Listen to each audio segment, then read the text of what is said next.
Ugh. Okay, so good evening, everybody. Where's my phone? There's my phone. Good evening, everybody.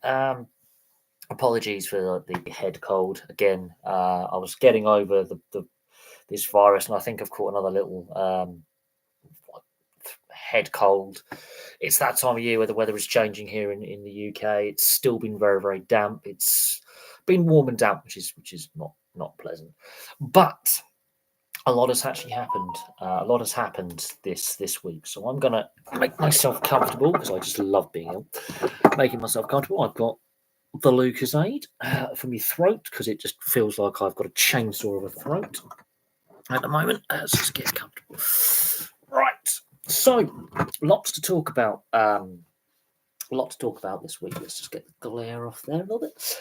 A lot to talk about this week. Or this evening, should I say? I've done a little bit of research now into what's happening with the AFL scandal involving their drugs policy, and wow, I mean, this has rocked the boat. And what is very, very interesting is not that players are self-reporting and saying, "Look, I've been stupid," or "I have a problem. Can I get some help?" It's the way that the AFL is more concerned about their public image and their PR side of things. That's what it seems to me is the AFL is more concerned with how they are perceived by the general public, and the fact that this policy that they've had has been in place for 19 years, with only one real change to it from the 3-strike to the 2-strike policy in that time. Obviously, the reasons why the AFL's recreational drug use policy was brought in was what was happening with Ben Cousins and his West Coast Eagles teammates in the 90s and the 2000s, the negative press that was coming out, and the fact that they never actually caught Ben Cousins in a drugs test. He managed to evade a positive test for all those years he was playing.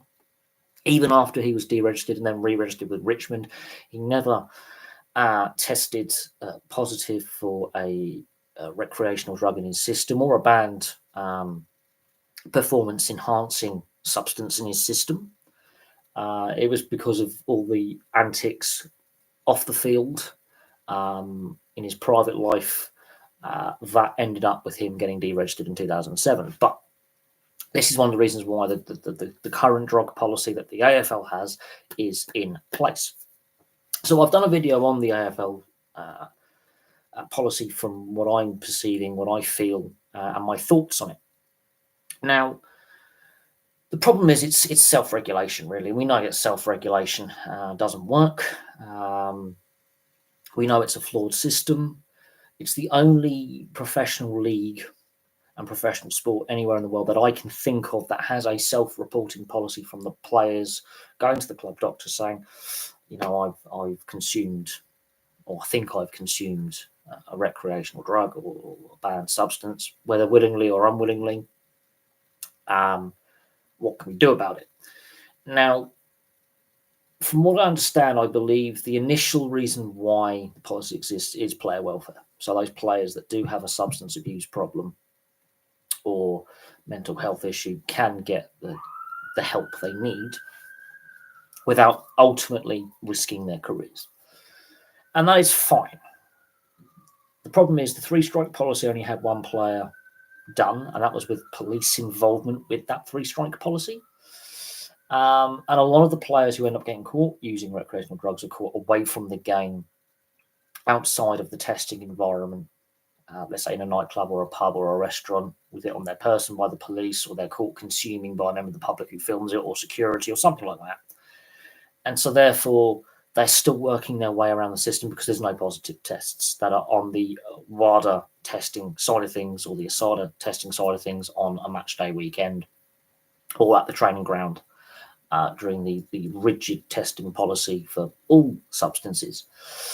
And what has happened is the former Melbourne Demons doctor has basically handed over a load of documents to this federal member of parliament in Australia, who has used parliamentary privilege, and he's basically saying, well, it's not just Melbourne, it's all clubs have this policy in place where the players go incognito to the team doctor. The team doctor then basically says, "Right, we'll pay for you. We'll send you to this facility.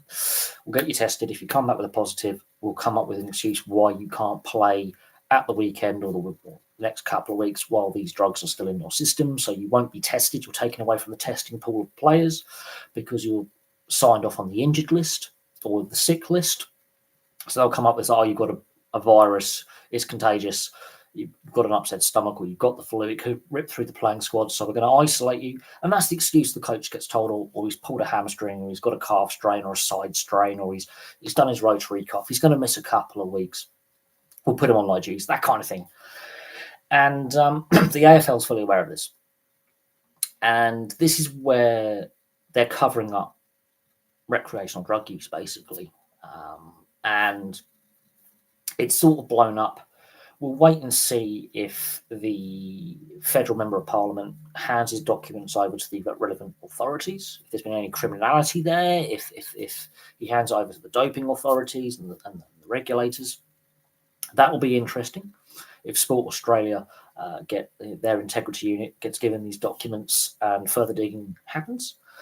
What is interesting is if ex-players or current players come out and say that they've had these tests done, they've come back positive, and they've missed games as a result, but they're not suspended, and they come out and basically spill the beans. That's what's going to be really interesting if an ex-player or current player, or ex-players and current players come out and spill the beans on this testing structure and this cloak and dagger secrecy that the AFL has in place.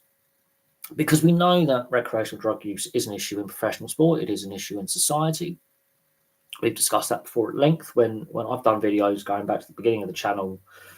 Zach Hardacre, for example, tested positive for having cocaine in his system on a match day. There was enough of the metabolite in his system to say he'd done it within hours of the game. He was one of several players over a couple of week period that worldwide in rugby league that failed drugs tests or been caught in possession of drugs at the time. And he got a lengthy ban. Now, the Super League and the NRL do not have self-reporting policies. They rely on the anti-doping authorities in Australia, France, New Zealand, and England catching the players misbehaving and catching them with tests. The fact that he was that brazen to do it on game day or the night before shows how much of an idiot Zach Hardacre is. I'm not a Zach Hardacre fan. He's been given multiple chances and he's been suspended by various clubs he's had and the authorities multiple times. He is basically rugby league's version of Ben Cousins. I have no doubt on that. He's been given multiple opportunities to get his life sorted out off the field. He's been given multiple opportunities by clubs to resurrect his career. He's currently going through like a drink drive and leaving the scene of an accident kind of investigation. In the off season, he crashed his car while drink driving with drinking drugs in his system, allegedly, and fled the scene. Not the first time he's done that. And so there is some, players who don't help themselves. Now, the AFL, no player names have been released publicly, which is interesting. But we know there's rumours circulating of certain individuals within the league, within the sport of Aussie rules, that potentially there's that drug use element. So like another Ben Cousins type situation. And this is what the AFL wants to avoid because they, as I say, they never caught Ben Cousins with a drugs test positive result. I've watched both of the Ben Cousins documentaries, the one that was released in 2010 and the one that was released a couple of years ago. Basically part 1 and part 2, his journey back into playing AFL and then his post-playing days and the struggles he's had, including going to prison for a while over the last, basically since 1996 until now, basically. It's a very interesting watch. It's a very sobering watch. There's some current players who he meets up with in the second documentary. And it's very interesting how they, interact with him and the conversations he has with them. It's very, very interesting. And it talks about how his drug use started when he was like 14, 15 years old with abusing cannabis. or using cannabis. And there's the debate about should these recreational drugs be on the ban list? Should they even be illegal? Should they be criminalized? All the war on drugs, all that social aspect of things. But it's very, very interesting, and it's something that athletes are human beings. They are human beings. So thank God for Lucozade. This is so helping with my chest infection cold right now. Without this, I'd have been stuffed. So that's an interesting subplot to what's going on. But it's dominating the AFL news cycle, but it's dominating sports news in Australia. The other sports leagues on their chat shows and on their programming are talking about the AFL scandal and how it could potentially spill over into the ARL, into the NRL, sorry, the A-League, rugby union, Super Rugby, how potentially players at AFL clubs will mingle with athletes from other codes, other sports. Because they probably will go to the same sponsor events because their team may have the same sponsor or sponsors as another team from another sport. They may have the same player agent. They may have to go to the same corporate events and fan days. They'll be regularly appearing in the mainstream media, getting invites to radio stations, TV stations, newspaper interviews, that kind of thing. So they're going to be appearing at a lot of the same events. They're probably going to be mingling outside of sport on a social aspect when they go shopping, nightclubs, bars, restaurants. They might live in the same areas of towns and cities, same neighbourhoods. They're going to mingle. Their wives and girlfriends may, be in the same social circle. It's that kind of thing. So it wouldn't surprise me if athletes and players in other sports are also, we know that they are abusing drugs. It's a thing. But I wouldn't be surprised if this scandal is not just an AFL scandal. The fact that the AFL has this self-reporting system as part of their drugs code is interesting. But I think with what has come out and the meeting that the AFL Players Association, the league, and team executives had together in the off-season in regards to tinkering or changing the structure of the drugs testing policy, I think there needs to be a complete overhaul of the system. There's too many loopholes in the system. And the fact that they're taking players out of the testing pool, therefore avoiding the official testers that are affiliated with the league, such as ASADA and WADA, is troubling. And then because they've signed up to the World Anti-Doping Agency as a league to have their, testers there and representatives there involved, they get federal money. And what that federal money is for is grassroots development, infrastructure projects, upgrading of stadiums, and various community initiatives. The league and the clubs get money from the federal government. They get government grants. The AFL, obviously, during the COVID period, got government assistance, like many sports did for the community aspect. So there is government money involved with the AFL, as in all sports. You sign up with WADA. That's not just an Australian thing, that's a global thing. Government funds and funds are distributed for grassroots development, anti-corruption, all sorts of things. But the league gets money. And potentially because of this, that money could be put at risk. So it's interesting to note that a lot of people aren't talking about the government money side of things with funding. Even though the AFL is a very profitable league, it's a very wealthy league in real terms, and the players are very, very handsomely compensated for their endeavours. So this drug scandal situation is not just affecting the main AFL, but also the AFLW, because we know that there are two Sydney Swans women's players who've been caught in possession of cocaine. They've been fined and they've been internally disciplined by the Sydney Swans. We also know there's a Sydney Swans player on the men's side, also in a similar predicament. And this is in public knowledge. This is well known about. The media have reported on it. But the Sydney Swans male player got a harsher punishment. I think he got a suspension. The women's players got a warning, got a fine, and they were treated differently. Now the women have obviously signed their CBA. They're also professionally paid, not as much as the men, but they're also well compensated for their endeavours on the field. They're well paid. When it comes to female professional athletes, there's a lot of sponsorship deals out there. There's a lot of a spotlight on the women's league because it's growing very, very rapidly. Participation's grown very, very rapidly with women and girls, and the fan base as well. There's a lot of female fans. It's the same with the NRLW. There's been NRLW players who've been caught breaking the rules as well. We know this. Maybe not as high profile as public, but again, women, the way women are dealt with compared to the men in regards to fines, suspensions, and action taken when there's rule breaking is different. There needs to be balance.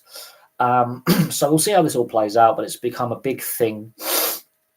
What I think I don't like about it is when the players are taken out of the testing, but they're not put into rehab. If the players were taken out of the playing group or were given a leave of absence, or even allowed to continue to play as long as they adhered to staying sober, rehab, and completing positive things that can possibly turn their life around, I think that would be better. The public don't need to know this. That's my view on things. It's just put the player into a player welfare policy program, such as rehab. They're allowed to continue to play, to train, but they're getting help. Taking them away from the playing group and giving them lengthy suspensions when they've actually reported on themselves, I don't think works. But if they continue to misbehave and they continue to abuse recreational drugs, then they deserve to get suspended. You've got to be pretty stupid and pretty arrogant to think that this is acceptable. Now, we can debate, obviously, having recreational drugs on the ban list with the World Anti-Doping Agency. We've seen several Olympic athletes get caught with cannabis still in their system. For example, I think it was an American track and field athlete before the Tokyo Games came back with a positive test. There's been a couple of male sprinters have come back with positive tests. And their excuse was, I've got ADHD and I self-medicate. Although there are medications out there to help with conditions like ADHD. Now, I have ADHD. That is a weak excuse. I don't buy that excuse. That's a piss poor excuse. And it is a slippery slope. But being a professional athlete is a high-pressure environment. You have a bad game or a bad performance, the media go after you. Social media goes after you. The fans get on your back. It can be very mentally draining. They are human beings. I know, obviously, my YouTube, obviously, I do a lot of match reviews of games that I've watched. And when a sporting scandal breaks, like the AFL, I obviously have my say on it. It'd be weird of me not to do that. I haven't covered every single sports scandal that's happening lately. There's a lot going on with like English football, with points deductions for clubs, things like that. Well, we don't know the exact numbers. Now, reports differ depending on the publication or the news outlet or the website. The News Limited newspapers and TV channels and radio stations are saying around 100 players. They're not including the women's players either. So that we're talking 1,400 players in total across the men's and women's games. They're saying around 100 to potentially 150. Other news outlets that aren't News Limited owned, so not the Murdoch media, are saying the numbers are a lot lower. We're talking high teens, mid-30s, somewhere in that range, just on the male playing group alone. So we could assume you add the women's playing group into that, maybe 50, I would say, is a realistic number per season that are self-reporting under this current system. And that's, I think, a fair stab in the dark. That's an educated guess, giving like an average of the numbers given. I think that the numbers given by the non-News Limited or News International, depending on the non-Murdoch press, I think are too low. I think the Murdoch press potentially is too high. I think it's somewhere in the middle, I think would be a fair assessment. I don't just think it's just the AFL. I used some rugby league and football players or soccer players for our Australian and American viewers, for example, North American and Australian and Kiwi viewers, for example. I use some European football players as examples as well. I use Zach Hardacre. I used, I mean, some of these players are going back to the 80s and 90s, like Kaniga, Maradona. Mutu was the 2000s, but Zach Hardacre is in very recent times. And when I do use these players as examples, people go, oh, you're talking 20, 30 years ago. It's still happening now. It is still happening now. A lot of it happens in the off season or at the end of seasons, because what is flawed about the testing regime? I will get on to some of your other questions in a second. I'm going to use the NHL as an example, and it's very interesting, this. They only get tested twice a year, once in pre-season, normally when the last 1 or 2 pre-season matches are played, and once around Christmas, New Year generally. Occasionally there is a third test. But on an average year in the NHL, you've got 32 teams to test all the players. There are those on 2-way contracts in the AHL. I'm not sure on the AHL testing, but the NHL testing is twice a year. Twice a year for NHL players, or twice a season. So you're looking at potentially 3 times a year, once in one season, and then twice in another, that kind of thing. You're looking at pre-season and around Christmas, New Year. So in a 12-month cycle, you will get tested about 4 times. So we'll see. In regards to the AFL testing, when it comes to performance-enhancing drugs, I do believe they have a pool of players that are selected every round of games. So a player will get tested at least once or twice a season as part of, but there's tests every weekend. So from Thursday through, this weekend it's the Easter weekend. I would assume every club will have about 2 or 3 players put forward for testing randomly. So they're selected and they go, right, you and you. Let's say there's 3 players on one team, 3 players on another. They're randomly selected by the testers. They won't have a list. They'll go, right, just you and you. Bring your, you're coming for testing now. And they'll be picked at random. That's how I believe the testing works. It may not be at every match, but they will do random tests and they will select random players. The only other time that they will have an actual list is if it's a targeted test, and they will need to have potential evidence that a player is performance enhancing or misusing recreational drugs, and that is a targeted test, but they will still do a couple of random tests with that targeted player as well as some other players who are potentially completely innocent, just to so it looks random, but there is targeted testing as well. That is much rarer. But the self-reporting thing, it just takes the players out of that testing pool, completely out of it. So they won't get tested the following weekend or the following weeks. And that's what the AFL is aware of this. Bloody moth here, fuck off. That was a moth. This is where, I don't like the cover-up aspects. I think if the player keeps coming up on a regular basis, like 5, 6, 7, 8 times, at some point you've got to put them in rehab or give them the option of rehabilitation, and then say that we've got to terminate your contract.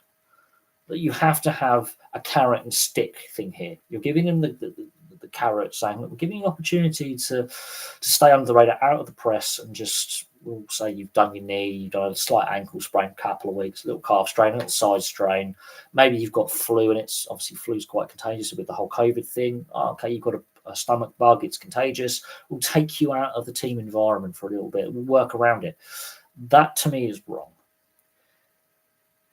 Yes, the patient-doctor confidentiality should be respected, but just take the player and put him into a rehabilitation program. It doesn't have to be made public, so they can still train, they can still play, as long as the testers are aware that this guy is going to have to be tested regularly now because he's in a rehabilitation program. No one needs to know outside of the player, maybe the coach, the club. But unfortunately, in sport, especially Australian sport, club leaks are all over the place. There seems to be, leaks happening all the time with certain clubs. How you can't keep things under wraps; they have to leak constantly to the press. But I think that'll probably be a better system than what they currently have.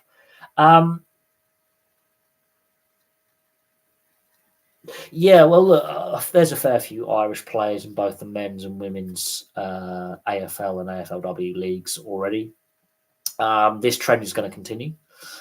As long as the GAA continues to remain amateur in all its sports, and I've raised the question, will the GAA ever decide to allow professionalism in sports. I understand the cultural and political and social significance of why they are amateur in comparison to what they call the garrison sports, which are the traditional team sports like rugby union, rugby league, what we call football, what the North Americans and Australians call soccer, cricket, the professional sports that basically the British Army played, and the landed gentry, the Anglo-Irish landed gentry, who are mostly Protestant.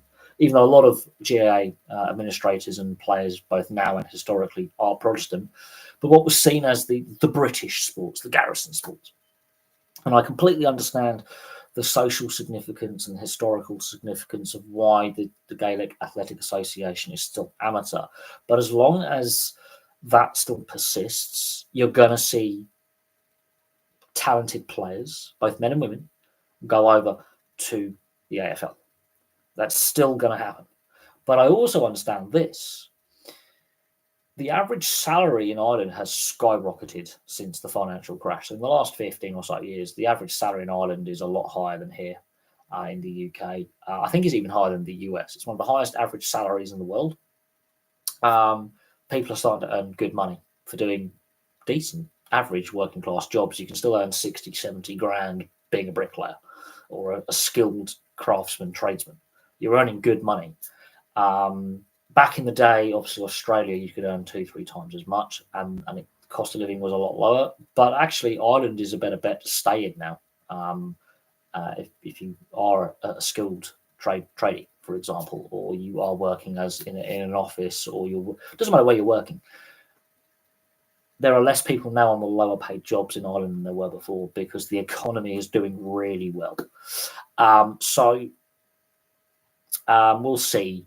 But with the amount of Irish subscribers and viewers that I have and the feedback that I've got, it does seem that the GAA and the GAA fan base and the players, whether the players are, if there is a massive exodus of Gaelic football players to the AFL, massive exodus, we're talking more than just a handful a year. We're talking double figures upwards a year. If the amount of players going over increases, then that's going to be interesting. So we'll see. We'll see what happens. There's already a fair Irish playing contingent over in the AFL and the AFLW. There's a lot of female players who are Irish as well, and they're doing really well. From what I can gather from reports, they're doing really, really well. So as long as that trend continues, if the numbers really start picking up, then I think the GAA will have to look at the potential of allowing at least Gaelic football potentially to become professional at the top level. In regards to hurling and the female equivalent, I can never get, is it Camogie or Kamaji is the female equivalent? Lacrosse is not on the same level as AFL when it comes to money. The professional lacrosse league in North America, the money's a lot less. They're not going to go over in the numbers. But Gaelic football, there is a trend of some of the best young, talented players going over. If that continues at the pace it is and accelerates in pace, the GAA is going to have to look at potentially considering a change in the status of amateur to professional. But look, rugby union had this debate. One of the reasons why rugby union went professional was rugby league was becoming more professional. It was professional in the sense that the players did get paid, but the wages weren't great. They were getting paid a contracted wage, however, but a lot of players still had to have a second job. Very few of the top paid players didn't need one, but the only really full-time club at the time was Wigan, both here or in Australia. And then the Super League war happens. Now, the Super League obviously gets set up here in the UK and France. The first French Super League club was PSG, ironically. It didn't last very long. But the Super League happens in Europe. And then we have the Super League wars in Australia on the back of that. And, of course, the NRL comes into existence in the late 90s. And the wages explode. And whilst this is going on, in the build-up to the Super League season in 97 and the ARL's split and then the remerger, rugby union was like, we could lose a lot of really talented young players to rugby league because the money is there. They're expanding with the amount of clubs. There's money there now. They're throwing big money around, be it the ARL or Super League. They're throwing money at this. And yeah, we'll see what happens with the GAA. But rugby union was in the same situation. They were losing talent in the 70s and 80s, and that's what the dual code player. They're still losing talent now, not just to rugby league, but other sports as well. Look at Reece Sammet, for example, just signed a contract with Kansas City, the Chiefs. Now, whether he actually makes the playing roster and actually, plays actually regular season NFL games and postseason NFL games and goes to a Super Bowl is another thing. But he's impressed so far. We'll have to see how his NFL journey, how that goes. But I think he won't go back to rugby union. I think rugby union's done for him. What the crowd record for this round over Easter? Potentially. Obviously, we've still got an odd team league, so not every team's playing this weekend. There's obviously a team with a bye round, which I believe is Melbourne this week. But potentially, yes, we could see the biggest crowd for the Easter weekend. Yes, the crowds have been really good so far this season. Leichhardt last weekend, Wynn Stadium earliest day. Crowds have been really, really good, even at the suburban grounds. They've been really good. So potentially, yes. But we will see. You've lost interest in F1. It should be back on terrestrial. I don't know. I was losing interest in F1 when it was still on terrestrial and they still had free-to-air broadcasts of races. I don't like the direction Liberty Media is taking F1 with sprint races and sprint qualifying. And there's a reason why I prefer endurance racing and rallying as my favourite forms of motorsport. Endurance racing, I mean, it's all about the whole team ethic. The best car doesn't always win. Because endurance racing is knackering for the driver and the pit crew. And you could have that little bit of contact. Just that little bit of contact, a tracking rod goes out, you've got to replace that, and you have to constantly keep the car going. I love watching, the 24 Hours of Daytona, the 12 Hours of Sebring, Petit Le Mans. These are the IMSA series. I love watching the European Le Mans series, the Asian Le Mans series, Le Mans itself. I just love watching endurance racing, and it's a different beast. There's none of this DRS push to pass. There's none of this hybrid push to pass that you get in touring cars. There's balance of performance. So actually, you get cars with various differing, engineering layouts. You've got mid-rear, rear engine, front engine, mid-engine, rear engine, front engine cars, different widths, different lengths, different heights, and you have balance of performance. Even the hybrid GTP class in IMSA, the Lamborghini is different to the Porsche, which is different to the Acura, basically a Honda, which is different to the Cadillac.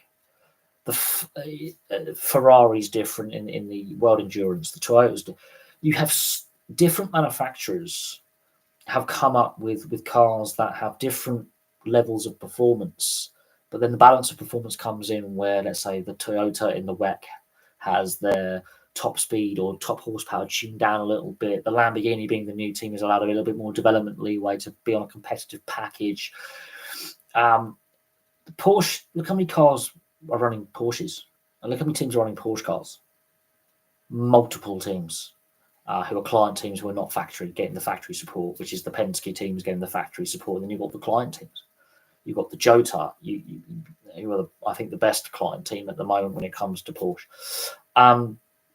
The Acuras, the Cadillac. I mean, they're all different in their own way. Yet, because of balance of performance, it's the same in the GT classes. It's even the same in the LMP2s and LMP3 classes, where you have different chassis manufacturers. You've got Duquesne, Ligier. There's four chassis manufacturers. Now, there's only two that I think are being used at the moment, but there's the option of four. But the engines are all the same. Both classes have V8s. I think they're upgrading the LMP3 class. There's going to be a new LMP3 car coming out with an engine package, and the chassis are getting updated. LMP2, solid Gibson V8, British-made Gibson V8, beast of an engine. Pity it's not in a road car, because that'd be fucking fantastic if it was. They've actually had to tune the LMP2s down because they would actually technically, with the development the LMP2s have had over many, many years under this current package, they would actually be faster with their full downforce package that they have, and the engine being fully turned, the wick fully turned up. They would actually be faster than the current GTP class cars. They would be faster than the old DPIs, nearly on level of LMP1. Yeah, the LMP2s are seriously underrated as prototype cars. They're fantastic, but they're so equal. It comes down to just set up, driver lineup, and getting that amount of wing map splitter you're allowed to adjust, getting the setup right for the car with suspension and aero and the driver lineup, and getting the right drivers in the car at the right time for the right stint, and that is basically what it's down to. So it's very, very close. All the contact sports need to worry about the financial might of the NFL. Even the reserves get more than the starting. Right? The NFL is a license to print money. It doesn't necessarily mean it's a great product. Let that sink in. Money isn't everything. Yes, the NFL International Player Pathway, it's an option for athletes. The NFL is a license to print money because of the way it promotes itself. But actually, I've stopped watching NFL because the games are unwatchable because it's 90% ad breaks. They need to speed up each down. They need to speed up each phase of play, and I'll be more interested in it. Same with the CFL. It's so stop-start, even though the CFL has a different rule package and different pitch dimensions, playing surface dimensions. 3 downs instead of 4. American football, be it the NFL or CFL, as the 2 major leagues, unwatchable. It's great if you are an analytical stat nerd because of how the plays play out and all the various tactical offensive plays and defensive plays. But people are saying, American football players would trash rugby players, be it league or union. They wouldn't. League and union players, most of them play 80 minutes. And if it's a knockout game at club level or international level, they're playing until winner takes all. Same with it's drop goal penalty shootouts, basically, with one player or a handful of players taking those drop kick penalty shots. So it boils down to, very rarely do we get to that level in both kinds of rugby. But NFL players, I mean, the American and Canadian rugby teams, when it comes to union and league, have taken players that have played in the CFL or NFL collegiate, who are fringe players, and very few of them have cracked rugby. It's a different physicality, and it's a different set of attributes you need overall. But let's see how Reece Savitt does. I mean, Jared Hayne lasted half the season, but he had legal troubles, and he's the worst trainer in the world, and he's lazy, and he's an arrogant sexual predator, and he's in prison. Valentine Holmes, he's come back a better rugby league player. It took him a year or two to come back as the rugby league player he is now, but he's a better player now than what he was when he left. So on a Valentine Holmes standpoint, he improved. Christian Wade, rugby union's loss. He hasn't really cracked NFL. So there's that. Any idea why Leicester City? Same reason with Everton, Nottingham Forest, Chelsea, and Man City breaching financial fair play rules. That's why they're getting done. Whether they get promoted or not is another thing, but it looks like the punishment's going to be meted out next season, for the start of next season. The Football League and Premier League would rather there wasn't a legal challenge against them. If they do get promoted at the expense of, let's say, Ipswich or Leeds at the moment, who are the top 3, these clubs are the top 3. They're the ones who are duking it out for automatic promotion. And the punishment comes in the off-season to start next season. And let's say Ipswich, who are currently top, miss out, or Leeds miss out, and they don't make it through the playoffs, we could see legal action. If a team misses out on a playoff spot because, let's say, Leicester finish in the playoff positions, again, we could see legal action. The Football League and Premier League don't want that.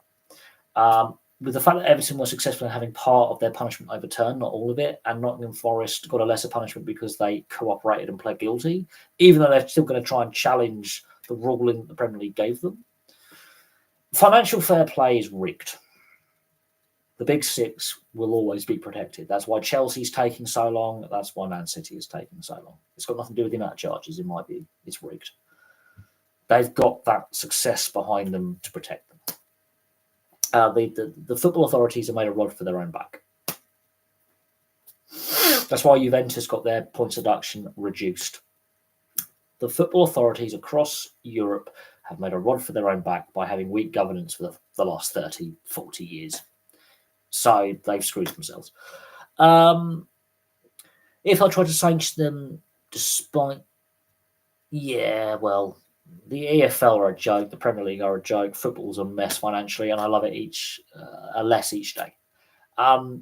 There's a reason why there's less football content on the channel now, apart from live games. I don't cover transfers anymore. I rarely cover managerial sackings anymore because they happen all the time now. Managers getting sacked and resigning and moving on happens so often now. It's I could have done something about John Eustace being appointed as a Blackburn fan and Thomason leaving.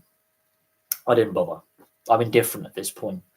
I'm completely indifferent. I work with a lot of Reading fans, and they've just gone, They're at the point now where they know the EFL have failed them.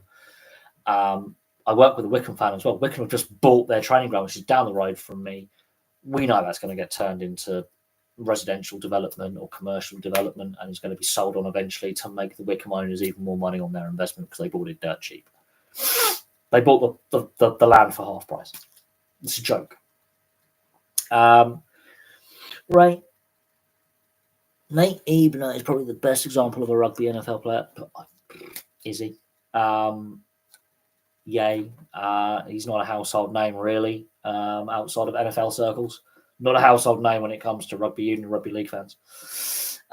Jordan Mailata possibly is the best known rugby league player who's cracked it in the NFL. And he didn't. But you look at his size, he was going to struggle in the NRL and in rugby league in general because every year they're trying to make the game quicker again. And his size, he will be a fringe interchange forward at best. 20 minutes could be the max you get out of him in a game. Not 80, not 60. He'll be taking the money out of your cap to do not a lot. A few carries and a few tackles, and that's him gassed. Leinster had a massive victory against the Bulls. Well, there's going to be some more rule changes in rugby union. So free kicks you can't call a scrum. So there'll be a lot less scrums in the game. And they're going to try and bring in more rules to reduce kicking as kick tennis, which...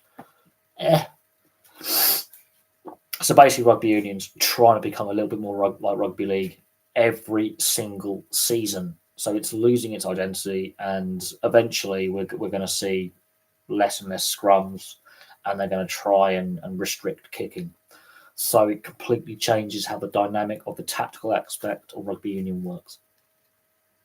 And it becomes more like rugby league, which I don't like.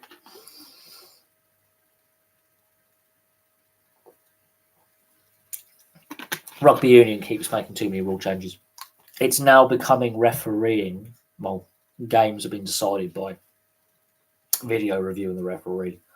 The rule changes, I think, are harming union quite badly. I'm enjoying rugby union less as well. I mean, I could have watched, Women's Six Nations last weekend. I watched a bit of the England-Italy game. There was an illegal tackle. England have a player. Do I watch basketball? Not really. About 5 or 6 years ago, I decided there's a website up which reposts all the various leagues. I'm not going to name drop it just in case, but I gave basketball a little bit of a go for a brief period about 5 or 6 years ago. And I watched the occasional game as a casual fan, could never really get fully invested, but I never enjoyed playing the sport. And for me, I never enjoyed watching it either. It wasn't a sport that I felt a connection to. And I know it's quite popular. I know it's a well-marketed league. I mean, The reason why basketball exists as a sport is because of ice hockey, and the ice hockey team owners and arena owners wanted to make more money. And so, as it made sense to play the sport indoors, you take the weather out of it, they just put wooden boards over the ice, and you've got a basketball court. And you've got an indoor arena, and you can maximize your profits. If it wasn't for the NHL, we don't have the NBA. Honestly, if it wasn't for the NHL, we don't have the NBA. The NBA did have a problem at one point in marketing itself and making money. The NHL was the bigger league in the 70s, partly because you had the WHA and the NHL competing for players, so salaries rose, and there was a lot of competition for places. And then at the end of the 70s, the WHA and the NHL merged, and so the NHL got a lot bigger, more teams, more revenue for the league. And the NBA was struggling. And then the 80s rolls around, and you've got Larry Bird with the Boston Celtics, and then a certain Chicago Bulls team which was stacked came along with Jordan and Co, Magic Johnson, Dennis Rodman, and then you have marketable athletes. You get Space Jam as a film, which has become a film franchise because there's been more than one of them now. But you get Space Jam, you get Dennis Rodman doing his modeling, his acting, and all his antics. You get Magic Johnson, you get the Dream Team at Barcelona, and suddenly basketball, not only with the Chicago Bulls, but you had the Lakers and the Celtics, and you had some teams, became marketable. And suddenly it became a very lucrative league to sell merchandise around the world. Space Jam is a culmination of that in the mid-90s. And we go from there. And the NBA hasn't looked back. It was one of the leagues to bring in a salary cap earliest in the 80s. They brought their salary cap in long before the other leagues really established their salary cap and cost controls. They haven't looked back. Now, I've got friends who are massive basketball fans. I've got nothing against that. I've got nothing against the sport. It's just a sport that doesn't appeal to me. It never has. I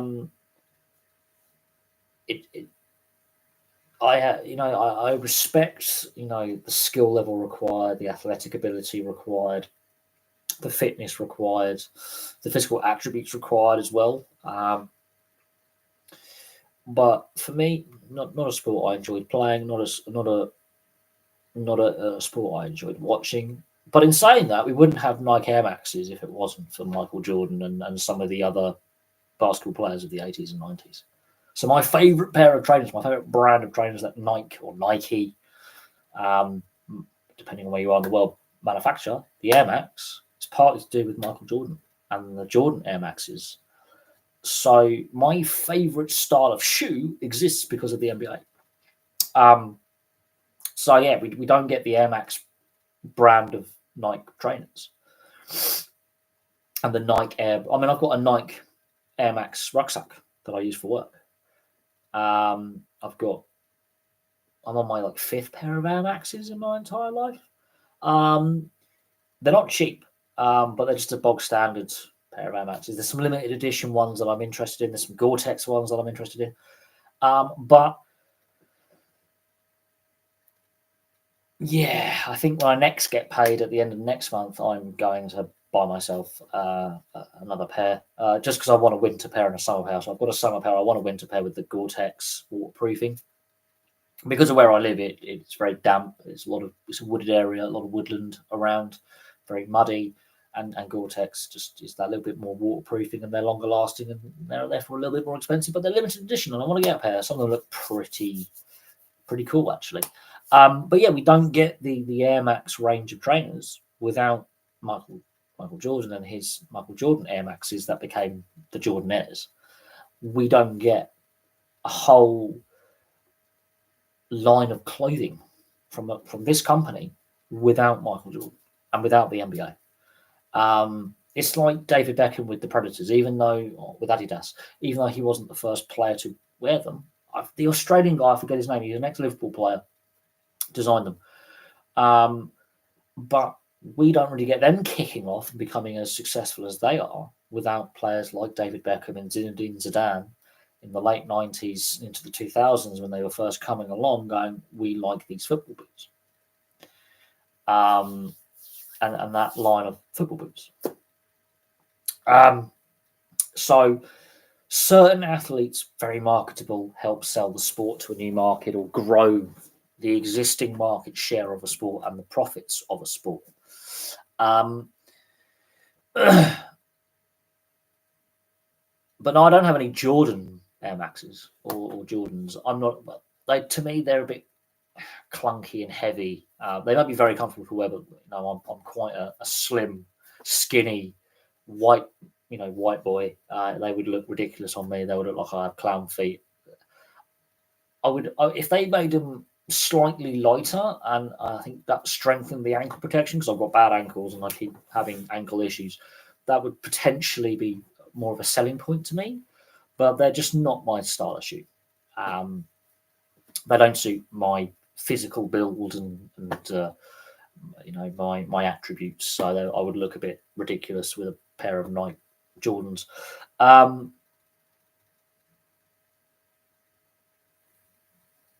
11. I mean, the 11S. Have fun with that. If you can find a pair from the 90s that are mint, you're paying thousands and thousands of pounds and dollars and euros. I mean, that would be. If you found a pair mints in box, that would be ridiculous, like absolutely ridiculous value. I mean, you just look at retro or the old school sports jerseys. I mean, I've got a Washington Capitals that I got for 60 quid. Screaming Eagle. Original, not the reverse retro and the retro designs the NHL and Adidas have brought out in recent years. We're talking one from the late 90s, early 2000s, Jaromir Jagr, signed. I got it for £60. If I was to, partly because I knew it was through the local ice hockey team that I follow, and it was through someone donating it to the supporters club to sell in the shop so they could pump the money back into the team. The guy who gave it away didn't want any money for it. All the proceeds went to the running of helping run the team and the supporters club and stuff like that. If I was to search that online on eBay or Gumtree or Facebook Marketplace, we're talking now nearly £1,000, $1,000 plus. I always say it's valued at around 600. But if I was to actually really look at how good quality is it is in fantastic quality. It looks like it came out of the factory yesterday, apart from Jaromir Jagr's signed the back of it. If I was to find one of them in mint condition, we are talking over nearly a month's wages, like ridiculous money.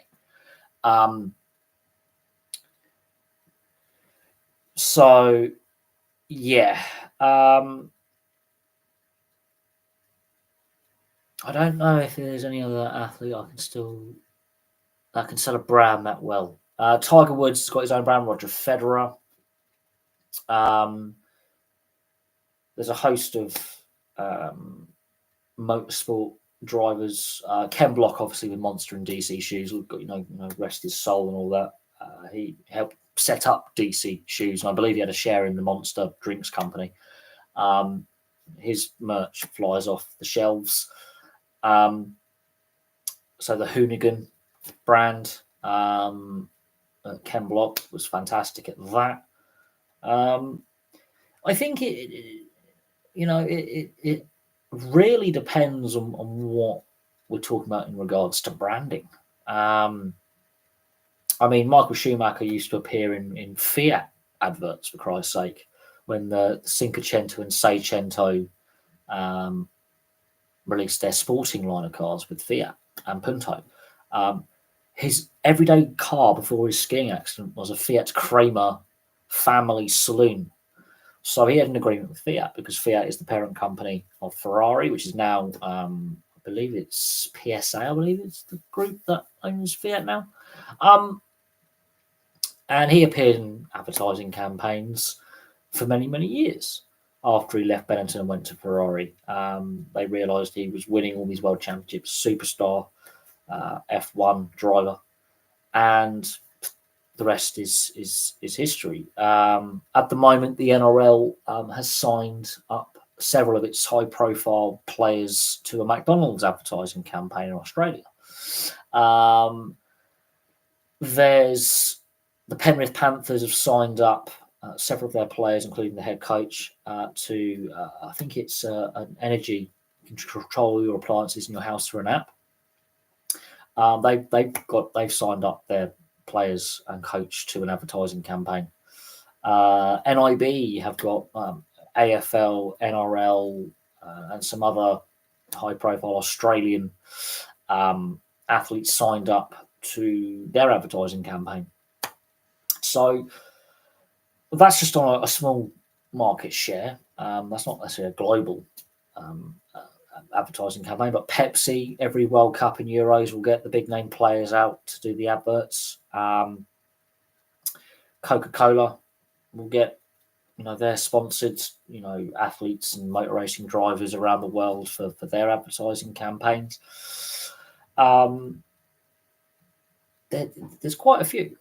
Declan Rice, the Muller, dairy and yogurt company. He's doing his yogurt adverts. You've got Tim Henman with Robinson's Drinks that made Ribena for many years.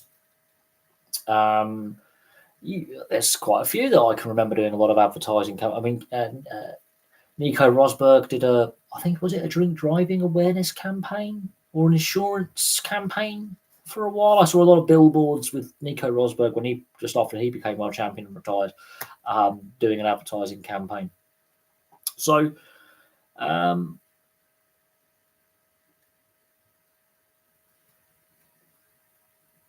Michael Jordan branding is insane. He hasn't played for 21 years. Michael Jordan owns his own NASCAR team. So Michael Jordan is involved. I think he sold his stake in the Memphis Grizzlies, but I know he has his own NASCAR team and he invests in other sports. He's a very, very shrewd businessman these days.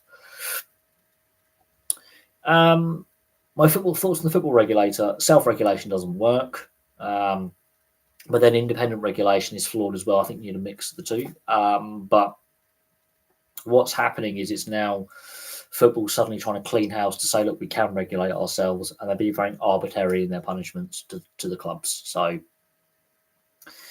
we'll see what happens. But it's very interesting that a handful of Premier League clubs are resisting the regulator, but it's also very interesting that the lower league clubs and some lesser Premier League clubs are saying we're all for it. So the Big Six realise, basically those that were involved in the European Super League debacle realise that their days of being a protected species are probably numbered, actually. And if this regulator comes in, they're going to be buggered with all the breaches that they've been allowed to get away with for so long. They're going to be in some serious crap, basically. We'll see how it plays out. The fact that it's becoming politically involved as well to an extent is concerning. But we'll see. We'll see how it plays out, how it impacts the day-to-day running of clubs. But I will call it the football version of balance of performance, where there's a level playing field again, which we haven't had for many years. So we'll see how it all plays out. Australia have closed the gap on American basketball. Australia's always been a proper sports matter country. The fact that they've really grown the basketball base, and actually they're growing their ice hockey base as well, is, even though ice hockey they're not as strong internationally, but they're taking on the North American sports and really getting into the North American sports. They've always had fans of these sports for like the last 20, 30 years. I could make reference to a program called Heartbreak High, which I used to watch as a kid. That was out in the 90s. And you would see some of the characters wearing LA Kings gear, LA Lakers, Chicago Bulls. They'll be wearing the sports apparel of some of the big major leagues in North America. And this is 30 plus years ago. So we'll see how it plays out. But they are really into their... there's a certain aspect of American culture that's over there. So yes, as is the thought that the shoe came about when he was in college. No, I think he was in his early professional career.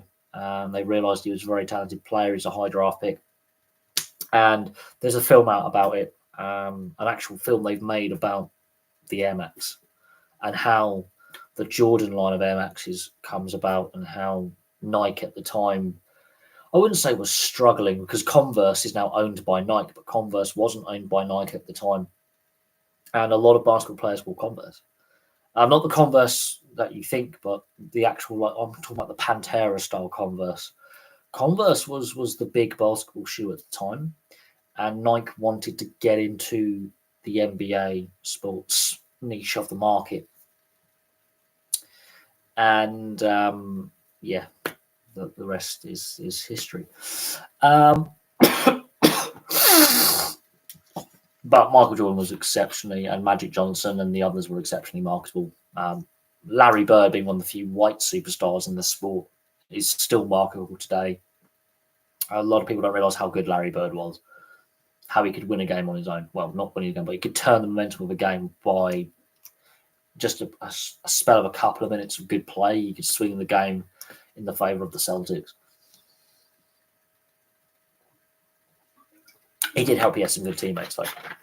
Check out Larry Bird's highlights from the 80s and into the 90s. He was a great player, underrated player. And by today's standards, people don't realise how good Larry Bird was. He was, I think, the first NBA superstar. What's my thoughts on Major League Baseball's opening week? I haven't given too much thought on Major League Baseball on the playing aspect. I'm looking at more of what's happening with the Oakland A's, what's happening with the player unrest behind the scenes. I do think we see a player strike or lockout at some point in the next couple of years. In regards to Major League Baseball, I'm not really following the playing aspect of things. I'm not a baseball fan, but I do Major League Baseball content because they're now playing games in London. I decided to sit through them last year. Kind of wished I hadn't. They weren't the best advert for Major League Baseball. I think potentially the fact they're slightly earlier this year, the temperatures might be a little bit lower. They could look at the start times. The games are played, finishing times. But I wouldn't say they were terrible. I think they were better than 2019. I think the feedback was better than 2019. But again, far too much waffle with the commentary. The commentary wasn't great, I didn't feel. Again, very stop-start. A bit less stop-start than American football. But oh dear, a problem that I think Major League Baseball was going to have to try and overcome, and it's a problem of Major League Baseball's own making, is that they're so late to the party in regards to taking regular season or preseason games to Europe. The other major leagues are light years ahead and far better at doing it. I think the best league at doing it, ironically, without as much fanfare and as much profit, is actually the NHL. You don't need to convert a stadium to suit the playing surface because ice hockey is the second most popular sport continent-wide and the seventh most valuable sport in Europe or something. For a whole continent of 55 nations, ice hockey is exceptionally popular. Participation levels are already quite high. Fan base is already there and established with the domestic leagues. And so the NHL, I think, has an easier time when they take games overseas. However, I think only the UK has NHL-sized rinks in Europe. The rest are on IIHF standard size. So that's the major difference. The NHL rink size, as in playing surface, is slightly smaller. And the trapezoid area is a different size. But other than that, the sport is played in the same way. It's just there's more space on the ice. The only league the only country that I believe has NHL sized rinks is the UK. I think the UK has the same size ice surface as North America. I believe. I could be wrong. I don't think I could be wrong on that, but I may not be. And so, but it'd be interesting if the NHL decided to go, oh, we'll come back to the UK. They haven't been for a while. it'll be interesting to see if they decide to come back and grace our shores again. I think Nottingham or Sheffield would be a great location to take the games. Nottingham, the arena's right in the city centre, and Sheffield has two arenas, so they can use the small arena for the team to practice and get used to the ice surface size and the fact they're going to be playing in a smaller building, and then you can take it to the bigger arena and play your games, be it a pre-season game against the Steelers of Sheffield, or a pre-season or regular season game against another NHL team, two NHL teams going together in a back-to-back kind of situation. Sheffield or Nottingham will work quite well. It would be nice to see a permanent elite league team in London. We've got teams in the National League structure that are just the second tier and below that play in Greater London or the London metro area for North Americans, but they're not like a London team. So Streatham is an area in south of the Thames in the Brixton area. I've been to their home arena. It's quite a nice facility for what it is. You've got Lee Valley and you've got the Raiders who play just outside London.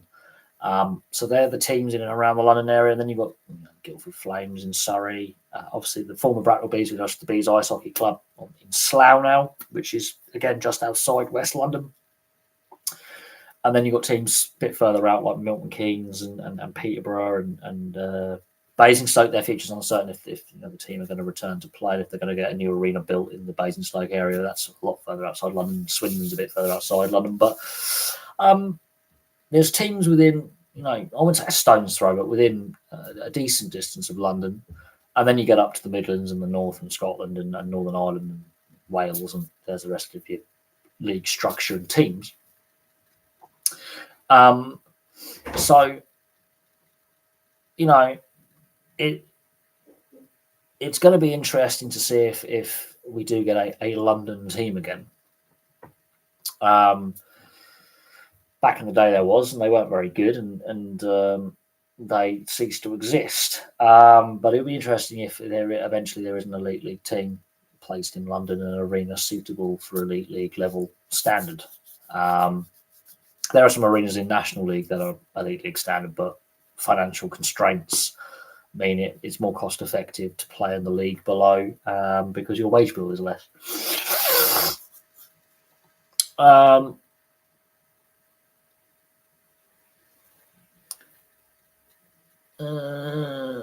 wish the UK had a college system like the US.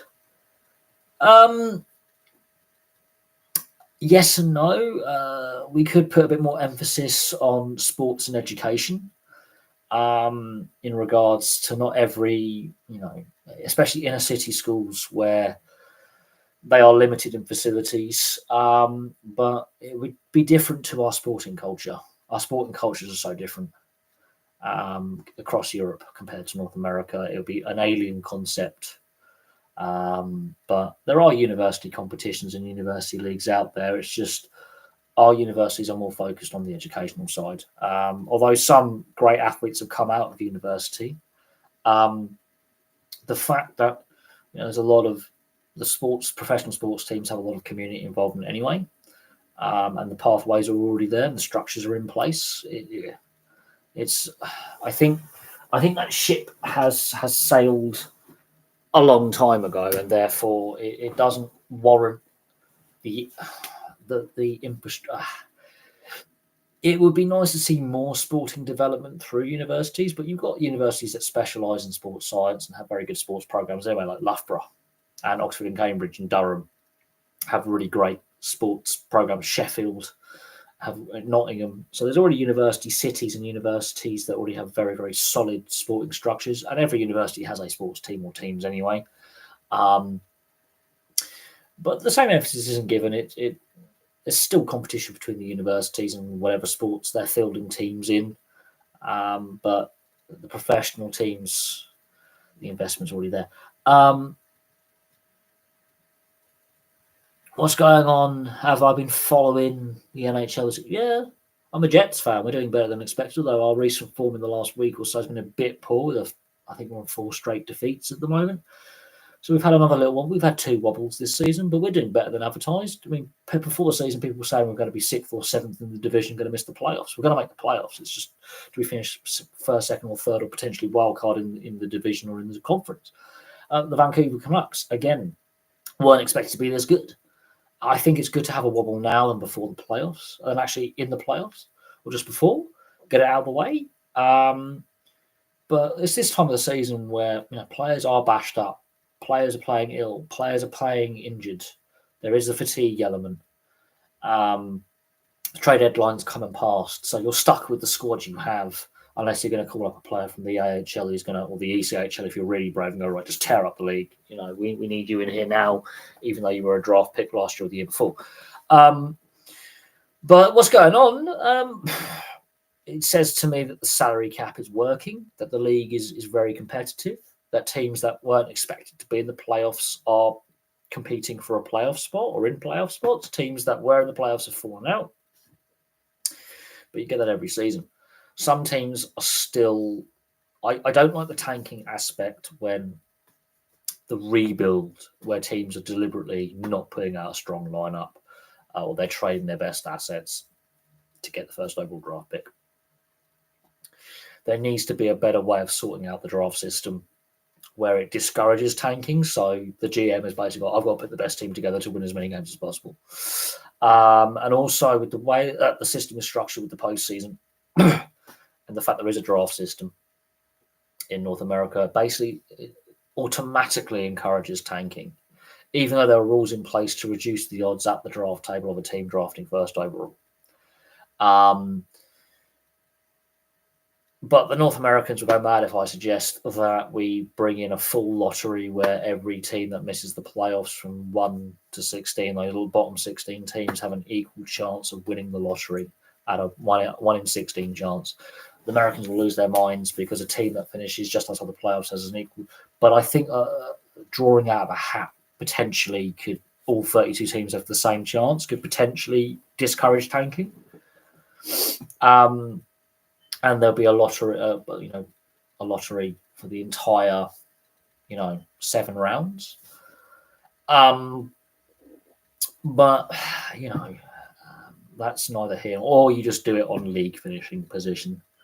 So the worst team overall gets first, the best team overall in the league gets 32nd, unless they've traded that pick away to another team.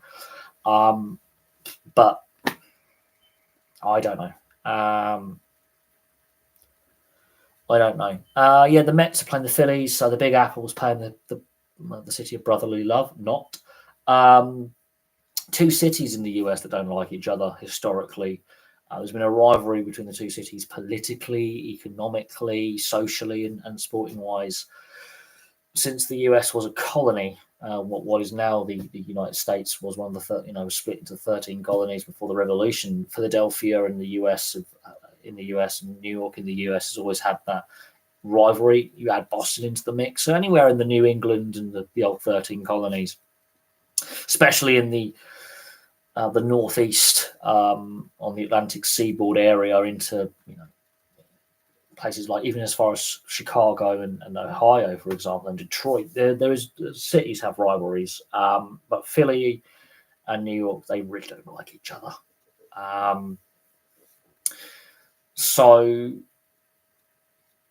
And they're 2 big cities. They've got big fan bases. There is an intense dislike between the 2 cities. But then, if it was Pittsburgh versus Philly, I think there would be more of a rivalry personally. But or if it was a New York Boston, the Yankees Red Sox, I think but they've already done that.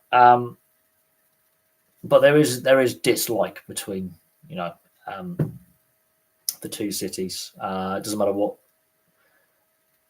whichever way you look at it, politically, socially, economically, and of course on the sporting standpoint. You could have 2 MLS teams going against each other. They're not going to like each other. The Flyers versus either the Islanders or the Rangers, they don't like each other.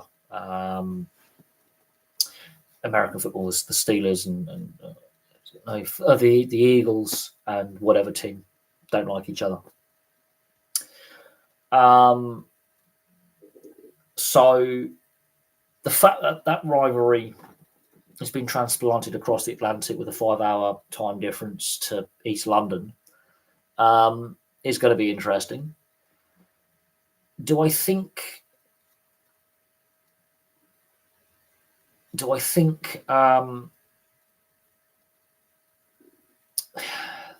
again, Major League Baseball has got their strategy right and their international series right. Who knows? Time will tell. How will the UK do at the World Championships? I hope we do well. The nation has improved massively in the last decade. Participation levels are up. Fan levels are strong. The pathways are in place now. The fact that Liam Kirk has actually been drafted, the fact he's not in an NHL system right now doesn't mean at some point he won't go back into an NHL system or an AHL team at some point. Obviously, he's playing over in the Czech Republic. He's had a stint in Sweden. Obviously, that knee injury has hampered his play.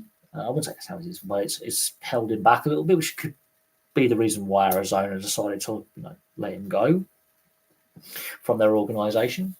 But Arizona does have a lot of talent depth in the AHL and ECHL. They've stacked their draft picks and they've got a lot of young players coming through, so there wouldn't have been a roster spot for him. But that knee injury, I think, has hampered him a little bit in his development. And he wants game time and he wants to play at a slightly higher level, so he's gone back over to Europe. But he's not playing in the UK, which tells you something of where he is right now as a player. There's that. But he's not the only British players who have played in the continent of Europe. I know he's not the only British players who have played in North America. I wouldn't be surprised if at some point that more British-born players get drafted by the NHL and go into an NHL system or the NCAA or the junior leagues for development.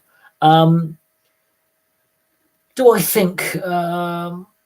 I think there's going to be some fan disorder with not just England or Scotland, but Germany, Poland are there. That's going to be tasty. I think Ukraine are going as well.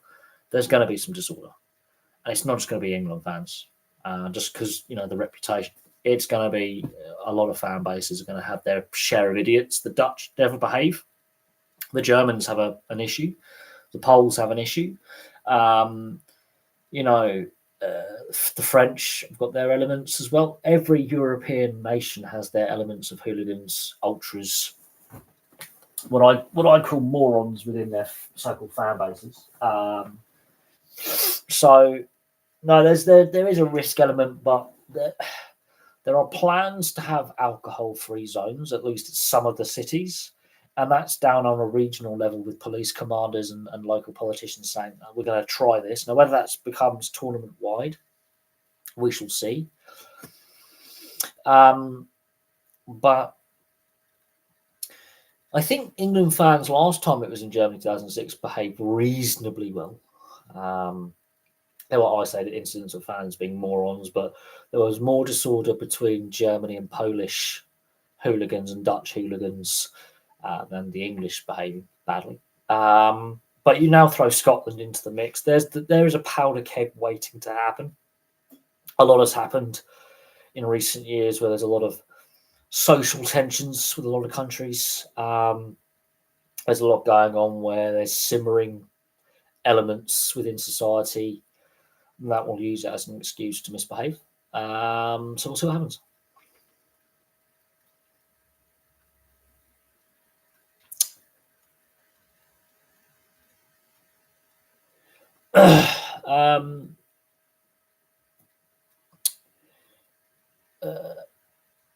But as I say again, the footballing authorities, I think having the World Cup in a Muslim nation in Qatar,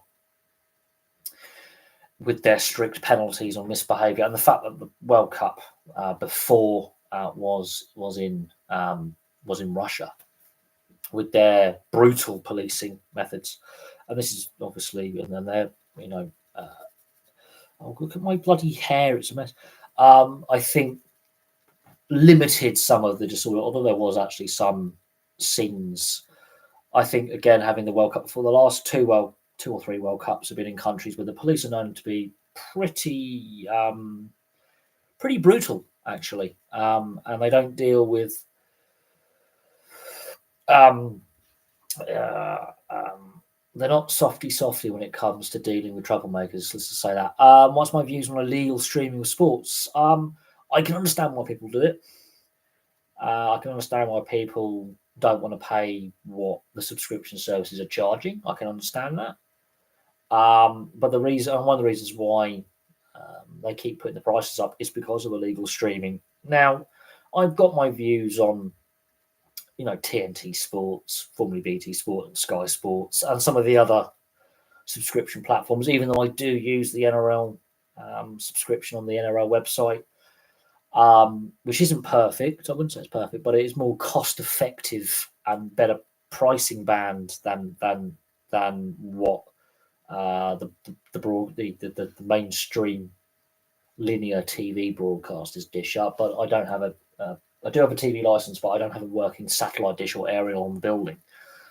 Because of the age of the building, the old analog aerial and the old early digital satellite dishes have all been disconnected. But I do have a TV license because I do watch stuff on the internet, which requires a TV license. So my TV license goes out on Tuesday, actually, because of the bank holiday. Even though my TVs aren't plugged in, so I've got a TV over there and I've got a TV down there, and they're not plugged in at the moment.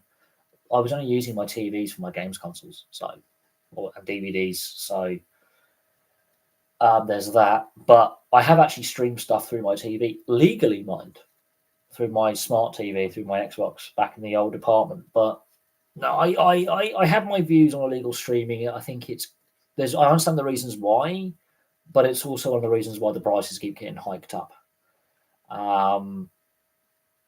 Now we can debate the pros and cons of the TV packages in place and the media rights deals and how much they're worth and how much people have to pay, and the rules regarding what sporting events and sports have to be on free to wear, and the percentage of sporting events on free to wear, and those protected grade A and grade B and all the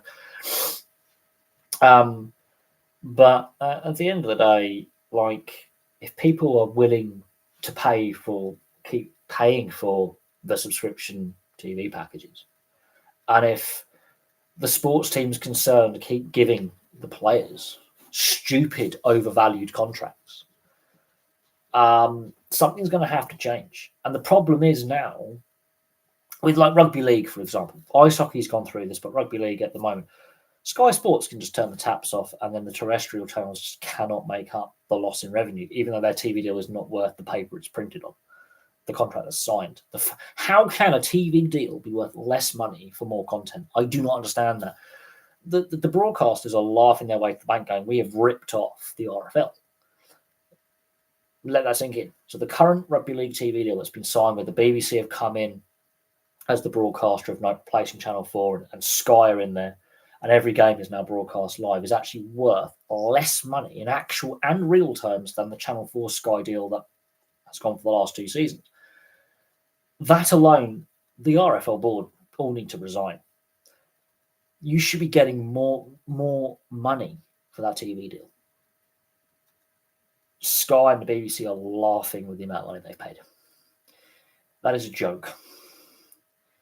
And we've got IMG with their grading criteria. That is a joke. It's disincentivizing teams who go, well, we're not going to make the grade within 12 months. It's impossible without breaching salary cap.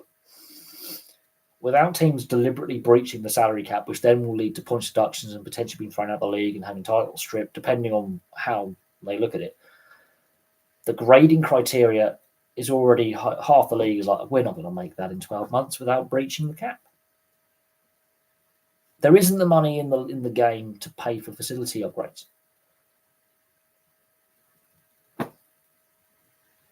So, yeah. You would say more younger people are watching stream. I think it depends. I think what we're seeing in the demographics of those who can afford to pay for TV and streaming service, legal TV and streaming services. There is a trend of people now. It doesn't matter if they're younger people, but even people who are older are going, I just can't afford to pay for a Sky or TNT Sports package, so I'm gonna get an IPTV cracked Fire Stick or whatever it is, and I know people at my work who are selling them. I know people at my work who are using them and selling them, and have been for a long time, and they don't care if they get caught. They don't care. They're making a lot of money to supplement their income. I know people who purchase them. I don't want to risk my brand new laptop, my Chromebook, with that. I had enough issues with the old laptop because it got old, which is why I avoided as long as possible from going on dodgy websites that were posting, match replays 6 hours after the match, things like that. And then I realised, actually, I'm going to look at the NRL website. And I worked out, actually, it works out pretty good value for money and I can afford it. So I subscribed to it. I would love to get the AFL as well. Similar price. I can't justify both at the same time with the amount of money I have. But if I wasn't living in the overdraft every month, then yeah, I would have the AFL one as well. But that's too much money going out at the same time that I just can't justify right now. In saying that, if the channel starts to make me an income, then yeah, I'll look at getting the AFL subscription as well. I'm more than happy to pay for a legal, fair price streaming service. I know some of the American fans and those who watch the Vegas games aren't happy with the NRL app prices and the AFL app prices and all that. But I don't think they realise that they get the Women's League, State of Origin, both men and women, all the related programming from Fox, not Channel 9 mine, which I think is a loss. I think Channel 9 could have got in there as well and had the Channel 9 coverage in there, but KO Sports, the company that do it on behalf of the NRL, and they have a contract with Fox. I don't think the American fans realise you actually get a hell of a lot of value for what you pay for the NRL website. But yeah, the average person is starting to get priced out. I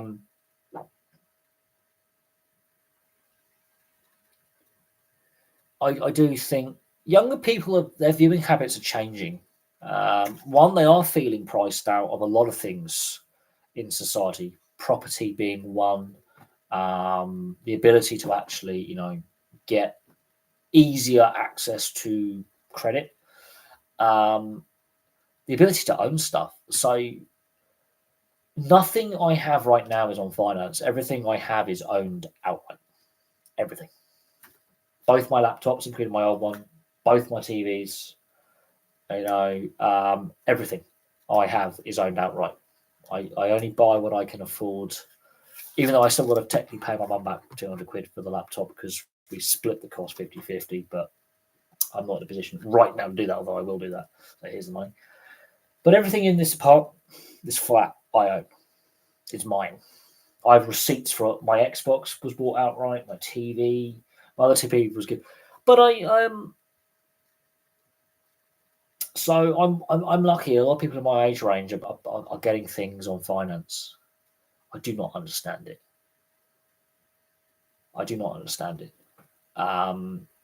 The companies, the manufacturers, the companies that they're trying to. I look at all these adverts, and you'll have the full price, and then or on finance over 10, 12, buy now, pay later, finance.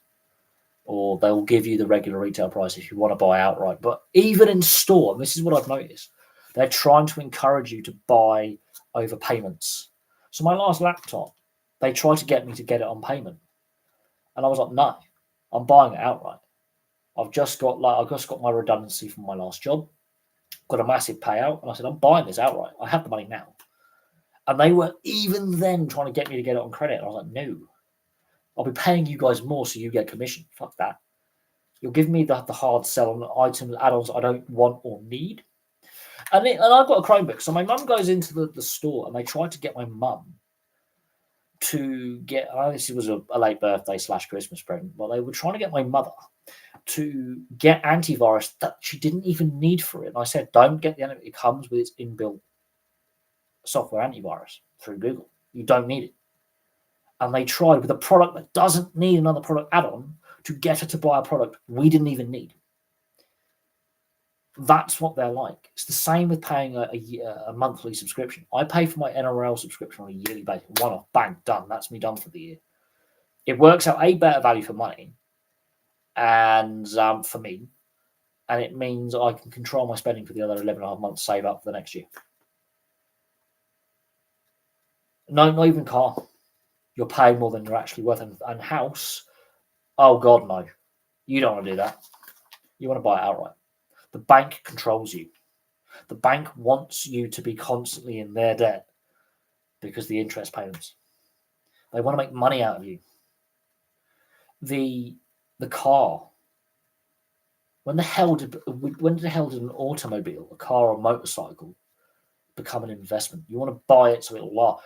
I mean, Jesus. Long gone are the days where people could afford to buy a car outright. They are massively overinflating the price of them, and then you are forced to buy them on credit.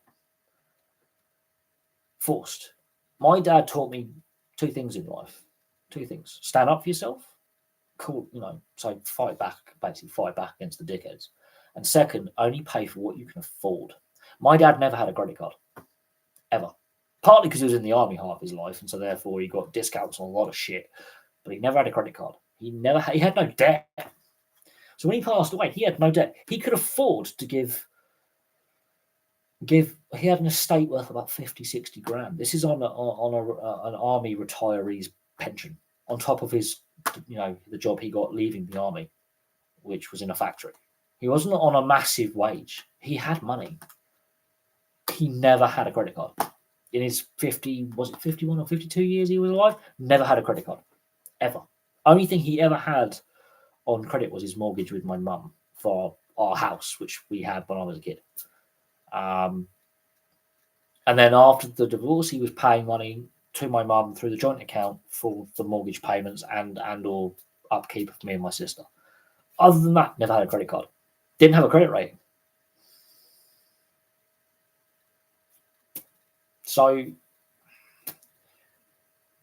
I don't have a credit card now. I live in the overdraft, and I can tell you now it's a horrible thing. I can't get out of it. I'm only out the overdraft from payday till rent day, which is, depending on the month, 2 to 3, 4 days apart. Unless it's February, and sometimes it's the next day rent goes out. And I can't get out of the overdraft. And I've been stuck in the overdraft for the best part of 3 years.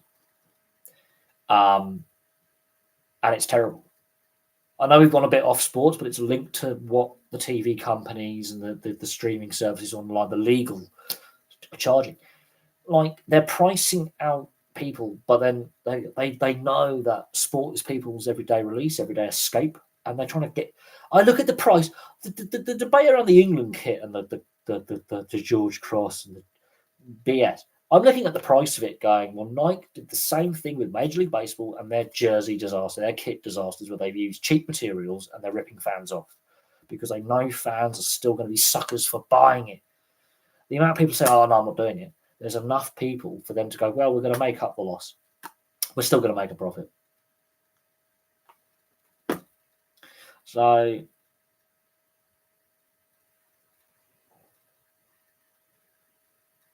is that, when you say IPTV is worth the money, it is and it isn't. It's great if you don't get a virus on your computer or on your tablet or on your phone. As soon as you get a virus on there, your device is buggered. Then you have to take it to the guy who can fix it. And he goes, well, what were you doing? Oh, I had a hacked Fire Stick. Oh, yeah, you've got malware, you've got spyware, you've got phishing, you've just lost all your bank details. Oh, and organised criminals are now bleeding you for money. Is it worth the money? No, but I can understand why people go down that path, down the black market. Prohibitive pricing will cause this. But then I look at the player wages, the transfer fees, and all the other stuff that's associated. And unfortunately, greed is one of the causes of why we have a very unfair broadcast deal for value for where it isn't value. Ticket prices as well are a joke. Merchandise prices are a joke. They are prohibitively high. There are rules in place now only for league games where they cap away prices, not cup tickets, which is why the Champions League, for example, some of those tickets are going for thousands of pounds. There is no cap on Champions League final ticket price. Only league games are tickets capped, not the cup games. Doesn't matter what level of the league pyramid you're in. The only ticket price that is capped are league games. That is a joke. So, you know, this is the situation we find ourselves in. And the last 30 years, we were told that ticket prices would stay low. The TV deal was going to mean it's going to protect attendances because we're going to protect the 3 o'clock kickoff, blah, blah, blah, blah, blah. We don't give a fuck about the 3 o'clock kickoff being blacked out. Well, we do. We want to have every game televised because we can't afford to go to games because the public transport is expensive, doesn't work half the time. The stadiums capacities are actually less now than what they were when we had the terracing because of all-seater stadiums, so less fans can actually get in the stadiums anyway. Ticket prices are unaffordable. Merchandise prices are unaffordable. We don't care that the 3 p.m. blackout exists. We want it gone. We're pissed off with kickoff times being changed for the overseas audience. We're pissed off with our clubs being badly run. We're pissed off with players being massively overpaid, rolling around on the floor like they've been shot when someone's just brushed by them and they've dived. You know, I mean, I remember one year, wasn't it a couple of seasons? Was it the season of COVID, the 2019-2020 season, with the Man United home jersey was like £145 for the Chevrolet Man United top. I'm thinking 145 quid for a team that's mid-table and sacking managers like it's going out of fashion and can't win anything. Fantastic.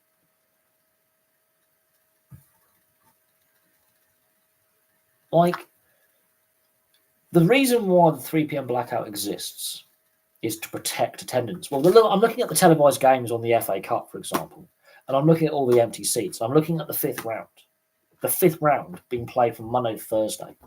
Empty seats all over the shop. Some of the best games I've seen in a long time, mind. Half the stadiums are empty. The Blackburn-Newcastle game, the Blackburn end, the river, well, by the Riverside stand and all that, the top tier was completely empty. Completely empty. One of the best games I've seen in a very long time.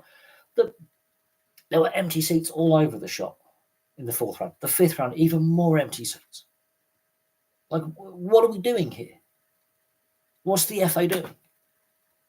Like, but don't worry, the Premier League in here we're going to have the 3 p.m. blackout for TV. We've got to protect attendance. There are empty seats.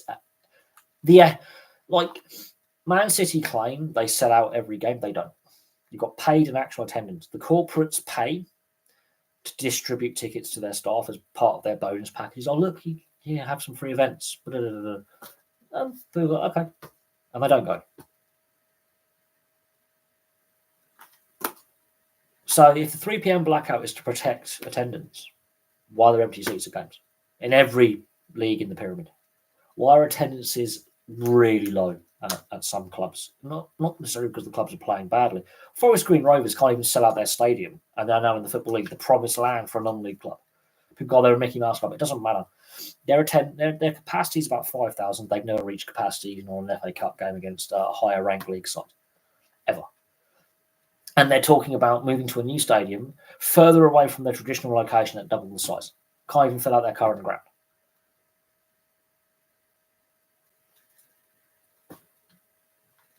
Season tickets are unaffordable for the average fan. Yet enough idiots still go to games and still pay the price because the players are greedy. Although it isn't actually the players' fault that they're getting paid. The clubs are willing to pay them. Clubs are willing to pay them because clubs are stupid.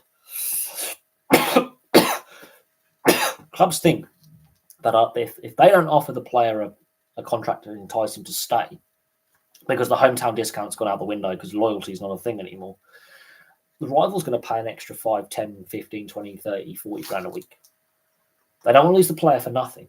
So they put these transfer fee and get-out clauses into contracts to say, right, if you are going to leave, these other clubs are going to have to pay us stupid money to get rid of you.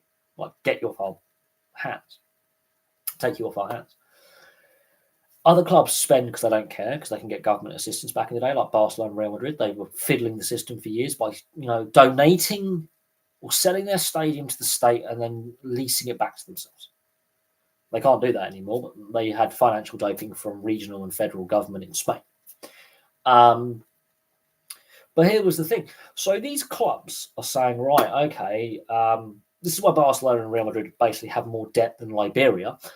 is they were overpaying for players, and now they can't register contracts because of financial rules in Spain.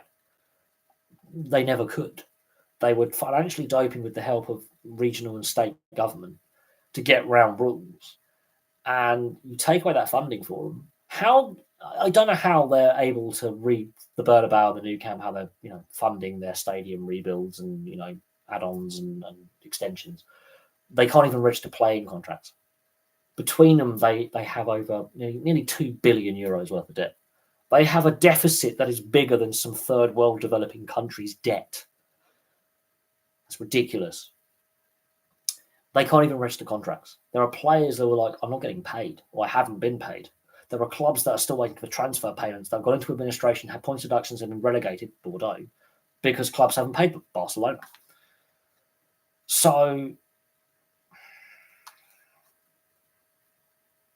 why isn't it? Well, it is. It's actually very, very popular. The MLS is growing and it's becoming more financially viable.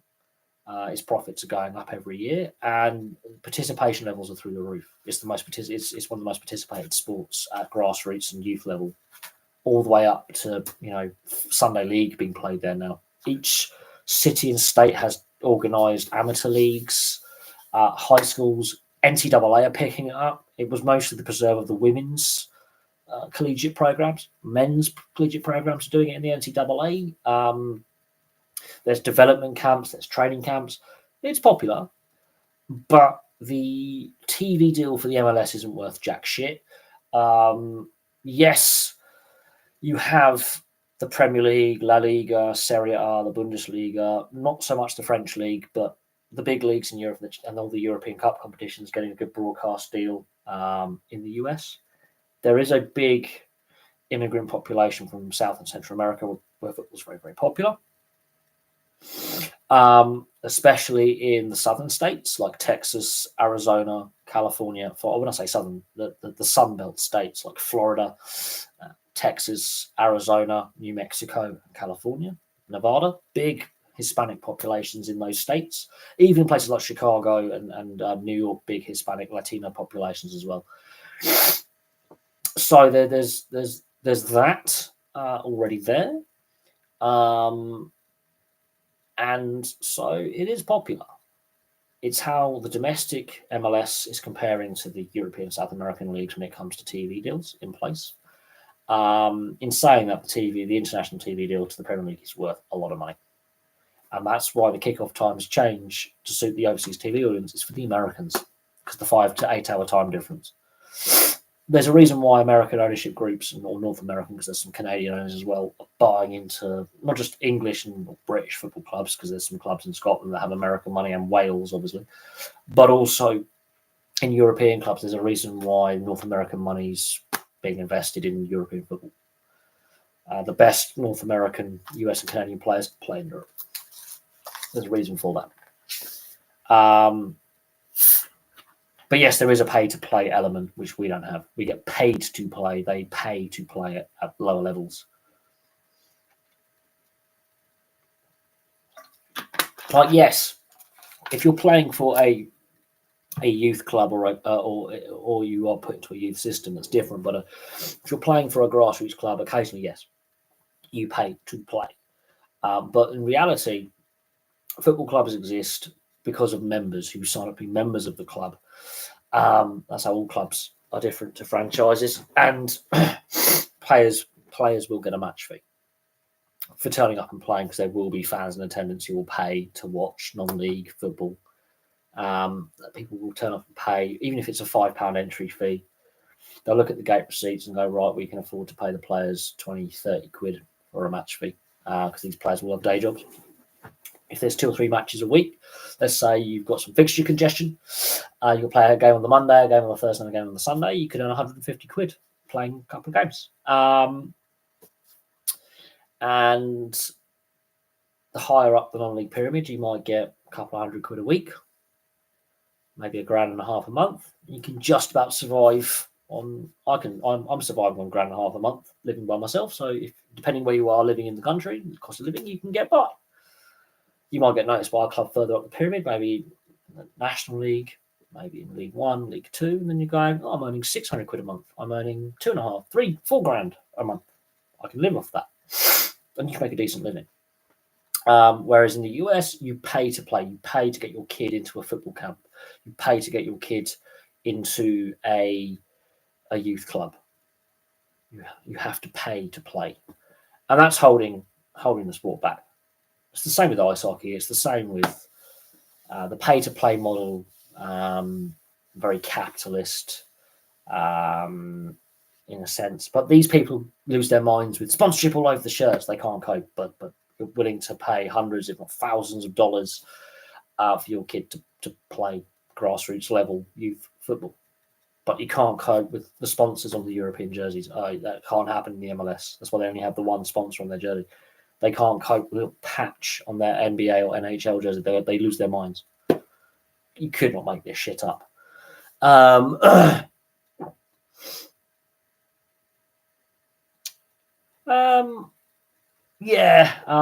are starting to see some of the top US and Canadian players leaving the US Canadian system and going straight over to the European system because they get paid more. It's starting to happen.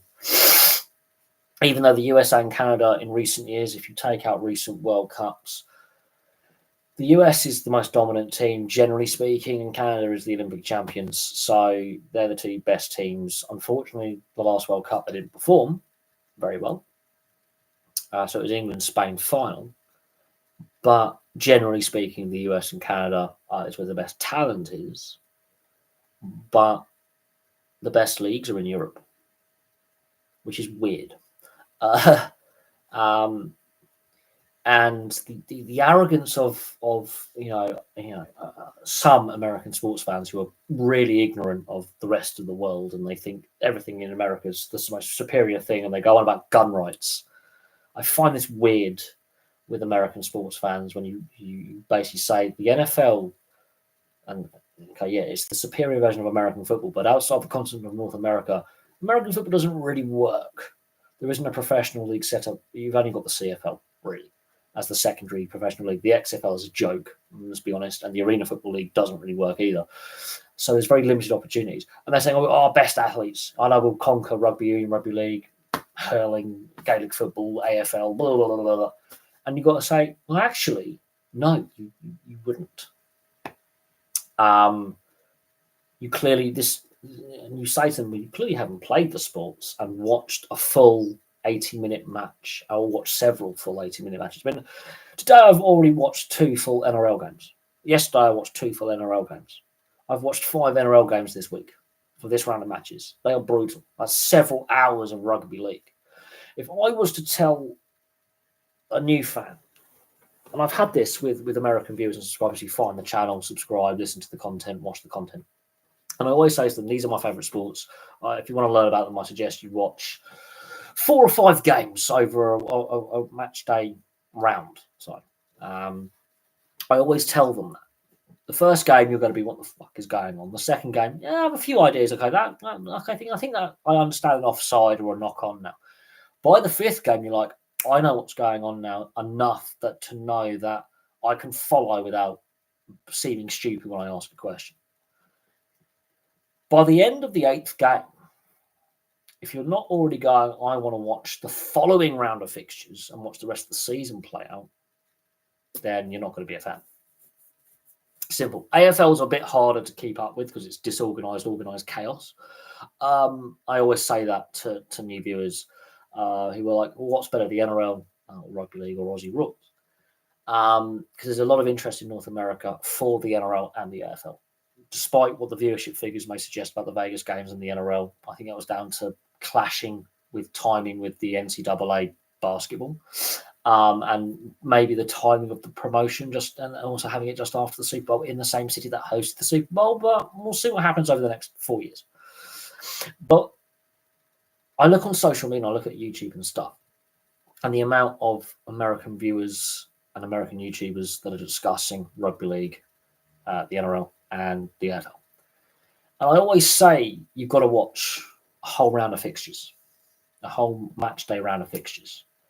And then they complain about the price of the NRL app. You just pay for the week and just watch the round of fixtures and then decide if you want to renew your subscription for a year. I always say you have to watch not just one game, but a whole round of fixtures. So at the moment, there'll be 8 games. One team is going to have a bye in the NRL. AFL is different. They haven't got the 19th team yet. So you can watch a whole round of fixtures, no bye. I always tell potential new fans who are curious, but I've heard a lot about this. I've watched the odd snippets, highlights.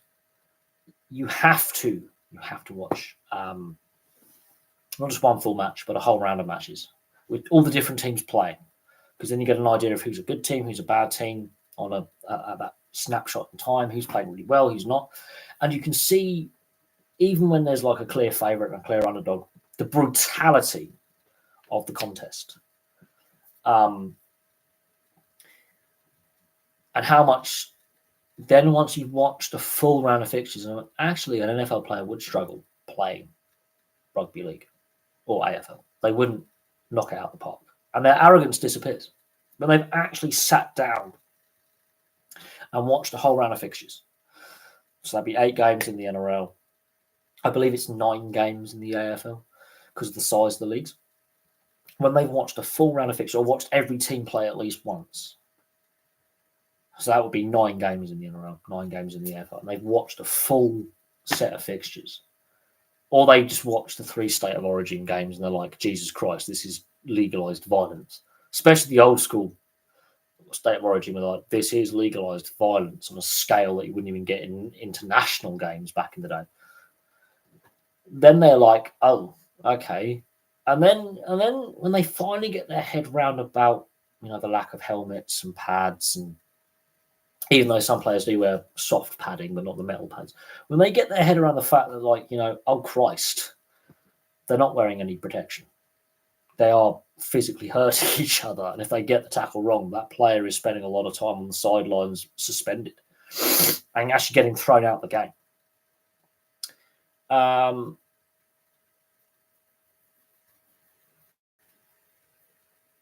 It's interesting. No, I live near Surrey, but not in Surrey. My location is west of London, but not Surrey. So there you go.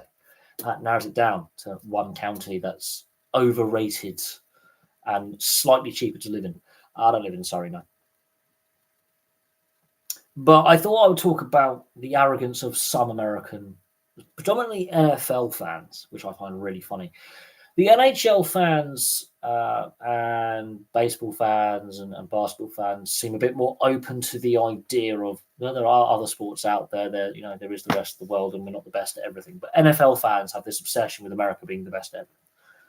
A proportion of them, and they are really ignorant to the fact that there is brutal sports out there. So if they were to watch Aussie rules or Gaelic football or hurling or be it the Super League or the NRL or rugby union, they are absolutely stunned with how brutal some of these sports are. Absolutely stunned. And then they look at who the best players are, and guess what? They're not American. But then they claim, the NFL players will smash, easily dominate, and these players will never. Yeah, no. There's a reason why very few league and union players have gone over to try American football. And it's not because they can't hack the physicality or the skill set required. There are reasons why. And even though economically there is the potential that they could get paid more money, there is a reason why they stick at it for less money in league and union. There's a reason why. And Aussie rules, there's a reason why. I can't tell you that reason why. I haven't been able to put my finger on it, but there's got to be a reason why they're not going. The international player pathway is clearly not attracting the number of players over.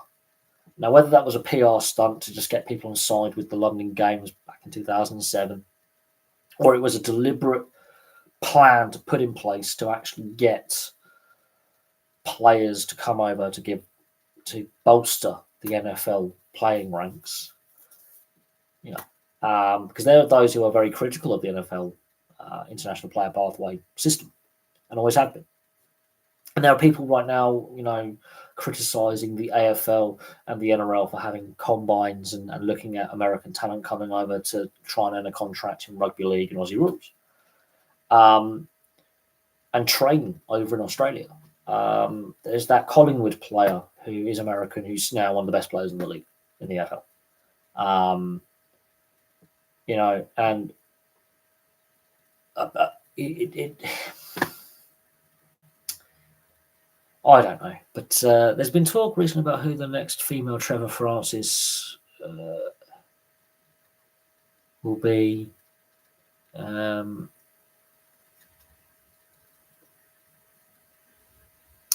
Well, Trevor Francis was the first £1 million transfer signing in England. I think he went from, was it Birmingham City to Nottingham Forest? Back in, was it 78 or 79, something like that? Sadly, he's now passed away last year and he's no longer with us, but he was at his peak a brilliant player, but his peak was a very short period.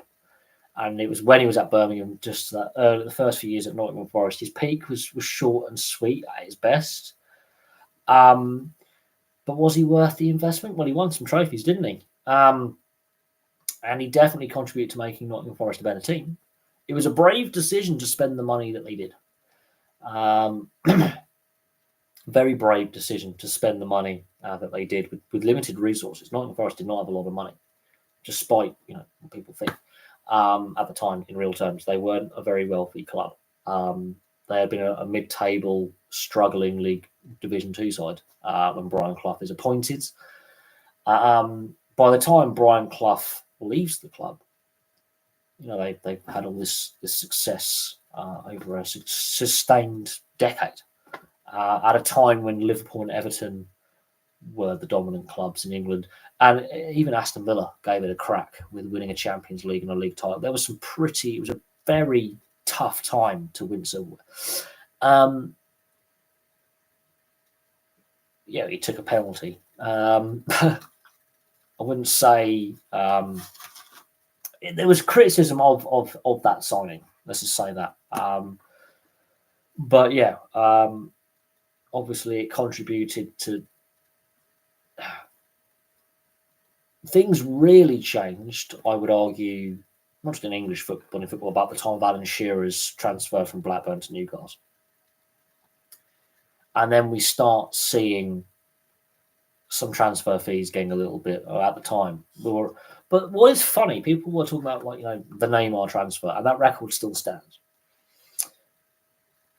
Like Gareth Bale going to Real Madrid, Juventus signing Ronaldo, Cristiano, that is, not Nazario, the better Ronaldo, in my opinion, the great Ronaldo, the Brazilian Ronaldo. But Ronaldinho, I'm going to use this as an example. His most expensive transfer fee was 36 million. Yeah. Ibrahimovic, if you add up all the transfers in actual value, isn't as much as you think either. But Ronaldinho, the most he ever went for in a transfer was 36 million for Ronaldinho. Now, at the time, we're talking, that was massive money. People were gasping. Rio Ferdinand's transfer from, I can't remember if it was West Ham or Leeds to Manchester United. I believe it was West Ham first, then Leeds, then Man United. He was seen as the most expensive centre-back of all time. I think Sergio Ramos, when he ended up at Real Madrid, people were gasping at that transfer fee. These are crap players are going for this money now. Some of the transfer fees that we're talking about with these players moving were people were gasping at the time. Now that's seen as an average player going for an average transfer fee.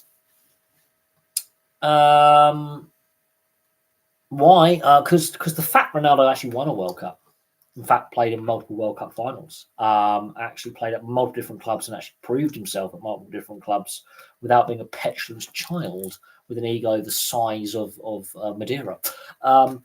Ronaldo isn't as popular as you think in Portugal. I actually know someone who went to school with him who's the same age from the island of Madeira. My friend Claudio is a very good friend of mine. He currently lives in Stansted. Ronaldo's sister was in his year at school. He's not as popular as you think in Portugal. He's very disliked by a lot of Portuguese because of his petulance, his ego, his attitude, and his general arrogance. They say Figo is the better player. Figo has a lot more respect than Ronaldo. Partly because Figo played in a tougher era at his peak. But there we go. That's my view on things.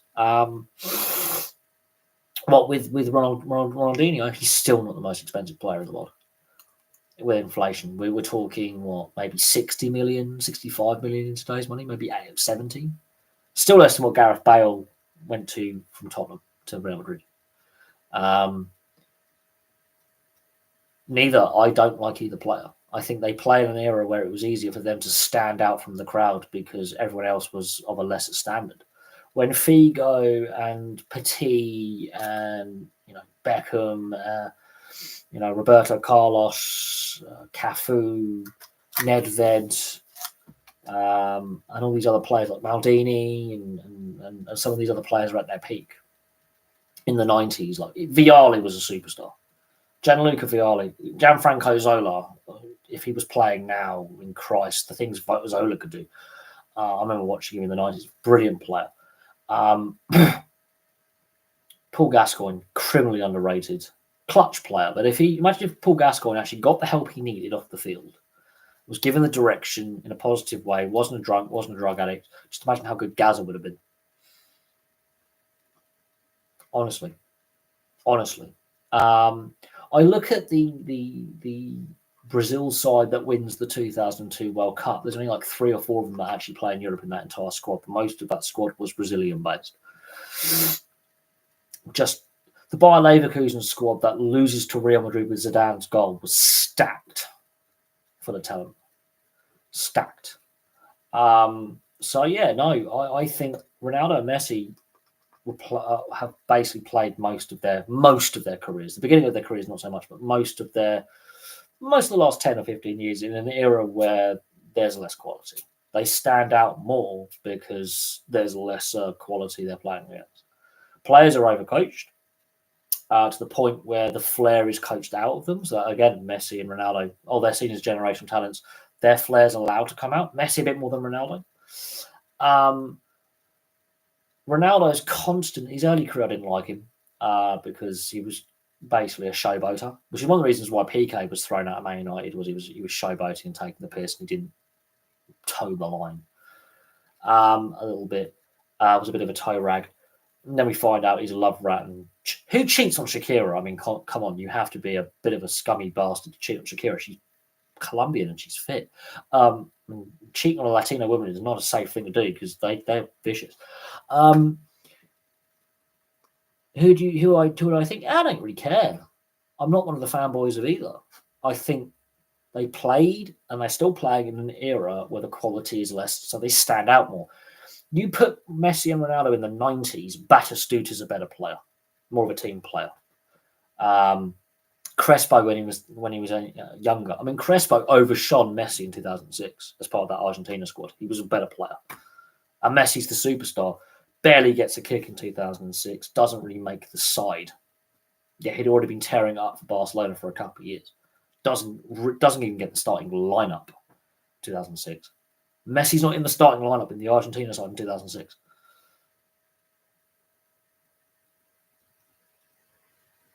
Oh, Vialli. Yeah, no, Vialli is criminally underrated. I've actually had the pleasure of meeting Gianluca Vialli when I was a kid. Fantastic human being. If he wasn't a football player, he would have been a teacher.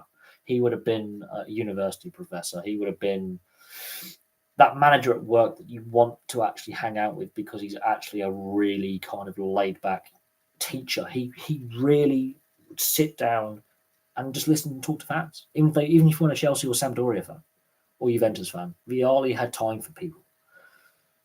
I don't think a Ronaldo or a Messi would sit down with a load of school kids because one of the kids' parents is his teammate and just listen to the questions and answer the questions and have the patience. Don't think those players actually do that because they would have to put it on Instagram, they'd have to put it on YouTube, they would have to put it on their Snapchat, they would have to put it on their Facebook. Look at me. He was not interested in the cameras and all that crap. He was a human being. No, the answer isn't Messi. Messi is also a tax dodging little shit. Sorry, I have no respect.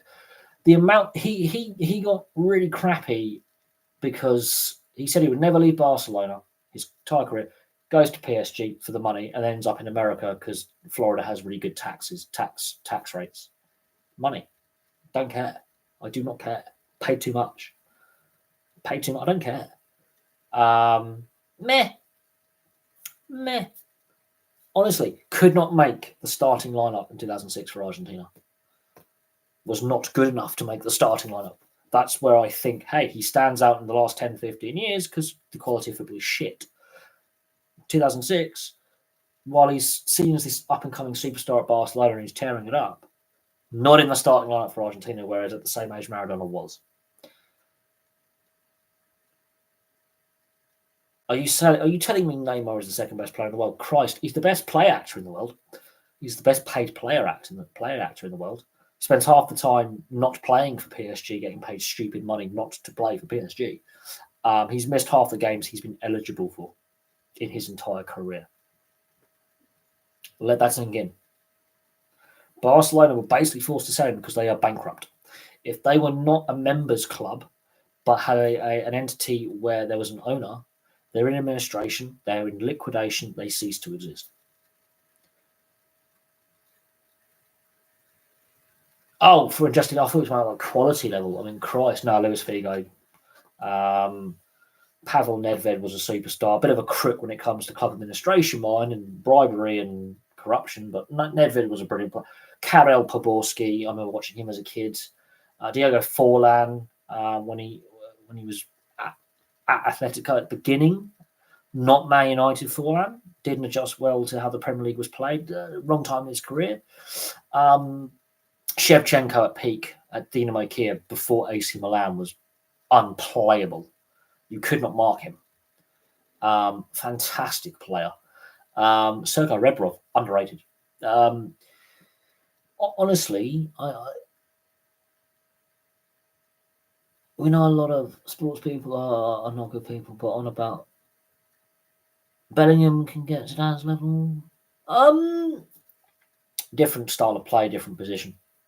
Completely different position. So to compare him to Zidane is Zidane is more like, I would argue, a Vialli or I wouldn't say Petit, but more Vialli. So then they were playing at the same time, although Vialli's career was a bit further in his career when Zidane's coming along, but they were both at Juventus at the same time and playing in Italy at the same time. So you can look at that and go, well, Vialli is the elder statesman, Zidane is learning from Vialli, and of course they both ended up bald, both ended up in football management. You cannot compare Zidane to Bellingham.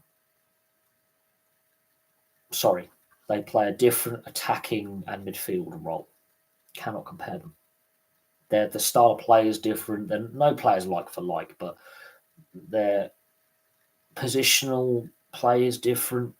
Their style of play is different, and their roles are different in an attacking sense and even in a defensive sense. Zidane was not as good at tracking back as people think.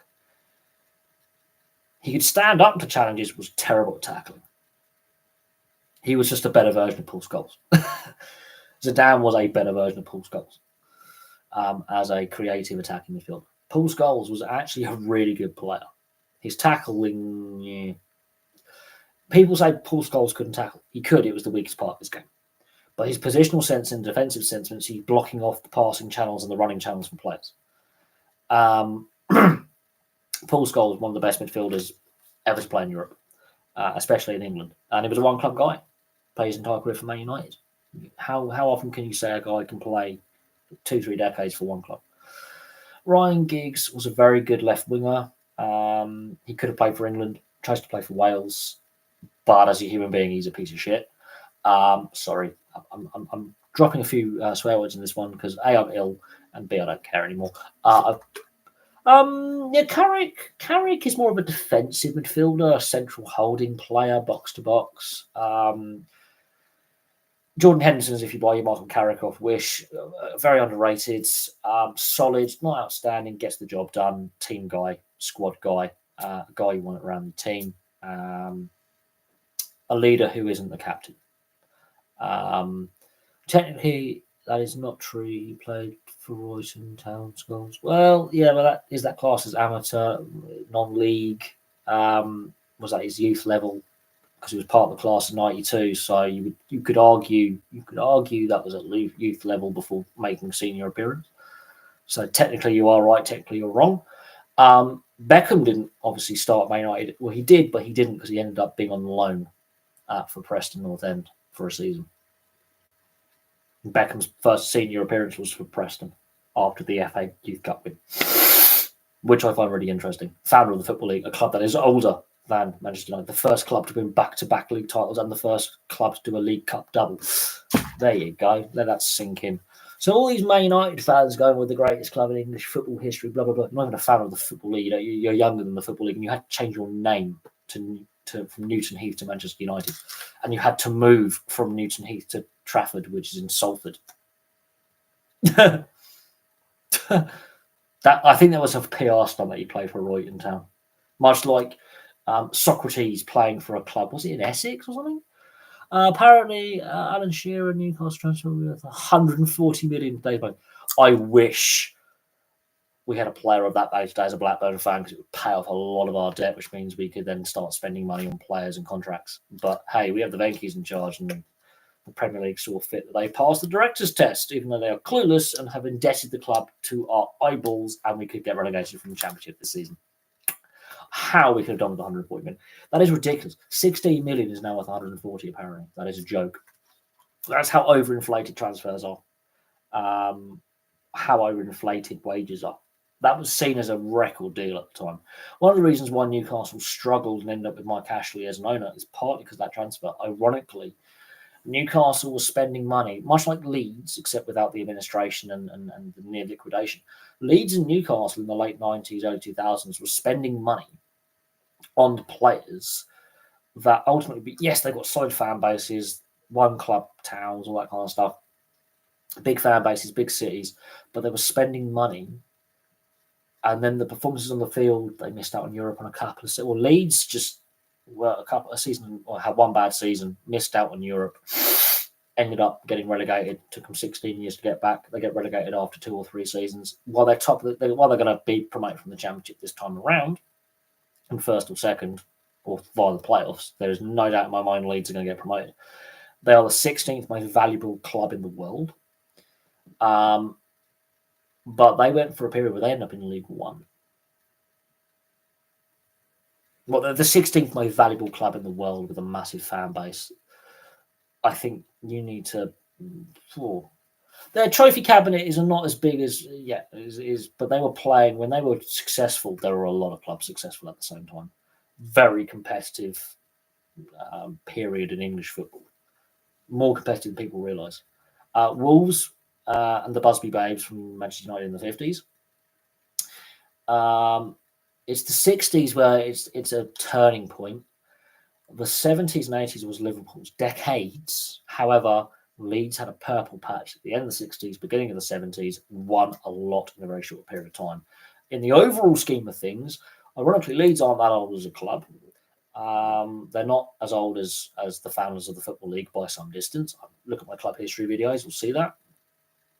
And it has been a while since they have won any silverware, admittedly, in my lifetime, but I was only a baby at the time. Been a long time since they've been at the top of the English game winning. But the late 60s, early 70s, Leeds were the side. They were the side for a period.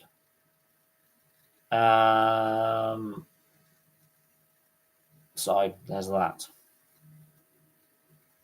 Yeah, the Intertoto Cup, does that really count? Does it not count? I would say but the last major trophy they won was the last Division 1 title in 1992. I don't think they won the League Cup. I think you'll find it wasn't. But even so, we're talking the 90s. We're talking 30 years ago. Near enough, if not more. I mean, Aston Villa haven't won a trophy for a long time. They've appeared in a couple of finals since they last won Everton. Until West Ham won the Europa Conference League, they hadn't won for a long time. There's some clubs with some long trophy droughts. And Spurs 2008 is going to stick and stick until they finally win a trophy. Arsenal's been, apart from a few FA Cups, they haven't been successful for a while. There are some clubs that have some lengthy trophy droughts. And we're talking about financial fair play rules and how basically Man City are financially doping, getting away with it, and they are. There's going to become a point where if they keep winning the amount of trophies they're winning, it's going to make people go, this is not competitive anymore. We're going to switch off. We're getting bored of this. And it's going to happen. This is where Scottish football has had its declines. Aberdeen were the last side to win the SPL, not called Rangers or Celtic, and that was in the 80s. And Scottish football has suffered as a result massively. The 70s and 80s was the high point of Scottish club football. It really was. Both Dundee clubs doing really well, Aberdeen, Hearts. It's not been great. Apart from St Johnstone doing the Cup double a couple of years ago, it's not been great up in Scotland for, it's the old firm. And okay. And it's a bit depressing. It is a bit depressing. And when I do my club history videos, I'm going to be focusing a little bit more on my week off, the week after next, on the Swiss League, because that is really interesting. The Swiss League is really interesting with where the trophies go. Ironically, one of the most competitive leagues for league titles being spread more evenly. I will say this: the German league, regardless of the Bayern League, as it's been known for the last decade and a bit, but actually it's surprisingly really competitive in its history. Vialli's value, still not the most expensive transfer of all time. That's still Neymar's, which is ironic. Still chronic how Neymar's transfer is ridiculous. That is a lot of money, but it just shows the overinflation of transfers, wages, agents' fees, and how the economy is a false economy. If Leverkusen do it, they will never be called Neverkusen anymore. They would finally got that moniker off their back. I mean, their first major trophy was a European trophy. They've won one European trophy and one German Cup in their existence, and they've had a couple of final appearances in some other competitions. Never actually won the German league. If they can win the German league, suddenly that changes the conversation massively. And Xabi Alonso has come out and said he's not interested in the Liverpool job in the summer, and he wants to stay at Leverkusen and keep winning trophies. So if he can then retain a title or win more trophies, more silverware to the club, and have a decent run in Europe next season, and potentially make a European final, be it Champions League or Europa League, suddenly the conversation changes about Leverkusen. Suddenly, Munich, their dominant period, it's got to end at some point. Eintracht Frankfurt and Borussia Dortmund have been the most likely in recent years to unseat them. Frankfurt have actually beaten Munich in a cup final convincingly a couple of years ago. I am surprised it's been Leverkusen this season, but since I think Dortmund was the last team to win the Bundesliga, not called Bayern Munich, and before that it was Wolfsburg. So there's been a smattering of other teams basically stopping Bayern from winning all the time. But unfortunately, Bayern see other clubs doing well, go, we're going to have your best players.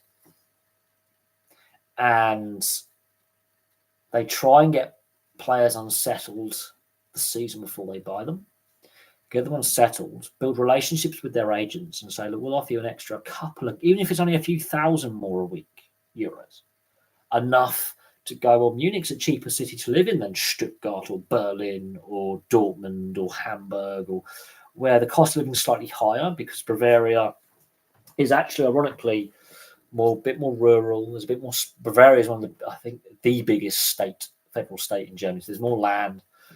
Outside of Munich is beautiful, stunning countryside, stunning landscapes. We've got the Alps, you've got the Alpine foothills, you've got some nice forests, you've got beautiful landscape.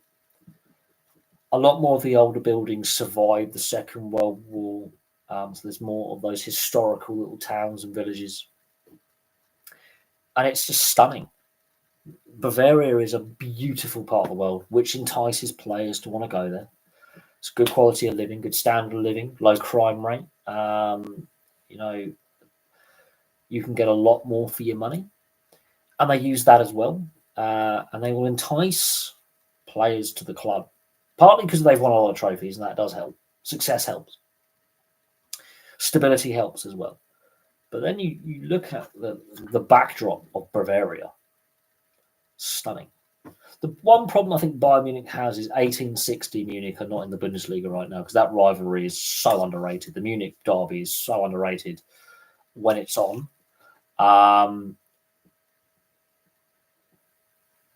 So there's that. I mean, the fact they're so far clear with those many games left, yeah, they're pretty much guaranteed. They can't. They're not going to win. They're not going to lose 7 in a row. They could drop a few, get a few draws here or there.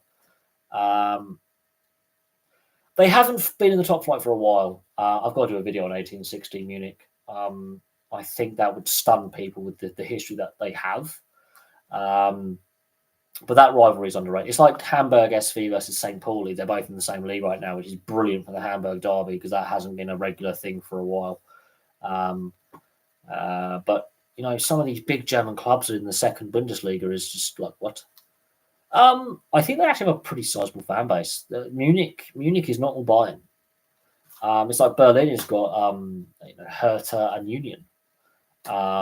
You've got St. Pauli and Hamburger SV in Hamburg. The Ruhr Valley and the Rhineland Ruhr Valley. You've got Cologne, you've got Borussia Dortmund, you've got Kaiserslautern. There are some really big rivalry. You've got Schalke in Gelsenkirchen. Like the industrial Rhineland Ruhr Valley area, which is where I was actually born in Rhineland Westphalia. Jesus Christ, some of the clubs there, the rivalries, because we've got these big industrial cities all on top of each other, a massive conurbation, a massive metropolis in Western Germany, the heartland of German industry. There are some rivalries, I tell you. No, seriously. And then you've got clubs like Hanover and clubs like that, which go under the radar. I've got to do videos on some of the other German clubs, Hanover 96, for example. And then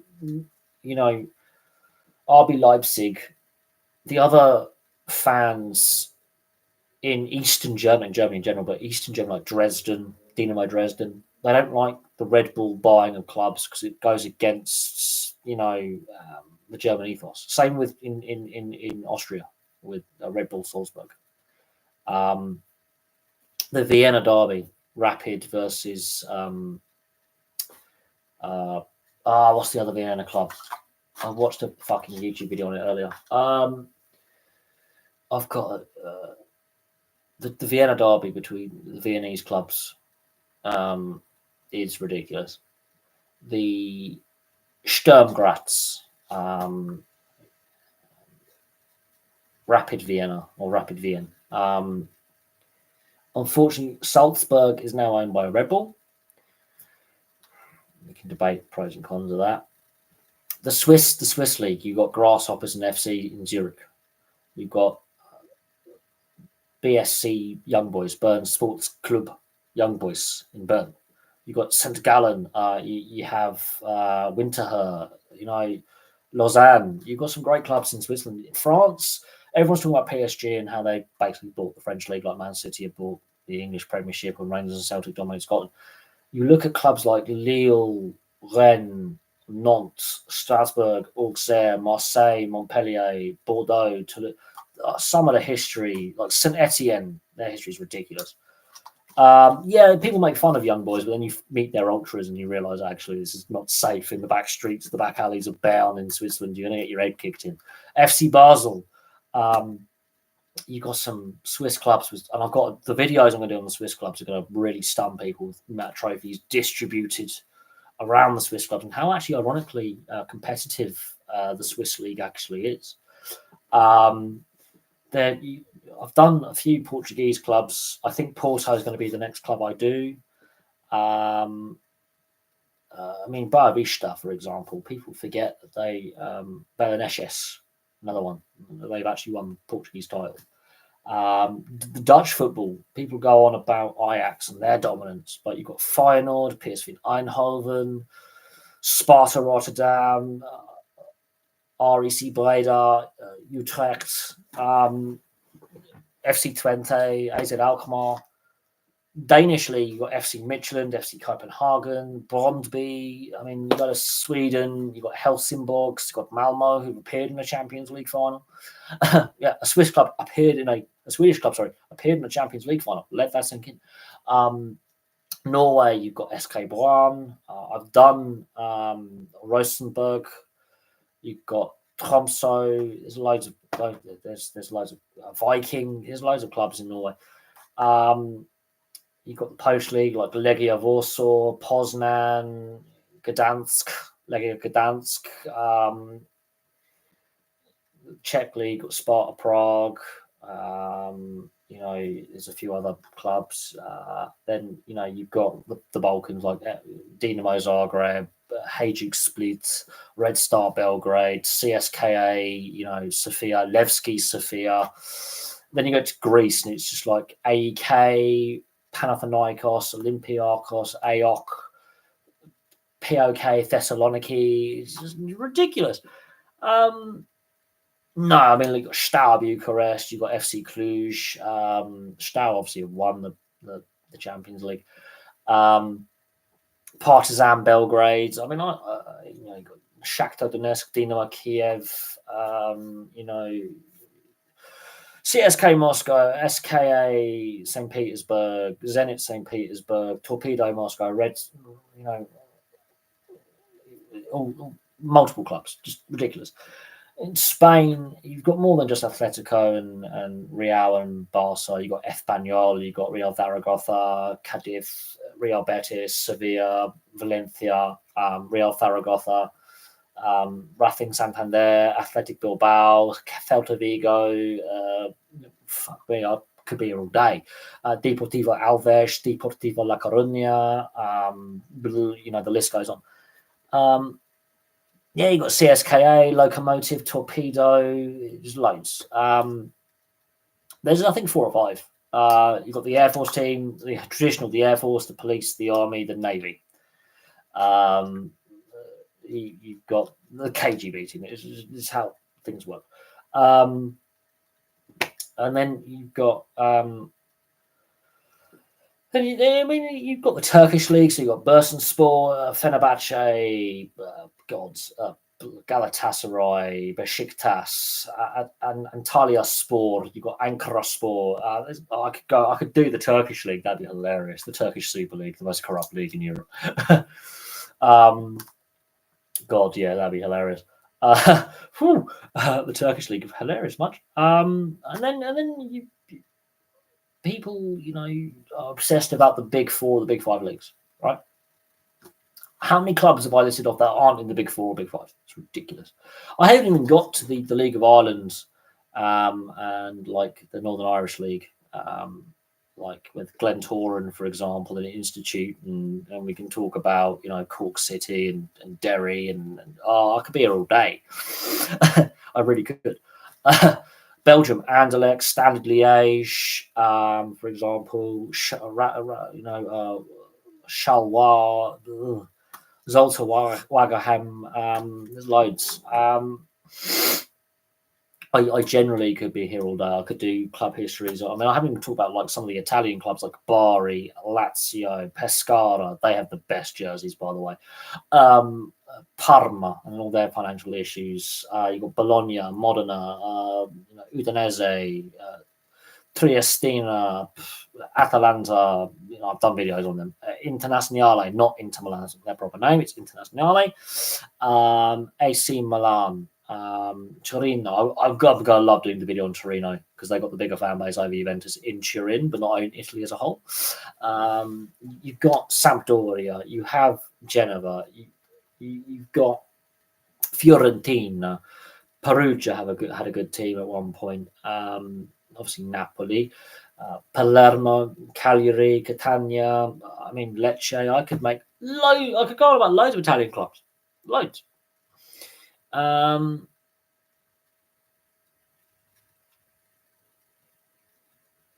So people are obsessed about, La Liga and only a handful of clubs in La Liga. Or the media, gives this perception. You got the more regional clubs and the smaller clubs like Villarreal. The stadium is bigger than the town it is in. You've got clubs like Getafe. You've got clubs that are a little bit more niche. Eibar, for example. Mallorca. There are those clubs that are fans are fanatical. Espanyol, they hate Barcelona. They hate the other Spanish clubs. They hate the Spanish media. The fact their stadium is a crumbling mess. And ironically, Barcelona are going to have to ground share with Espanyol or the new camps we developed and pay them money, which they don't have. That's going to be fun. So there's a backdrop to things. And, I haven't even gone through all the clubs. I mean, there are loads of club histories that I'm going to do, and they're going to be fun. They're going to be fun. They are going to be a lot of fun. And, it's going to be fun to do them. It's going to be fun to look at the club histories, especially the Yugoslav and Czechoslovak clubs, because the countries, don't exist anymore. Because now you've got the Czech Republic and Slovakia, you've got the former Yugoslavia and all the countries that make up the former Yugoslavia.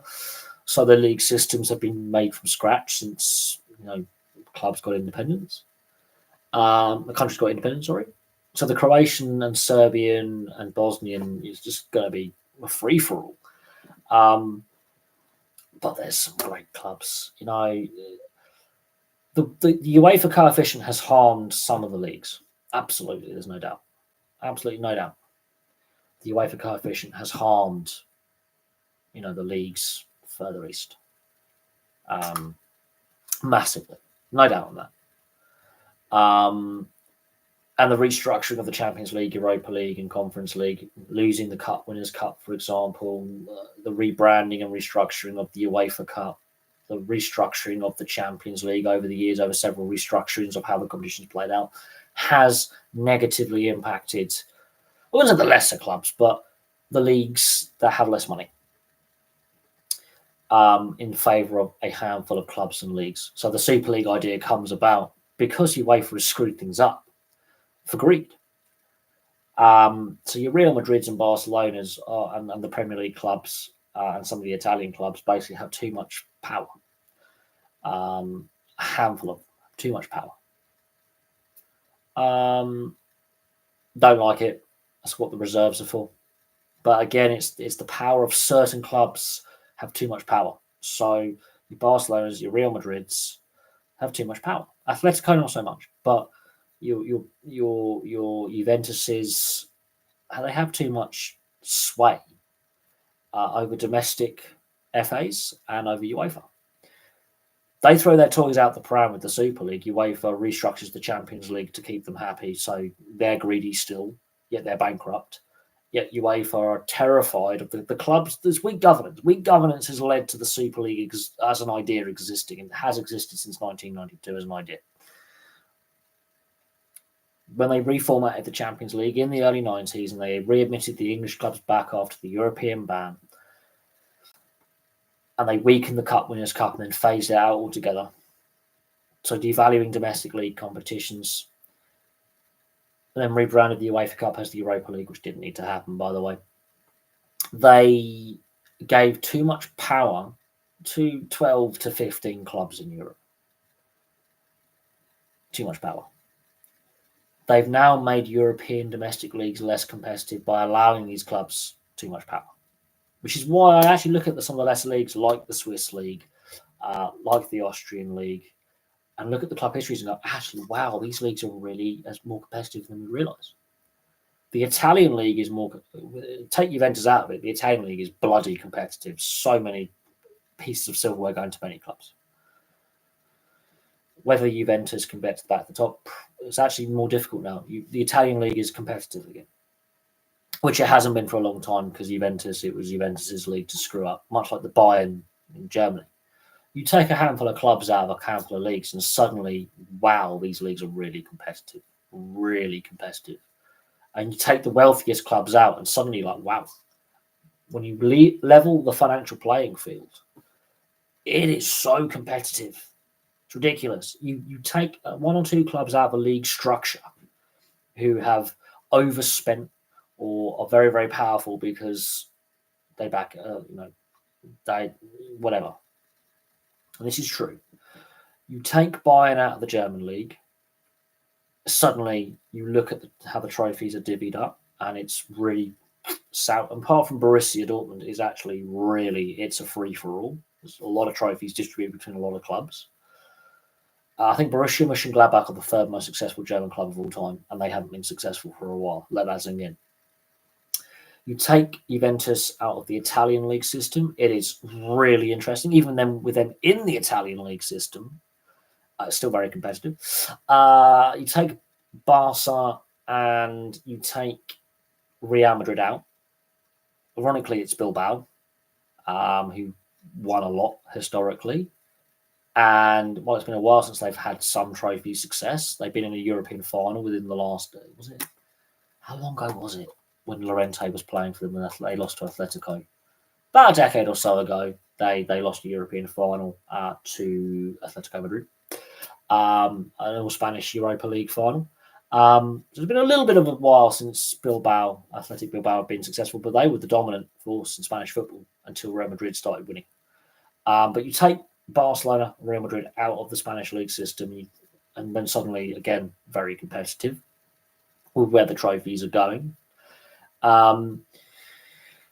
France is historically very competitive, but you take PSG out of it, it is St Etienne by some distance as the most successful club, although Lyon had the most successive title run in a row until PSG got all their stupid money. But you look at it and it's but only one French club has actually won a European trophy, and that is Marseille. No, that's sinking. Although AS Monaco gave it a bit of go in the early 2000s, just didn't quite get over the line back in the day.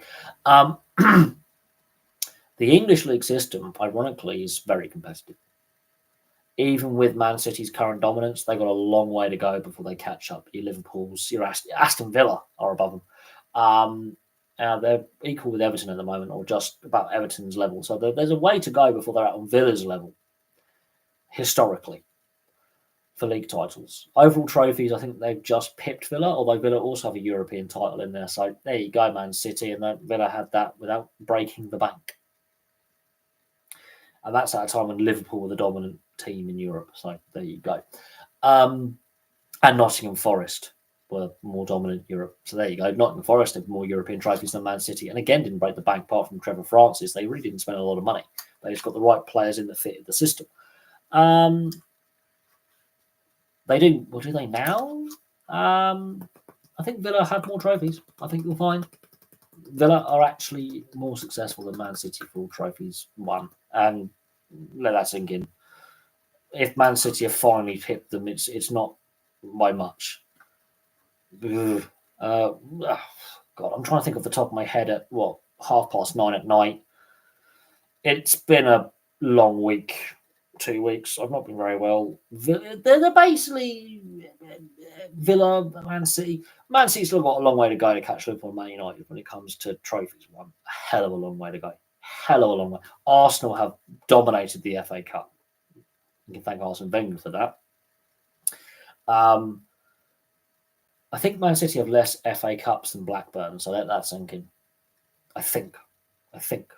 Although Blackburn have only 3 league titles and 1 League Cup in there, they have 6 FA Cups, so that helps. That cushions the blow when we're shit for 2 decades.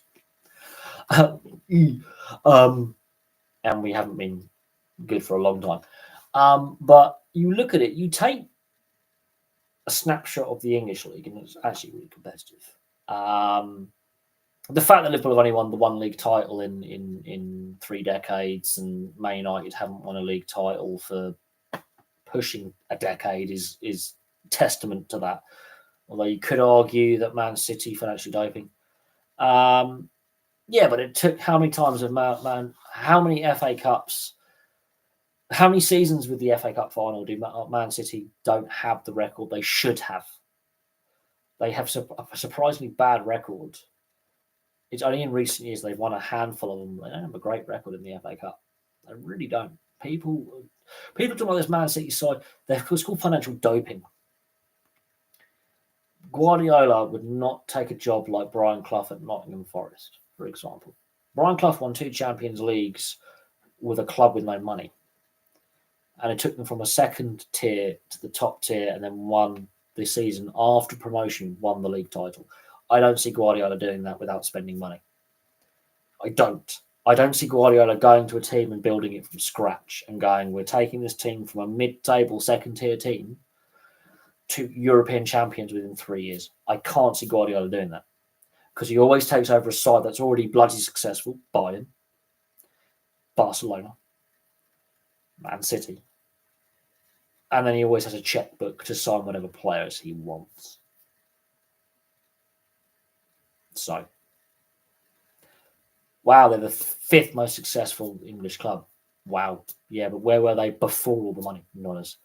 Chelsea, again, you take the money away. Chelsea and Man City are nowhere near as successful. Nowhere near as successful. In fact, they're embarrassingly underachieving. Both clubs. Embarrassingly underachieving. The fact that it took 36 years for Man City to win a trophy of any nature, which was the FA Cup, tells you all you need to know. Chelsea, until the Abramovich era, had 1 league title.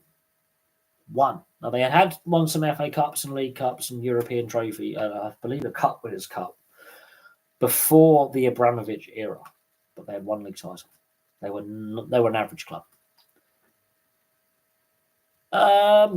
Money has ruined it. Money has distorted the competition aspect massively. Massively distorted things. And now the footballing authorities are changing the financial spending rules to try and level it. However,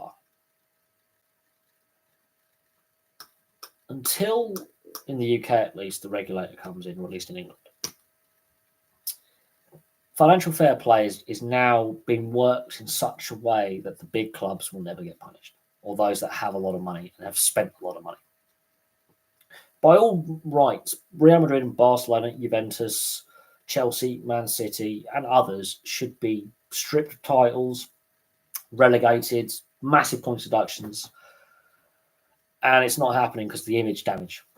They're going after the lesser guys at this current time. So you're Nottingham Forest. Everton have been successful for 30 years. 1 title and whatever. Your Leicesters, that was a feel-good story when they won a few trophies, but really, they're going after clubs that have lesser means or have 1 less silverware. And look, Tottenham only have 2 league titles, and they haven't won a trophy since 2008. How they can be classed as the Big Six is because they have a wealthy owner who's just been convicted and charged with financial offences involving the US stock market and insider trading. They have a criminal as an owner. So again, the fit and proper persons test, the directors test, and this is where we should regularly check up on ownership. He has been convicted in a court of financial misdeeds and breaking trading rules and corruption, basically, and he's allowed to own a football club with Levy as his right-hand man. I'm sorry, I don't give a fuck. We've allowed a criminal to continue to own a football club, in this case Spurs. No one's talking about Lewis's conviction in the US and legal issues in the US, but he's still allowed to be a fit and proper person to own a fucking football club. Let that sink in. We allowed the Oyston family to own Blackpool for many years. We allowed Sullivan and Gold to be involved with several football clubs with their criminal offences. Even though we can argue pornography laws have changed and the attitudes towards the adult industry have changed, they were still convicted of crimes on their permanent record. Let's not pretend this is all good. Yes, but historically Tottenham have been the 6th British cabinet in England. Maybe not so much. 2 league titles. There were a lot of FA Cups, not so many League Cups, a lot of FA Cups. But Tottenham massively underachieved. A lot of clubs massively underachieved. Wolves were the dominant side in the 50s. People forget that Huddersfield, because most Huddersfield fans are probably not alive today that were alive when they won 3 league titles in a row. First club to win 3 league titles in a row and an FA Cup. And then Arsenal go, can we have your manager, please, Mr. Herbert Chapman? We need a manager. And they were called the Bank of England club because they were the wealthy club at the time. And so Herbert Chapman goes to Arsenal and wins them a lot of silverware. And Huddersfield have never won ever again. Ever. People talk about Stanley Matthews, and how he was a great player, how little silverware he actually won as a player. It's ridiculous. It is ridiculous how little silverware Sir Stanley Matthews actually won as a player.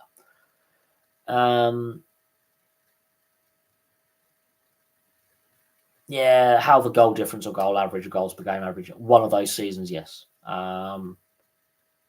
True, it'd be goal difference now rather than goal average, but that was the rules at the time and they lost playing by the rules. So people are whinging about that. I don't think there's a Cardiff fan alive who would remember that, but stats nerds will go, well, this is how advanced stats were dealt with then when it came to the tiebreaker. And that was the rules the FA set out at the time that the Football League said we'll sign up to. So when you're saying now they would have won on by today's rules, potentially yes. But goal differential and goals per game average were the way now it's goal differential and the for and against. And before it was the goals per game average. So you had to have abide by the rules. There are those who claim, oh yes, today, that's hindsight. Rules are different now than they were then. It's like there was a cap on the upper wage limit imposed until 1968. Now, when we talk about player wages now being out of control and too much, yes, you can blame Jimmy Hill's decision to fight for the players, to have a players' association and get rid of the upper wage cap. Yeah, that's an unintended consequence economically. But at the time, clubs were finding that players were retiring earlier because they could earn more money in a factory, in a warehouse, in an office, in the military. They were, clubs were struggling to retain players because they couldn't pay them what they wanted to. They were constrained. So some clubs were like, oh, we'll put this wage cap. Clubs were basically, there was a salary cap. Called an upper wage cap. So the player could only earn X amount per week. There wasn't every player, imagine if a wealthy club, let's say the Busby Babes of Man United or Man City at the time were quite a successful club, Wolves, they could probably pay all their players the same wage per week. So there's an upper wage cap of what a player individually could earn. So a sort of a salary cap, but it's not. And players were like, well, we're not earning our potential. We can only earn X amount and that's it. We can't earn any more. We can't get a pay rise above X amount per week. I think it was like 50 quid a week or something. But in real terms, that's a lot of money now, today's wage, but they were capped. And then Jimmy Hill decides out of the blue to go, I'm Coventry City manager, I'm doing really well at Coventry City, they're a solidly run Football League club, decides one day to go 1968, bollocks to this, I'm going to quit being manager, I'm going to quit football management, and I'm going to be joining the PFA, I believe it was. And he basically said the players will go on strike unless you get rid of the upper wage cap. And suddenly the FA and the Football League went, okay, this is gone. You can earn as much as you want. And then what then happened as a consequence in the 70s and 80s was clubs hit financial problems again, massively. And the investment wasn't there in the stadiums. They were paying the players. And then what then happened was some of the other leagues in Europe, like Italy, like Germany, could afford to pay players. So you get your Kevin Keegans going to Hamburg. And then you get your Gazas going to Lazio later on. And you get your Paul Inces going to Inter. And so then what ends up happening is we have all the football hooligan issues, there's stadium disasters at like Bradford and Hillsborough and things like that, the bad things that happen, the sad things that happen. And regardless of that and the pros and cons, and we get the all-seater stadiums and the investment in the infrastructure that wasn't there, partly because of this wage cap being removed. Players got paid more. And then the playing arms race between clubs happened.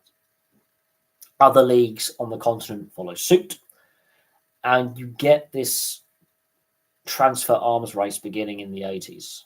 It starts in the 70s, begins in the 80s, and then we get the satellite TV era. And then we get the World Cup in the US. And this is where the arms race starts to grow a little bit. And we don't see the damage that would happen until much later on. And this is where the weak governance comes in the 90s, which allows the situation we have today. And player wages are ridiculous, and transfers are ridiculous, and contracts are ridiculous, and the agents, that's the big problem. And Brian Clough was right. Doesn't, back in, he goes, this is towards the end of Brian Clough's life. He did say this, and this is a true quote. Back in the day, there was one agent. He was a secret agent, 007. Now, and he shagged women. He didn't shag football clubs. And that's basically what agents are doing. Because they're not very well regulated. They're murky. Some agents obviously are above board, and there's some player agents or sports agencies where they'll represent athletes in multiple sports, and they're really above board, and they're really professional, and they have nice offices, and they have many agents working for the agency who are directly employed, and it's all good. And then you have Renola, for example, who's sadly passed away, or Moses in Australia, who are really dodgy, proper dodgy. And they are basically shagging the sports teams. They're screwing them over. They're agitating for their clients to break contract. So the contract's not worth the paper it's printed on. And there's that.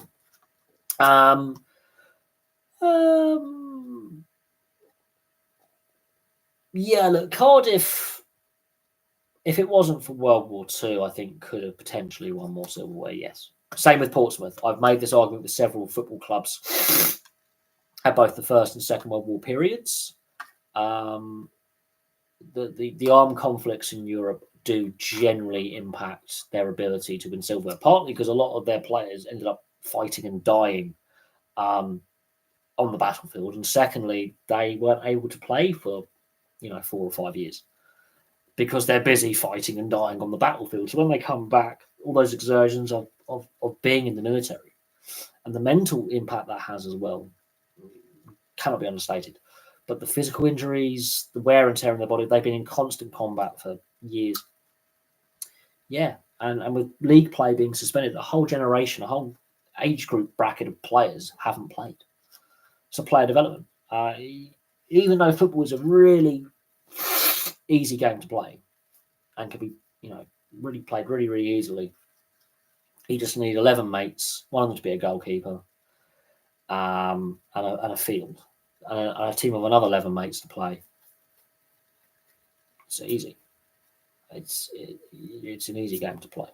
It's a very cheap game to play, really. You just need one ball, 22 blokes minimum, and 2 linos and a ref. So you need 3 officials, 22 blokes willing to kick lumps out of each other for 90 minutes, and a field and some goalposts and a ball.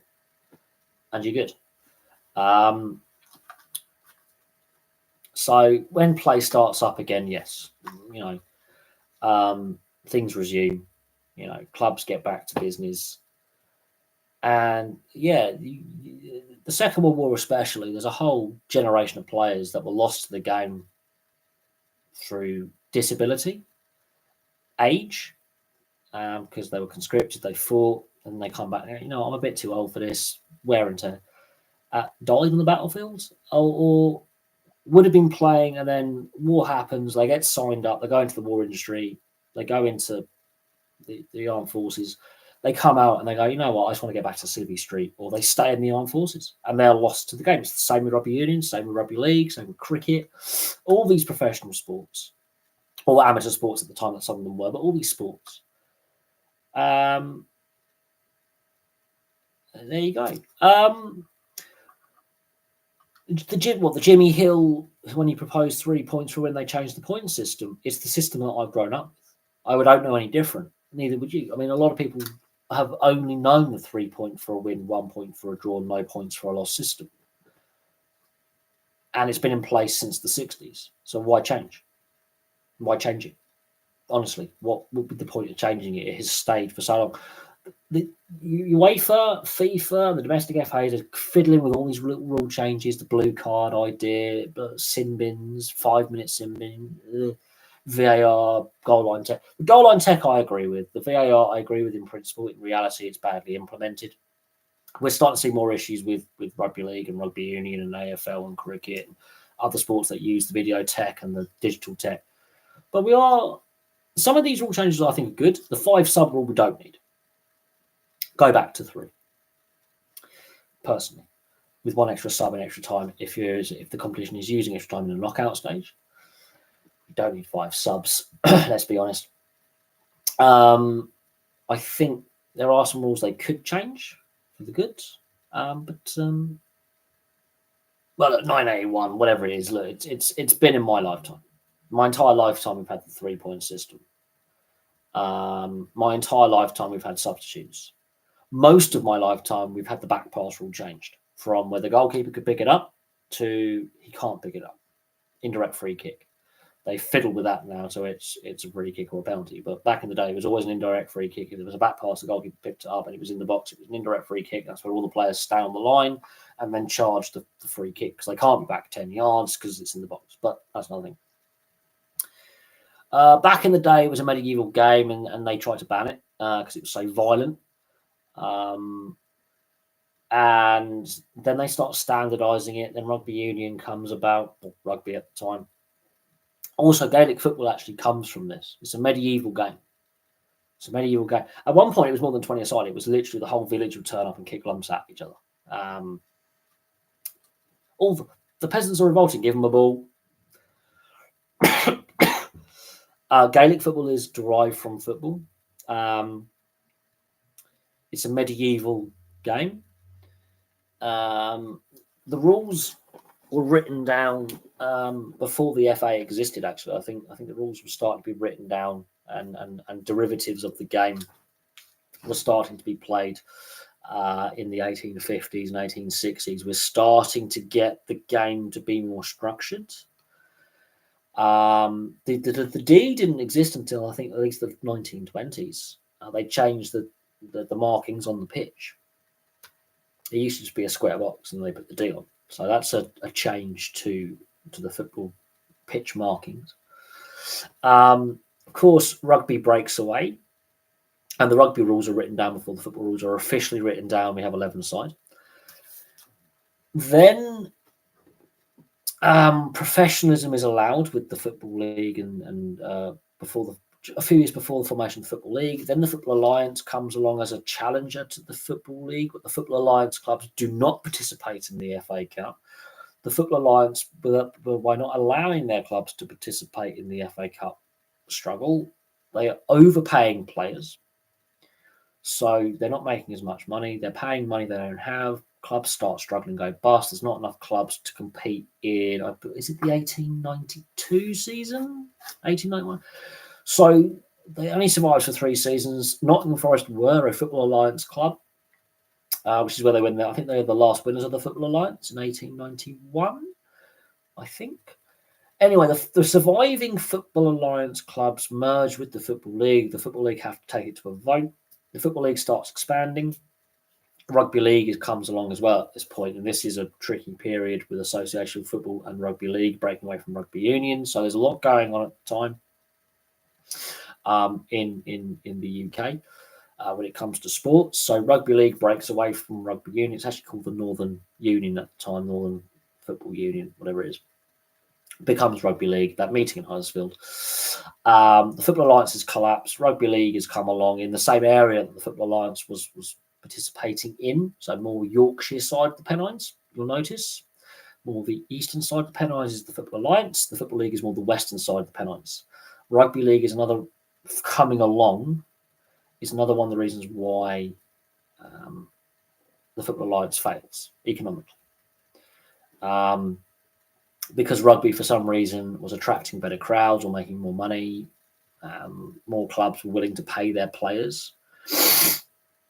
And I think crowd numbers had something to do with it, and gate receipts. And there was a lot of things. Some of the Football Alliance clubs, I believe, actually switched back to rugby, became Rugby League clubs. Weird. Anyway, and there were more clubs playing rugby than football. So you can have more matches against each other, more revenue.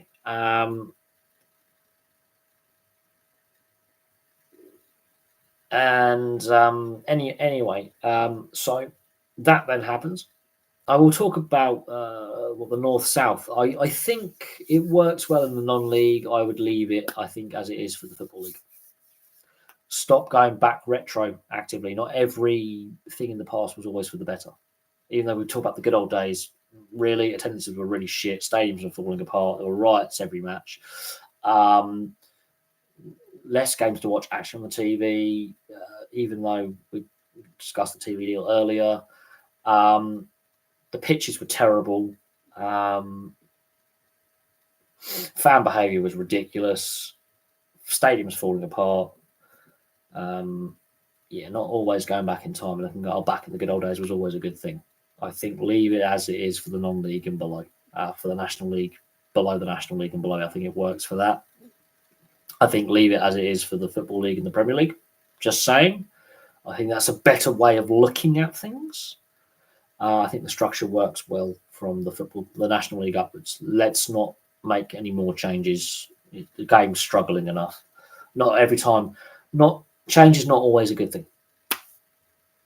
Change is not always a good thing. Sometimes doing nothing is the best thing. In this regard, doing nothing is the best thing. But as I'm saying with the Football Alliance, Football League, Rugby Union. Now, this is where the North-South divide comes with sport. The northern half of the UK, the clubs are professional. The southern half is still amateur, which is why you see the amateur leagues in football take longer and less football clubs being professional further south. Then the railways keep expanding and railway locomotives and travel times get shortened. Suddenly you see more professional clubs spring up in London and the southeast and the south and the Midlands, northwards, and then football. For some reason, football becomes the dominant sport. It just does. And it's in England at least. Rugby league is still a northern thing. Less southern clubs want to join the rugby league. They're still union based. And so football wins the battle nationally, all because of the split in rugby. If rugby had stayed as one sport but favoured professionalism and gone down the rugby league route, where we'll have a few less players, rugby league would be the dominant sport over union and potentially the dominant sport in the country, and we would be better than Australia. Football wins the day, and it's to do with number of players. 11 players on a football team, 13 players on a rugby league team, starting players. We're not including subs come later. Union's 15. So you have to pay more players, which is why another reason why unions stuck it out as amateur for so long is the wage bill. The wage bill, if they'd been professional from the outset, would have been ridiculous to pay the players compensation for playing bigger squads. So football ironically wins the economic battle because you have to pay less players, which is why it becomes more successful than rugby league, which ironically was more successful than rugby union as a club game earlier. However, rugby union realised the international game, we can do this, and they marketed the international game very, very well. Now, when we're talking about professionalism, yes, the players are getting paid. It's not professional in the sense it is now. They would still have secondary jobs. They would still have to supplement their income until about after the war. We're talking definitely after the First World War. But football becomes more profitable earlier than rugby league. So, beginning of the 90s, when Premier League comes along, the only fully professional rugby league side, bearing in mind they were the most dominant rugby league side at the time, is Wigan.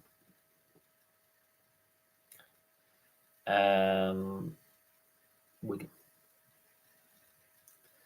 So there's that. You think the 46 league game season is too long? Less revenue. If you shorten it, you've got to either A, raise ticket prices, but then you lose money on the TV deal. The TV deal is suddenly worth less because they are wanting, and it's already not worth enough as it is. The TV companies go, well, we've got less games to show now. we're going to have to renegotiate the deal. The TV companies want as many games as possible to sell not only to a domestic audience but overseas audience. The more games you have played, the more games you can broadcast. The more advert revenue you can get, advertising revenue, the bigger audience you can get.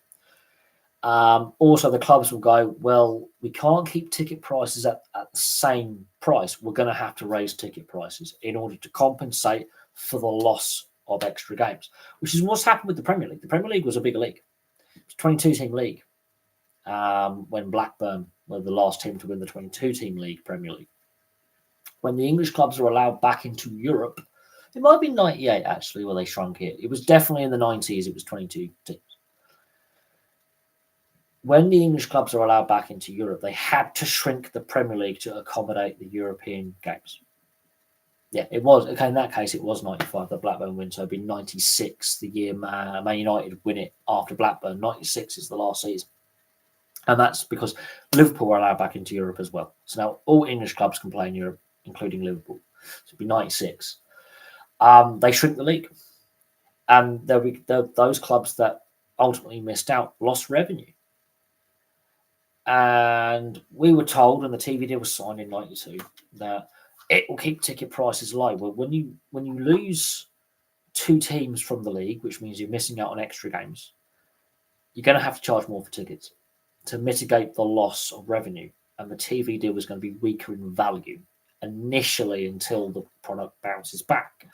So, yeah, shrinking the league, you may think, it's reduced the number of games. Yeah, you're reducing the revenue you can make at current levels with ticket prices. You're going to have to raise ticket prices. Cost of living prices, not going to work.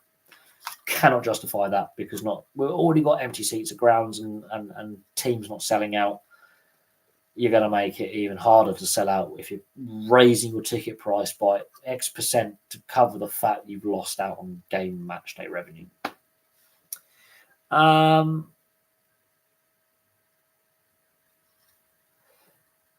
We're talking about player welfare, then increase squad size, bring back the reserves, which have been stripped. Reduce the squad limitation, the squad cap. Reduce the squad cap. It's a UEFA rule they brought in, reducing squad sizes as a cost-saving measure. But you look at the salaries being paid, reduce player salaries at the top end, you can have bigger squads. This is where these players on getting big contracts that they can't justify in the transfer fee. Guess what? If you spent less money on overpaying players and overpaying on transfers, and invested more money in homegrown players, you can have bigger squads. Because a homegrown player will give his club that have given him the opportunity to make it into senior football a hometown discount.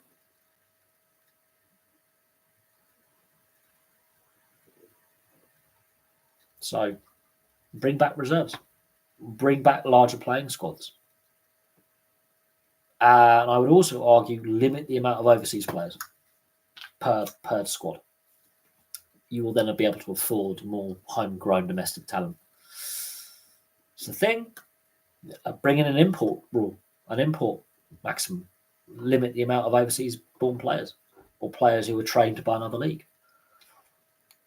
Suddenly you will find, actually our wage bill's dropped. We can afford more players. We can actually have a bigger squad. Who knew? Sometimes unregulated capitalism is not always a good thing. But clubs will rail against this because it weakens the talent pool. I think actually, ironically, it will probably make the domestic talent fight harder to get to the promised land, if you know what I mean. But you've got to look on an economic standpoint. Clubs are already struggling to reduce their income further by reducing the number of games. And we're talking about all levels of the game, not just the Premier League, but League One, League Two, Championship, National League. If you are going to do that and say we are going to reduce the league size, clubs are going to vote against it because they're not going to vote against something that makes them poorer and means that clubs are going to fall out of the football. If you're going to do that, you have to include the National League in the Football League structure then to mitigate the loss in revenue that Football League clubs are going to go out of the Football League into the non-league. At that point, it makes the non-league basically League 3. There'd be so many clubs that are Football League clubs in the non-league at this point. If you were to shrink the size of League 1, League 2, you'd have to shunt a load of clubs down to the non-league.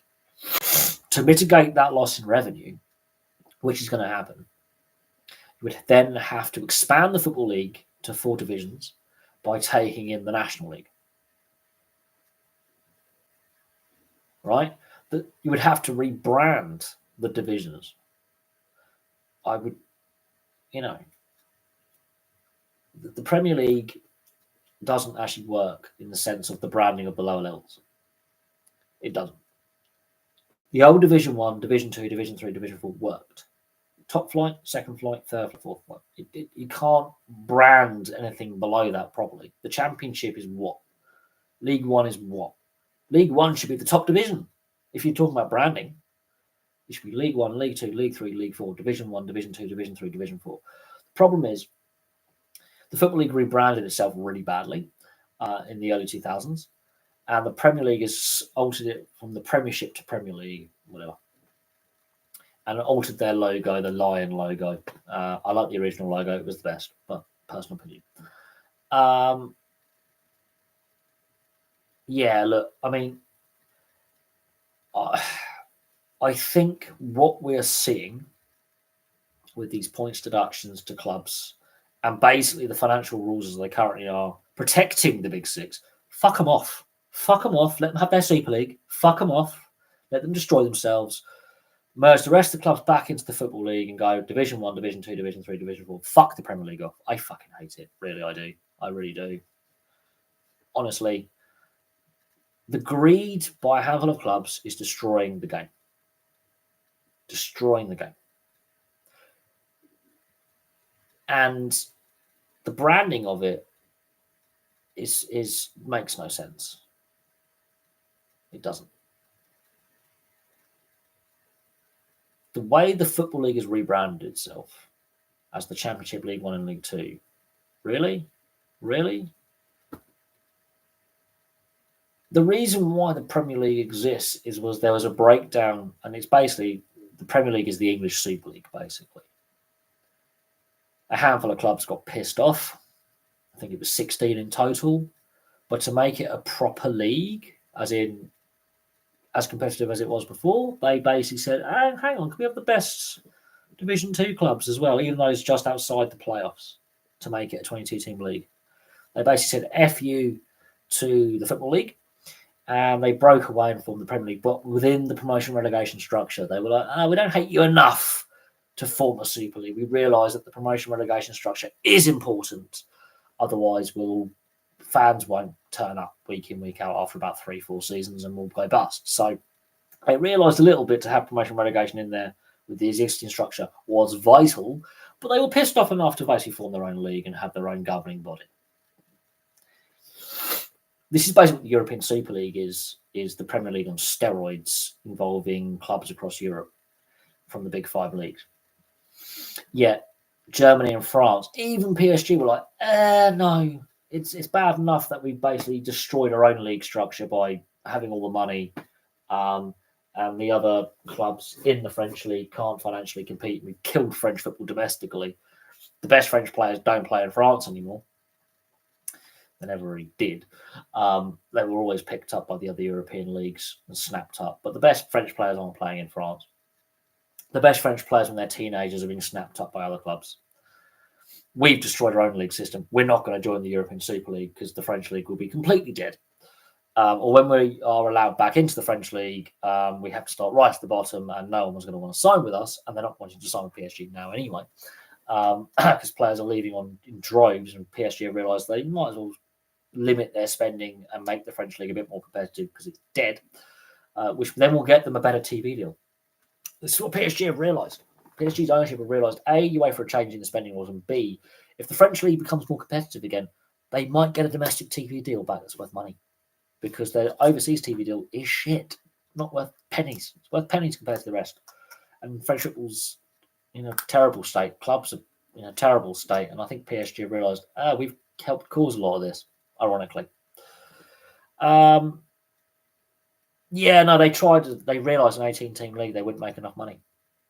ticket prices would be too high, and it would completely bollocks the rest of the Football League structure. Even those clubs in the lower levels that agreed with the Premier League existing and agreed with the EFL being told to fuck off, they realised that actually they would do more harm than good by having too small a league.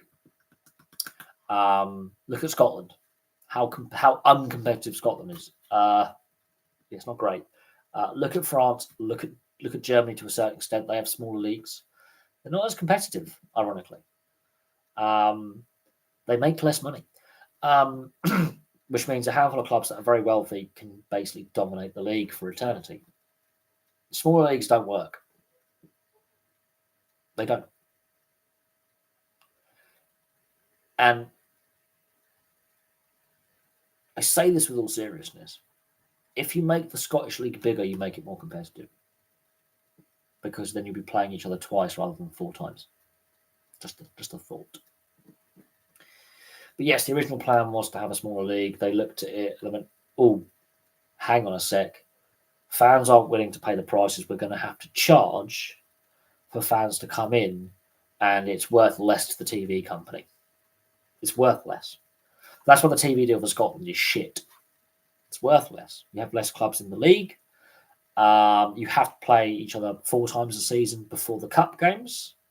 How many times can you really sell the old firm before every other fan base goes, this is boring and dull? This is not worth it. Yeah, but it isn't, because you're losing revenue. You're losing match day revenue. And the TV deal is going to be worth less money. So you're making less money on the turnstile, less money with merchandise sales, ironically, less money for program sales, and the TV deal is worth less money. It's about money. You reduce your revenue. Why? I mean, the reason why the Premier League's at 20 teams and not 22 is because European clubs, the European ban ended.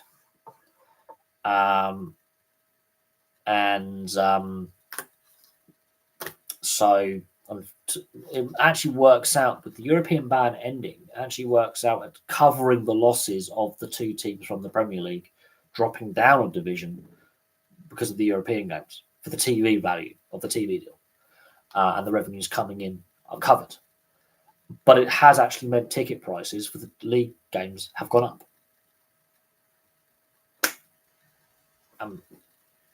There is, and that is a problem. And cut away prices are uncapped. So the clubs can rip their fans off and rip fans off completely. It hasn't always been 18 in the German league, but at the same time, once you get below the second Bundesliga, the drop-off is crazy. Same in the French league. Once you get below League 2 in France, the drop-off is off a cliff. And there's a reason for this. There are other sports that actually have really decent followings. Football is the biggest sport in Germany, but ice hockey is pretty good. Basketball is pretty good and well followed. France, oh my God, it's unreal in France. The way rugby league and rugby union have massive followings. Ice hockey's got a massive following. Motorsport's got a massive following, and pro cycling.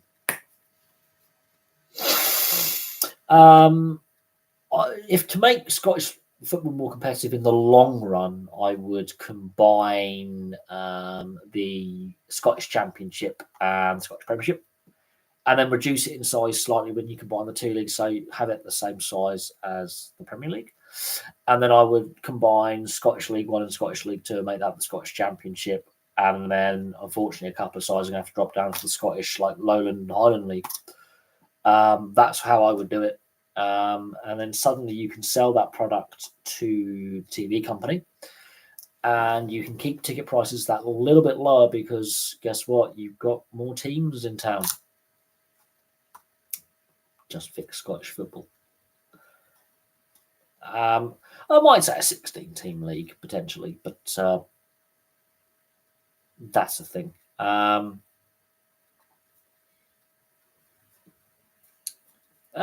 think it was a bit more than one season because the economic impact of East Germany, and to make sure the East German clubs sort of were solvent. No, I don't like 4 matches against the same team. It dilutes it. It only works in the North American leagues like the NBA and NHL when you're playing a division rival. And even then, I think they overdo it. But the North American fans were like, the way the North American system works, it's more for the TV market. So they want to sell the rivalry, but I think they overdo it massively. And yeah, I think it lose. I mean, look at the Ashes series now played every 2 years. It's lost its appeal for me. England and Australia play each other too often. They've milked it. They've milked it to death. It's to death. It's not on the same level anymore. And so,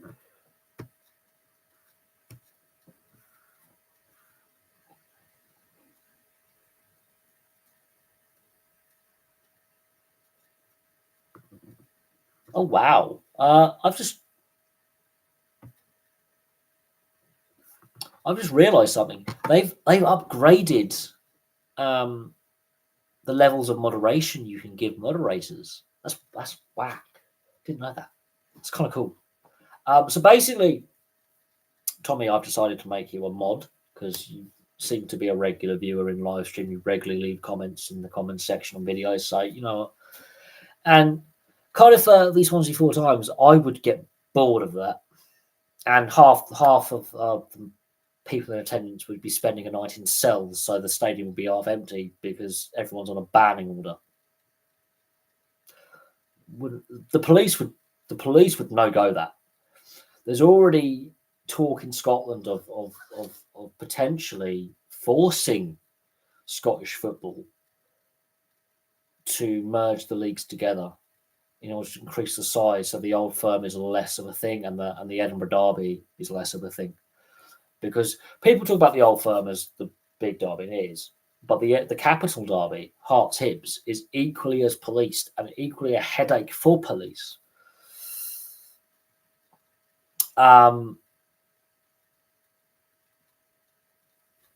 Because the disorder is ridiculous. The sectarian nature as well. People think that sectarianism only happens in the Old Firm. It doesn't. The Dundee Derby has a hint of it. Tayside Derby. There's a slight hint with the historical foundations of the clubs. The Edinburgh Derby does have a fair bit of it, not as much as it used to, because a lot of the Irish immigrants to the Edinburgh area were also Protestant. So that does help mitigate a bit of the sectarianism between Hibs and Hearts. But the only club that can say sectarianism is not a part of the club fabric is Partick. And that is stunning. Absolutely stunning. That Partick Thistle, as part of their mantra and their ethos, is a club for everyone. We don't tolerate sectarianism. And that's always been the case. Always. Since foundation. And a lot of people don't realise that if you are seen sectarian chanting at Partick games, you're fucked. If you are seen to take a sectarian line, Catholic or Protestant or Presbyterian, you ain't getting out of that ground in one piece. We're not getting out of that ground in one piece. And people forget that they are the third club of Glasgow. Queen's Park is a very successful club, but small, much smaller fan. Partick has actually got a massive following in Glasgow. And yeah, they don't like Celtic or Rangers because of the sectarian element. And so those fans, and even the hooligans that don't like it, ironically, mitigate towards Partick. And I think they were the first club to not discriminate against Catholics or Protestants. So, funny thing is, in order to sign for Rangers, you had to be white and Protestant. You could not be a Catholic, and you could not be of a minority background until the 80s, I think. I think 90s even. It was still frowned upon.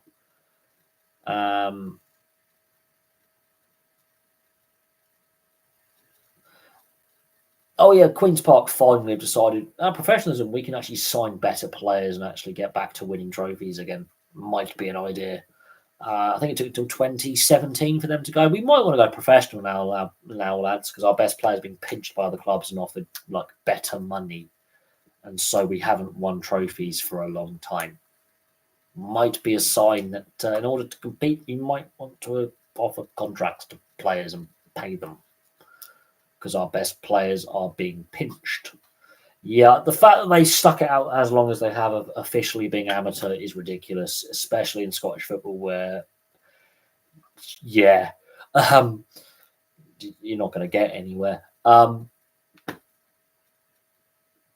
Littlehampton, although while Littlehampton's being upgraded, which is the small stadium next to Hampden Park, they're playing in Stenhouse Muir. Yeah, look, that's when they were at their lowest of the low. I mean, if they had turned professional a lot sooner, they would have kept a lot of the fan base that has migrated to Partick, Rangers, and Celtic. By rigidly sticking to their amateur status and not winning anything for 100 years. When you're not winning stuff, and it's sort of like a cult thing to buy a jersey, but not claim you're a Queen's Park fan, you're going to lose fans. Like, kids are going to see, back in the 30s and 40s, they're going to migrate to your Celtics and your Rangers and your Particks because they're winning stuff. That's what they see. That's what they know. And so when they have kids, their kids are going to, follow dad and go, right, dad's a Rangers fan, or dad's a Partick fan, or dad's a Celtic fan. I'm going to follow in my father's footsteps and go to games with him. And then it becomes a revolving cycle where you lose that connection. And if then, with all the immigration that went to Glasgow from other areas in Scotland and around the British Empire, because of the industrial nature of the city, the team ain't winning anything. They're not playing at the highest level. They're not playing in Europe. They're not winning cup finals. They're not winning the league. And football is the city's sport. The newcomers, though, the Italians, for example, there's a big Italian community in Glasgow, or in Scotland in general, but there is a big Italian community. The Asian community that comes over, the Afro-Caribbean community, the other immigrants from around the UK that have gone to Glasgow for work, they then settle down, they then have roots. The Irish community, for example, will always support Celtic. Apart from those from Belfast that will be Rangers fans, but, Queen's Park gets ignored. And so even Partick have a fair following because of the non-sectarian nature, but they've been in the top level. They've been a Premiership club. They've been a Division 1 club. It's kind of obvious they've played at that higher level. They've got the bigger stadium. They've got the bigger fan base. They've stayed in the same area of Glasgow, but they've moved a little bit, I think, to Maryhill from the Partick area. They've moved a little bit, but they're still in the same area of Glasgow. And so these bigger clubs set down where they are. So Celtic is in the Catholic side of the Irish community. There, Rangers in the Ibrox, that's their ground. Partick in their bit. And they've established, bang, this is where we are, their neighbourhood. And Queen's Park, staying amateur, can't recruit players, can't keep players, and therefore are not going to be able to compete at the highest level on a regular basis. Look at Third Lanark. They don't exist anymore. They couldn't retain players. They couldn't economically pay the wages that your Celtics and your Rangers and your Particks were paying players. They go out of business. The English League is making more money. They lose players to England. They can't sustain themselves. They go out of business. One of the reasons why Queen's Park decided to stay amateur is because Third Lanark go bust. And that was back in the 60s. Jesus. Yeah, because Third Lanark don't exist, you now have 4 teams in Glasgow rather than 5.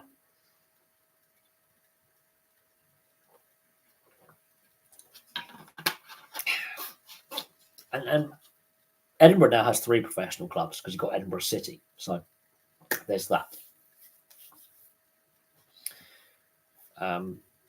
But yeah, no, you look at things. They're amateur. They don't count on the same level. They're not in the league structure in the professional league and semi-pro leagues. They're not in the top structure. They're in the lowland league, so they don't count. They do, but they don't. They what? 5 blokes, a smackhead, and a dog. Well, 5. What? Okay, 5 alcoholics, a smackhead, and a dog is not a fan base. Sorry. That's basically what would turn up to a Glasgow FC game. Would be a load of pissheads, a load of smackheads, and a dog. That would be your attendance. Would be a bunch of pissheads and smackheads down the park going, we can nick that football and sell it, pal, for a wee bit of scag. Hey, you, pal. Hey, you make it. Good morning, Glasgow. Hey, I'm going to stab you bastard. Basically, it. Glasgow is the friendliest yet most violent city in not only Scotland but in the UK. So they will shank you, mug you for money for heroin, but still give you directions and maybe a lift to the hospital after they have headbutted you, stabbed you, nicked your wallet, injured you a little bit, not quite killed you, not quite. They will take you to the hospital, give you directions to get there, and leave you maybe enough money for a taxi whilst you are bleeding profusely. But they'll still go, hey, yeah, nut ya. So your nose is broken, fractured orbital bone. You've been stabbed a few times with anything that would be fashioned into a sharp implement. They've taken the cash out your wallet so they can buy some scag. They've left you bleeding on the floor whilst drinking a can of Tenant Super 80. They've found an ashtray from somewhere and glassed you with that, but they're still friendly about it. It's Glasgow in a nutshell. Very friendly people and welcoming to newcomers, but exceptionally violent at the same time on a Friday and Saturday night with the Tenant Super 80 pub. I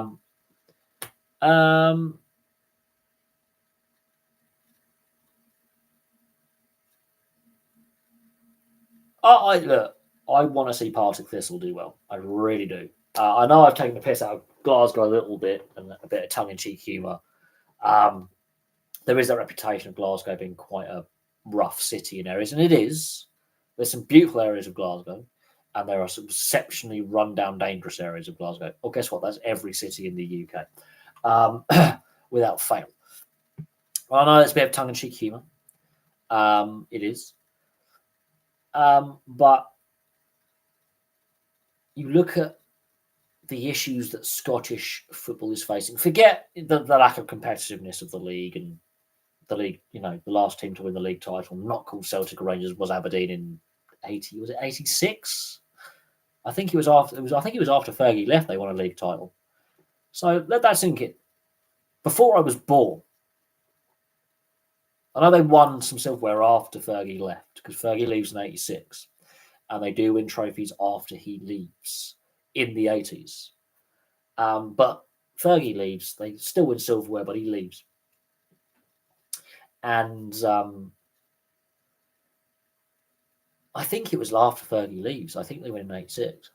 I do believe the year after he leaves, they win, and then he starts poaching some more of his ex-players to go to Man United. Only some of them, not all. And the team gets poached by Celtic and Rangers as well, and they start scavenging players. And some English clubs come in and start poaching players from Aberdeen because they beat Barcelona, pal? Yeah. I know I'm doing the Scottish piss take. I've got a fair few Scottish friends, so it's kind of fun when I do the tongue-in-cheek humour because they go, your accent's far too good and you're far too good at it. Aberdeen winning? I don't think so. I think it's well within the realms of possibility if they get the right ownership and can get the right manager and keep their best players. But Barcelona aren't. Well, look, if Celtic can do it with 11% possession, not that long ago, I can't remember when it was. Was it 2009? It was. I saw this post on Facebook today when Celtic at home beat Barcelona 2-1 with 11% possession. It really was punt the ball, score it, punt the ball, score it. Oh, right, kick the living shit out of them for 85 minutes and we can potentially survive. And again, when we talk about it's unimaginable today, winning a final against Barcelona, well, I forget that. the UEFA coefficient. The UEFA coefficient, basically, Rangers are the last Scottish club to make 2 European finals without winning. 2008 against Zenit, and was it against Feyenoord when they lose the penalty shootout when Bram Bronkhorst was manager? So Rangers have made 2 European finals in my lifetime, since Aberdeen last won a Cup Winners' Cup, I believe. So, yeah, and the UEFA coefficient completely buggers the whole thing. Oh no, it was Feyenoord Roma. That was the final. Yes, so it was Eintracht Frankfurt. Yes, my bad. But the UEFA coefficient, since I'm gonna say the end of the Cup Winners' Cup, the restructuring of the Champions League in the late 90s, has buggered the chance for the underdog from like an Aberdeen, like a Steaua Bucharest, like a Malmo in Sweden making a European final. It has buggered the chances of a club from a lesser European league making a final. Losing the Cup Winners' Cup was a massive blunder. The Conference League has not worked as intended. At all. It's a joke. The Europa League rebranding and restructuring doesn't work. It's still the big 5 leagues, maybe with a club from maybe Portugal or Holland, potentially, so the big 7, making the finals. In fact, the French teams don't make finals. 3 French clubs have made a Champions League final ever. Only one has won, and that's Marseille, and they were match fixing at the time to do it. So the French league being classed as one of the big 5 is a joke, by the way. The Dutch and the Portuguese league is far more entertaining to watch. It just is, honestly. The Swiss league's more entertaining to watch and more competitive. Yeah, PSG, Monaco, and Marseille. Marseille were involved in a match fixing scandal at the time they won the Champions League. And do you know who was captain the year they won? Didier Deschamps. There you go. Yeah, but it's the same with FC Vaduz playing in the Swiss league system. So, yeah, because they're the only professional club in Liechtenstein. So, yeah. Monaco, they've always played in the French league system. Let's just move on from that. It's like the Welsh clubs playing in the English league system. Like you put asterisk against Cardiff, Swansea, Newport, and Wrexham. Are you really? No. So let's move on from that asterisk, please. It's a rare, unique thing, but yeah, and most of the players who are playing for those 4 clubs are English anyway, so yeah. Or represent England or are eligible to represent. That's another thing. But what is funny is, yeah, it is rare, but it's not unheard of, because in the A League, got Kiwi team from, I believe, is it Wellington or Auckland? I think it's Wellington have a team in the A League. The NRL, you have a New Zealand team in the NRL. Super Rugby is a joke, so we won't. You have it in the North American leagues with the NHL, the NBA, Major League Baseball, and the MLS, having cross-border teams between Canada and the US. So, yeah, look, the AS Monaco, half the stadium is in France. A lot of the players will live in Nice, ironically, and in Saint-Tropez, so because it's slightly cheaper. They're wealthy, but they want to keep a lot of their wealth. So, but they're registered for working for a Monesque company, so they don't pay income tax. So, but property prices, not property taxes, are prohibitive. So, yeah. Their stadium is, but they're registered in the English league system, so they're English. And their new stadium, whoever came, that was a joke of planning permission, because technically they're in 2 council areas. So that means, does that technically mean 2 separate councils have to give planning permission as well under English Welsh planning law? And when it comes to property tax on that building, and obviously the rates they have to pay the local authority, which local authority would they pay their property rates to? Because it's a business. That's a joke. That's going to be a nightmare. I want a Chester have money problems. No longer a football league side. Christ, that yeah. But no, when we look at the lack of success of French clubs in Europe,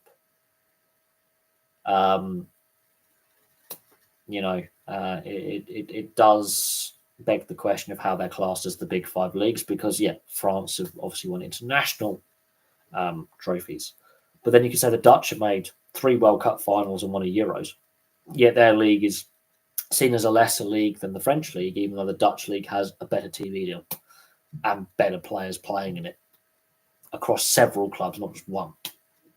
Belgian clubs have done really well in Europe. The Belgian league used to be really good. Ironically, like the Scandinavian leagues are actually really competitive, and there's some very successful clubs in Scandinavia, in Sweden, Denmark, and Norway. The Austrian league, the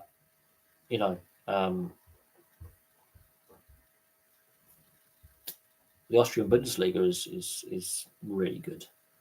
Apart from RB Salzburg have now ruined it. In fact, the Red Bull company ruined it because they have an infinite wealth, and they are the most hated club after RB Leipzig in the German-speaking world. It's a thing.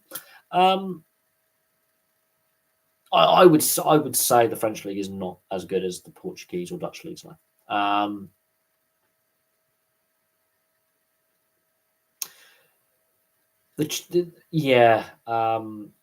Sparta Prague and what's the other Prague team? Slavia Prague. Very historical clubs, obviously, but they just can't compete on the same level. The best Czech players don't play in the Czech Republic. They're not producing the quality of player they were 20, 30 years ago. I think the breakup of the former Czechoslovakia and the loss of state funding has hurt massively. In fact, all the ex-communist countries are declining from where they were. Look at Romania. They used to have a stacked team in the 90s and some great clubs. Steaua Bucharest were always in the Champions League. They're not now. FC Cluj were always in the Champions League. That's not the case. So, you could argue. I mean, Steaua obviously won the Champions League, so there's that. But again, the UEFA coefficient doesn't help. But ice hockey they've got better ice hockey players than football players now. Because the NHL has been opened up to the Czech players. And because of Jaromír Jágr, you just have to look at Jaromír Jágr and the Stasny family and what they've done for what was the former Czechoslovakia, which is now the Czech Republic and Slovakia. I believe Zdeno Chara as well, because of these high-profile ice hockey players. It's changed the landscape, especially as Jágr is and Chara are both going to be Hall of Famers. Jágr is still playing, and their impact on the sport of ice hockey, and the Stas the son of one of the Stasnys is still playing as a pro. These players have played in the post-communist era,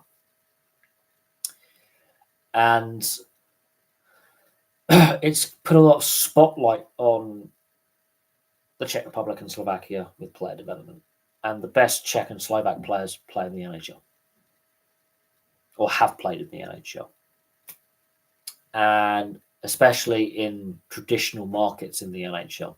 They're playing in the original six. They're playing in the Canada. They're playing. That again raises the profile, and then young kids see these guys going over and earning multi-millions in North America. They want to be like them. So when they're from these small towns in the Czech Republic, these small towns in Slovakia and the Slovak Republic, and they see Jaromír Jágr, and they hear about Jaromír Jágr, and they get the international feed, and they they watch the games, even if it is with subtitles, with the North American commentary. They want to be like Yaga. The impact Jaromir Jager and Zdeno Chara have had on the Czech and Slovak ice hockey. Oh, look, he was a youth player. I mean, he went through the Guildford Flames organisation, and then he ends up in Oxford, partly because it's slightly cheaper to live in Oxfordshire than in Surrey, and he goes and plays a couple of games for Belfast. He's not a bad goalie. He's older, and he's playing semi-pro. He's basically playing for free. He doesn't have to get paid, but by league rules, he has to be. But he's playing in the developmental league. Yeah, no, fair play to him for playing two different sports. And until he was 16, he was also playing football and ice hockey. And then he decided to go with football because at that time, there weren't enough goalkeepers coming through the Czech system.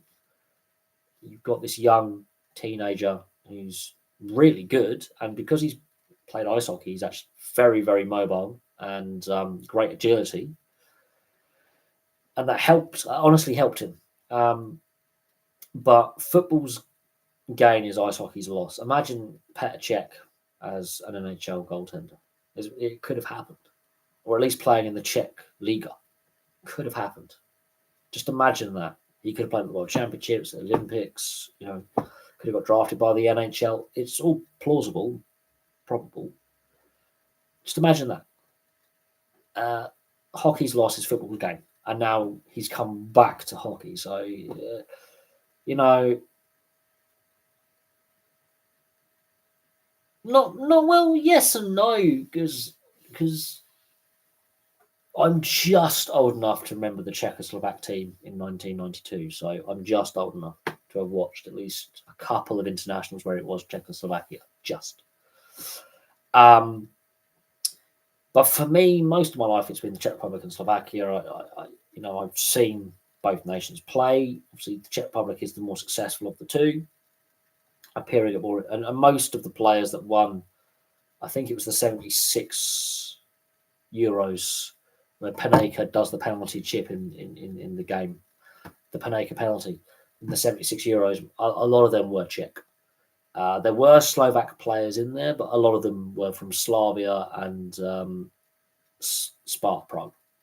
And so a lot of the players were Czech, not Slovak. There were a fair few Slovaks in the squad, obviously, because it's Czechoslovakia. But the divisions also go back to World War II within the nation.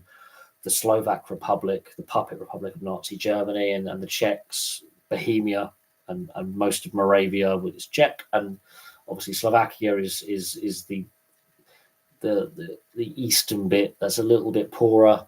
There's a division, They did, but then England were shit in the 70s. Poland with Tomaszewski, the clown, beating them in 73 to qualify for the Germany World Cup in 74. And yeah, the Czechs beating them in, I think, 75. I think, yeah, I'm not 100% certain, but I remember when Brian. I've seen the interviews and I've seen the documentaries about all the World Cups and the various qualifying, and I've obviously seen the segment where Brian Clough famously calls Tomaszewski, the Polish goalkeeper, a clown before England play Poland, and then we lose badly. I think it was actually at Wembley. We lose. We don't qualify. It's Bobby Moore's last international or something. Alf Ramsey loses his job as England coach. I think Don Revie takes over, and this is when Brian Clough is not selected to manage England. He leaves Derby, goes to Leeds, gets fired from Leeds, ends up at Nottingham Forest. The rest is history.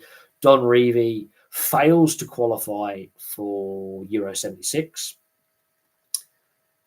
And I think, was Don Revie still manager for the 78 World Cup when we failed to qualify? But basically, England failed to qualify for a couple of tournaments from 74 to 78. Maybe the Euros in 1980 as well. But anyway, England go through a very down period. in the mid to late 70s. Scotland are the best team in the home nations. Because Scotland are qualifying, England are not qualifying. And what ends up happening is I think Wales had to play Israel or something, and they didn't. I think Wales had to play Israel or something, and something happened, and they didn't qualify. Weird. Something happened there. Was it Israel? Yeah, I think it was. And something happened, but then Israel weren't fully sanctioned by UEFA or some BS, and there was some political shit, and they didn't quite get through. Neither. Not a massive fan of either. I'd rather see Northern Ireland do well, if I'm honest, and the Republic of Ireland do well than Wales and Scotland. It's weird. But then again, I've got family heritage from the island of Ireland, so it's great, isn't it? But I'd rather see Northern Ireland do well and the Republic than Wales and Scotland, personally. I know one of the World Cups, one of the Euros that Wales qualified for, I believe it might be that World Cup, they had to beat Israel or something, and it was a weird qualifying process. And there's one of them where they had to play Israel or something like that, and they didn't qualify, and it's quite weird. But yeah, no, there have been some great Welsh players.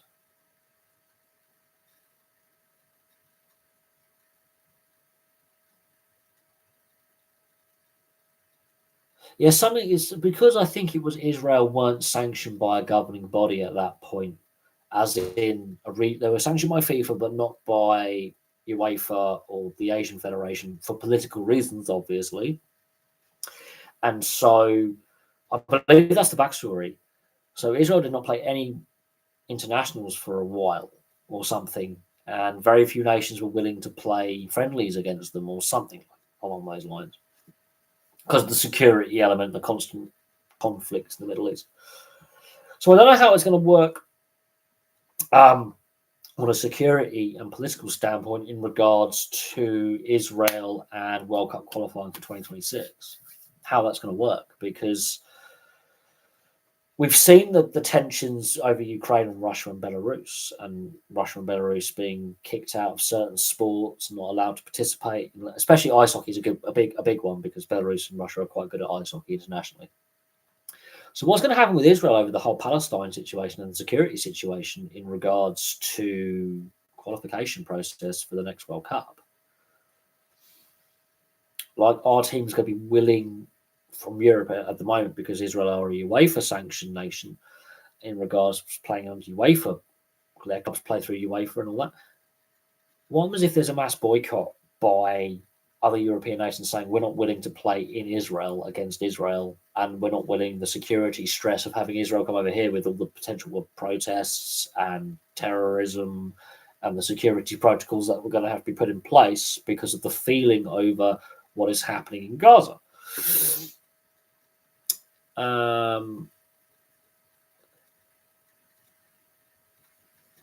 Well, the 58 World Cup is the only time all the home nations got. That's ridiculous. That's mad. But then again, 82, 3 of them qualify. 86, 3 of them qualify because Northern Ireland had a good spell in the 80s with a very good side.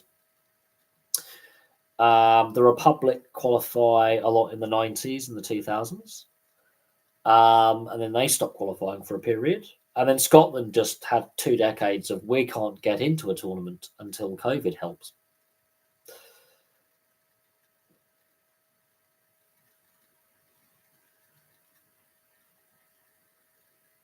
Oh, well, you mean what with Israel potentially qualifying for USA, Mexico, and Canada in 2 years' time? And imagine all the 4 home nations qualifying for you. That would imagine, yeah. Again, but it's going to be interesting to see what happens with Israel and World Cup qualifying over the next 2 years because of the security situation and potential boycotts. Because look what's happened with Russia and Belarus in regards to the war in Ukraine and how they have been barred from international competition in several sports. some sports have softened their stance now, but other sports are still steadfast and saying, no, we're not having these nations compete as nations. So it's going to be interesting to see. This is where politics and sport should not really mix, but they do. Yeah, I don't see that happening at the moment with the Republic and Northern Ireland being as wank as they are, which is a shame because, Northern Ireland punch well above their weight, as do the Republic of Ireland in regards to international sport. As do, to a certain extent, Scotland and Wales, really. Although Wales, sport in Wales at the moment is just, if you're Welsh or you're a Welsh sports fan or you follow a Welsh team or you have a favourite Welsh athlete, it's look away now unless you're a Reece Zammit fan and you just want to follow his NFL story. He's lost to rugby union. That's my personal. I don't think he comes back to rugby union. Rugby league might snap him up. The NRL might go, we'll have you because we've got expansion on the horizon and we can afford to pay you. But I don't think he goes back to rugby union. Just watched a YouTube channel, failed races on the fatal crash of Craig Breen and the safety floor of the rally car. Rallying has always been dangerous. Always. Some drivers have walked away from serious accidents, crashes, with not a scratch on them if they were up half a foot taller or a few inches taller, they're dead. Kimi Räikkönen, Robert Kubica almost lost his arm and he was basically hanging off. They reattach it. He hasn't been able to drive an F1 car, but he now drives in endurance racing and rallying still. But he can't drive an F1 car properly. He did a season, was not very competitive. So Kubica is lucky to still have an arm. But the one that sticks out for me of a driver walking away who shouldn't have is Kimi Räikkönen. Kimi Räikkönen, when he took time out from F1 to do the World Rally Championship with his own team, he was a privateer in a Fiat Punto Sporting. Remember this? Abarth tune. Rolls the car at Rally Finland. I believe it was. Yeah, it was Rally Finland. He rolls the car into the trees, gets the corner all wrong. The roof of the car is crumpled, and the car is destroyed. This car is written off. He has to pay for a brand new car, brand new chassis, suffering the whole lot. He gets out, and they actually worked out that if he was that much taller, he's dead. The roof would have caved in on his head, broken his neck, killed him. Done, dead. And when they're interviewing him at the side of the road, he sat on the remains of his car. And his co-driver's just, obviously putting out the OK sign to the medical team and slowing down the other cars on this very dangerous corner while they and the fans are pulling the car out of the way, flipping the car over. The safety team are moving it. And the guy interviews him and goes, so bad accident, what happened? It's like, I just got the corner slightly wrong. I was having fun. He's unfazed, partly because he's the Iceman, that's his persona. But I don't think even Kimi Räikkönen realises how lucky he was. I don't think it enters his mind. But yeah, the Craig Breen crash, that's a loss to rallying. He was a great driver. But rallying is dangerous. Rally drivers die all the time in rallies all over the world. It doesn't matter how safe you make the car, follow the regs with the roll cage and the reinforcing of the subframe and the chassis and the modifications required, even for like B Cup rallying and F Cup rallying, shall I say, where you buy a second-hand car, you just modify it, put some roll cage in, skid pan, strengthen the suspension and meet minimum requirements. Rallying is dangerous, especially when you're going through the Scandinavian woods or you're going on the mountain stages where you've just got a cliff, and if you get it wrong, you're going over that barrier, you're going down a mountain. It happens all the time. Some of the accidents I've seen on some of the rally channels where they just focus on the accidents, this is the action of the week, these are the big crashes, these are the near misses. How drivers and co-drivers walk away from that, and the hill climbers as well, where it's just a single driver in the car, where they get it wrong, they go off the side of a hill or a mountain, they go down a little cliff, and they walk away. It's ridiculous. Even if they've got some injuries, but they're alive. It's ridiculous. I remember Gigi Garli, Italian rally driver, his co-driver, they went over a jump and the metal fence post went through the car, went through his co-driver's leg into his pelvis, nearly killed him, nearly ruptured an artery.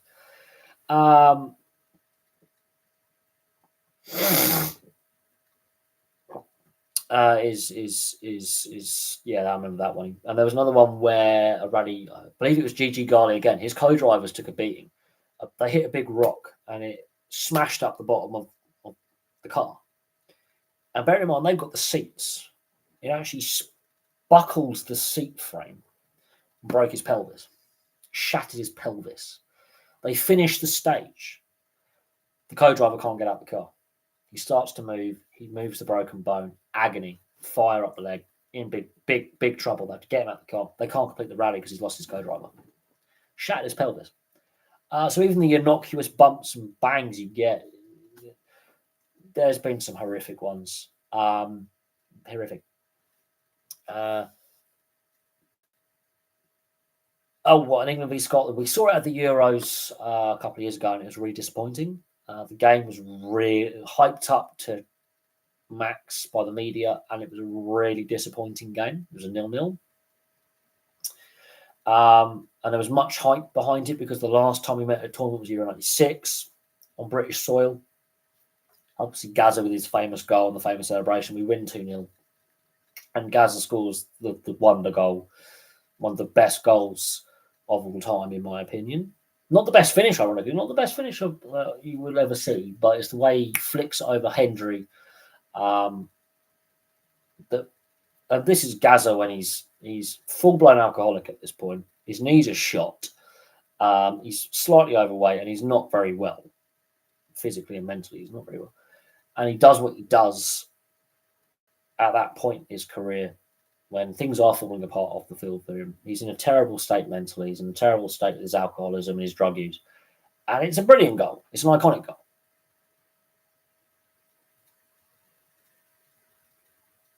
And I remember it as a kid. Remember it vividly. That was the last time we met in a competitive international. Of course, there's been a couple of friendlies and qualifiers we played since then. I remember Ricky Lambert's debut, where I think he scored on debut for England against Scotland when he was playing for, I believe, Liverpool, maybe Southampton at the time. Ricky Lambert's debut, he comes on, heads it in, that kind of thing. The last time we played, it was a 0-0. Poor, shocking game. Shocking game. And that was in the last Euros. It was a terrible game. It was 3 years ago in the summer. It was a terrible game. And it was really overhyped. So while we would love to see an England-Scotland final, for example, or a knockout game, or even a group stage game, most likely a knockout game, let's not overhype it in the media. We don't need to. The rivalry's there. It's the honest rivalry in the game. If the players aren't motivated to kick lumps out of each other, then they shouldn't be professional players. Because if you're not motivated to beat your biggest rivals, and there'll be those who say England-Germany's a bigger rivalry, maybe for England and Germany, but I think Germany would go Poland or France means more, ironically. Potentially that could be the bigger rivalry because they're more likely to meet. Anyway, saying that, and England's record against Germany recently is actually quite good. Germany, France, or Germany, Poland is always very tasty. Germany, Italy, ironically, there is a lot of dislike between the two countries, partly because of both world wars. People don't underestimate the Italian-German rivalry. The fact they played a World Cup final against each other, and two epic semi-finals, both times going to extra time, in 1970 and 2006, and they played the final in 82, and they don't like each other. And a lot of that is to do with Italy basically being, I wouldn't say a puppet state, but Mussolini and Hitler and their friendship, and how a lot of the Italians didn't want the Second World War, did not want to participate against Britain and France, and didn't want it. Because of that rivalry with Germany and Austria that predates the Second World War. This is the history lesson. I should do this on the history buff and side of things.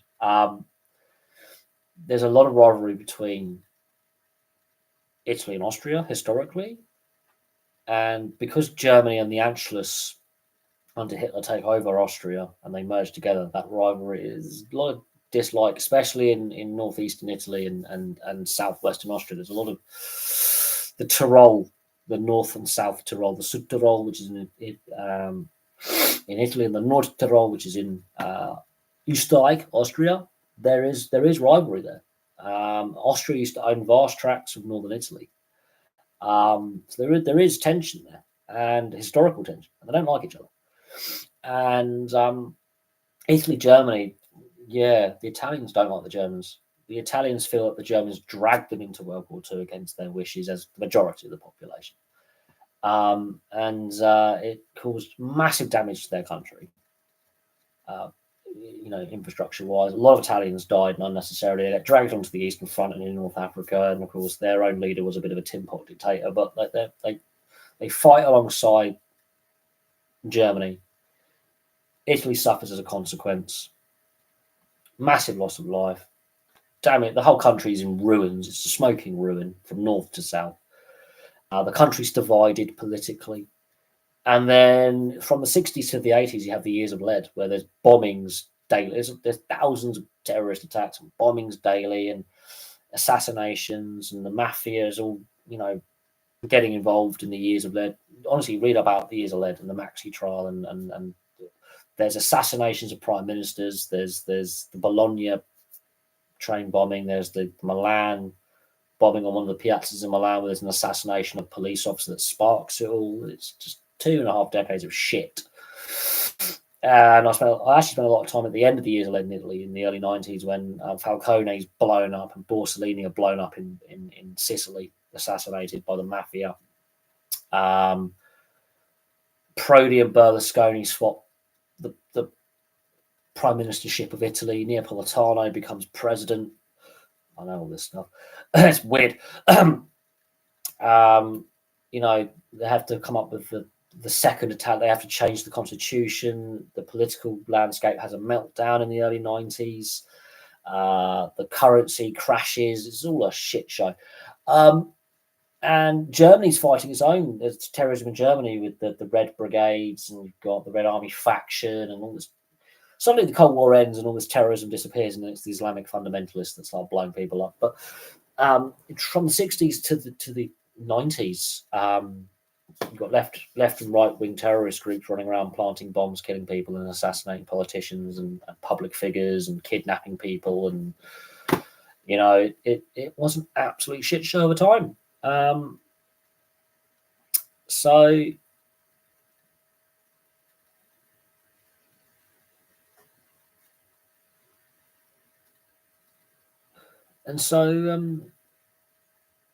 There's that, but that's the offshoot of why rivalries exist. France, Germany, obviously. Germany, Holland, big sporting rivalry. Ironically, the Scandinavians have some pretty tense rivalries. The Finns and the Swedes have a big rivalry in a lot of sports. Doesn't matter what sport it is, because Finland used to be part of Sweden. Norway has a big rivalry with both Denmark and Sweden, because Denmark and Sweden have both owned Norway at one point. So Sweden actually is not particularly popular with the other Scandinavian countries when it comes to sport, but generally they're pretty friendly. Denmark and Germany have a lot of rivalry, and that's historical over the Schleswig-Holstein. Yes, that's it. Region of Denmark and Germany. They fought wars over Schleswig and Holstein. So Holstein Pils, the beer. So basically beer from Hamburg. Holstein is the southern half of what was Schleswig-Holstein, and Schleswig is the northern bit, and there was 2 wars over it. Territory changed, the dislike there. Basically, everyone is a rival with Germany in Europe, basically. Poland obviously don't like Germany. Poland doesn't like Russia. Ukraine doesn't like Russia. Belarus just happens to be a friend of Russia, so no one likes them. Slovakia has rivalries with both Ukraine and Poland, but not so much with the Czechs, even though there is a bit of a rivalry. It's friendly. The former Yugoslavia, everyone hates everyone. So sport there gets very, oh God. So Croatia, Serbia, Bosnia, and Albania, gets a bit tasty when they all play. Macedonia and Greece don't like each other. Greece and Turkey don't like each other. Bulgaria and Turkey don't like each other. Bulgaria and Greece don't like each other. Romania, yeah. So when we're talking about Portugal and Spain, the Portuguese don't like the Spanish. The Spanish see Portugal as a separate province. They're a bit arrogant, so they don't like each other. Spain and Morocco don't like each other. So that's a rivalry in itself. Everyone has to like the Swiss because they have all the gold. They have all the banking reserves. So don't piss off the Swiss because your bank account could be frozen. It's a bit of a joke, obviously. But the Swiss is an interesting one because who's really a rival with the Swiss? Like, there's a reason why no one invades Switzerland. They know the Swiss banks will freeze their assets. Like, who is a rival with the Swiss when it comes to sport? Really? Like, let's be honest. Who is a rival for the Swiss when it comes to sport? That's an interesting one. Obviously, the US and Canada. That's a rivalry. Every time the US can beat Canada in ice hockey or rugby, they're like, yay! And football, or soccer. That's a big thing. Although the Canadians have the upper hand at the moment with ice hockey and soccer, football. Rugby, the US has the upper hand. So let that sink in. The recent Rugby League International was a tie. It was a draw. Neither side could win. But Rugby Union, the US has the slight upper hand on Canada at the moment, although historically Canada dominates the head-to-head. So when it comes to sport at international level, Canada is better than the US, apart from at the Olympics. So take the Olympic sports out of it. At the moment, Canada has the dominance at international level against the US. At the moment, in recent times, and in head-to-head in certain sports, Canada dominates. The US and Mexico has a bit of a rivalry as well. Obviously, in South America, the rivalries are ridiculous. Everyone has a rivalry with Brazil. Everyone has a rivalry with Argentina. Chile and Argentina don't like each other. Peru and Bolivia don't like each other. Bolivia and Paraguay don't like each other. Argentina and Brazil hate each other. Argentina and Uruguay and Brazil. It gets a bit tasty. Colombia, Ecuador, Venezuela. It all gets a bit. It's just it's a bit messy down in South America. But some of the rivalries are brilliant, absolutely brilliant. And then you have South Africa having rivalries with Australia and New Zealand when it comes to rugby union, and then Australia and New Zealand just rivalries and everything. Geographically, it actually isn't, but it is by South American standards because Argentina and Brazil are massive. It's not the smallest South American country on the continent, but it's smaller than a lot of its neighbours. But it has a decent-sized population and some big cities. So Guayaquil and Quito are big cities, big urban areas with millions of people. But in comparison to places like Peru and Colombia and Bolivia, it's smaller than those countries geographically. But then comparing it to Argentina and Brazil is just like comparing England or the UK to, some of the, like Australia. You could fit it in there multiple times. But in recent decades, they have produced some great players. The Valencias, for example, the one who played for Man United, the one who played for West Ham, great players. So they've had some good players come out of Ecuador. Some of them, I think, there's Caicedo, who's at Chelsea, formerly of Brighton. I think there's two current and one ex-Brighton player who were at the last World Cup with Ecuador. So they've got some good players. Enner Valencia is still banging in the goals and still playing. So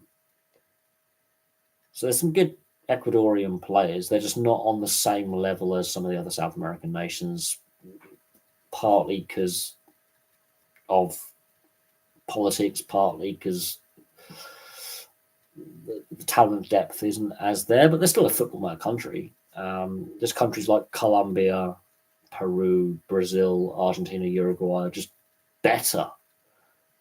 But there's not much in it, really. The youth still play in the slums, in the streets. It's a religion, it's a way of life, it's an escape from poverty. It is. The best Ecuadorian players play in Europe. It's the same with Brazil, same with Argentina, same with Peru, Bolivia, Colombia. The best players from these countries now play in Europe. But the Brazil team that wins the 2002 World Cup, most of them are based in Brazil. The Argentinian team that won the recent World Cup, they actually had some players based in Argentina and Brazil and South America. So I can see that South American football is still really competitive, and we could see a trend of more players representing their country from South America clubs who are South American players. I hope that actually is a trend, and I hope less of them get snapped up by European clubs and more of them stay in the country of origin, because I think the national teams are better as a result. I think they are better as a result if they're all playing at home. I think it breeds a better national side. I think better team, unity. It's like the Italian side that won the 2006 World Cup. All of them were based in Italy, which in the modern era is a rarity. Even the great Spain side that won 2010 and won in 2008 the Euros and 2012 in the Euros weren't all based in Spain. So there's that. Brazil geographically is massive. I think it's like the 6th biggest country in the world for geographical size. I think the countries that are bigger than it geographically are Australia, Canada, the USA, China, and Russia. They're the countries bigger than Brazil geographically. It's massive. Uruguay's got only about 3 million people, but yeah, it does punch above its weight in both football and rugby, and in other individual sport and other sports as well. But it does punch above its weight. It's got a smaller population than Ireland. Yeah, it is a big country than Ireland, but a smaller population. So Uruguay does punch above its weight, but it also is a very educated country and has got the highest average wages in South America, highest standard of living in South America. It's the least corrupt country, the most stable country. So Uruguay's got a lot going for it in the last 3-4 decades. They've got the highest literacy levels. Everyone's got access to clean water. Poverty's really lower than what it was. Stable economy. Basically, if you want to go anywhere, go to Uruguay. Crime rate's really low. It's people go, why Uruguay? There's nothing to do there. There's a fair bit to do in Uruguay, and yeah, they seem to be a very happy bunch. Not going to lie. They do seem to be quite a happy country. They rank well on the happiness indexes, human development index. They do pretty well. But yeah, they've had some world class football players, especially. But even so, they've got some pretty decent rugby players as well, who are pretty decent. I wouldn't, say for me, I think they are massively improved as a rugby union nation, and they're going to continue to improve. This is one of the positives of professionalism in rugby union. One of the positives. Right, we've got. Oh wow! Buffalo beat New Jersey 5-2. Still not going to make the playoffs though. Not gonna lie. But no, wow, I've been going for over 4 hours. I'm gonna have to call it a stream in a bit. But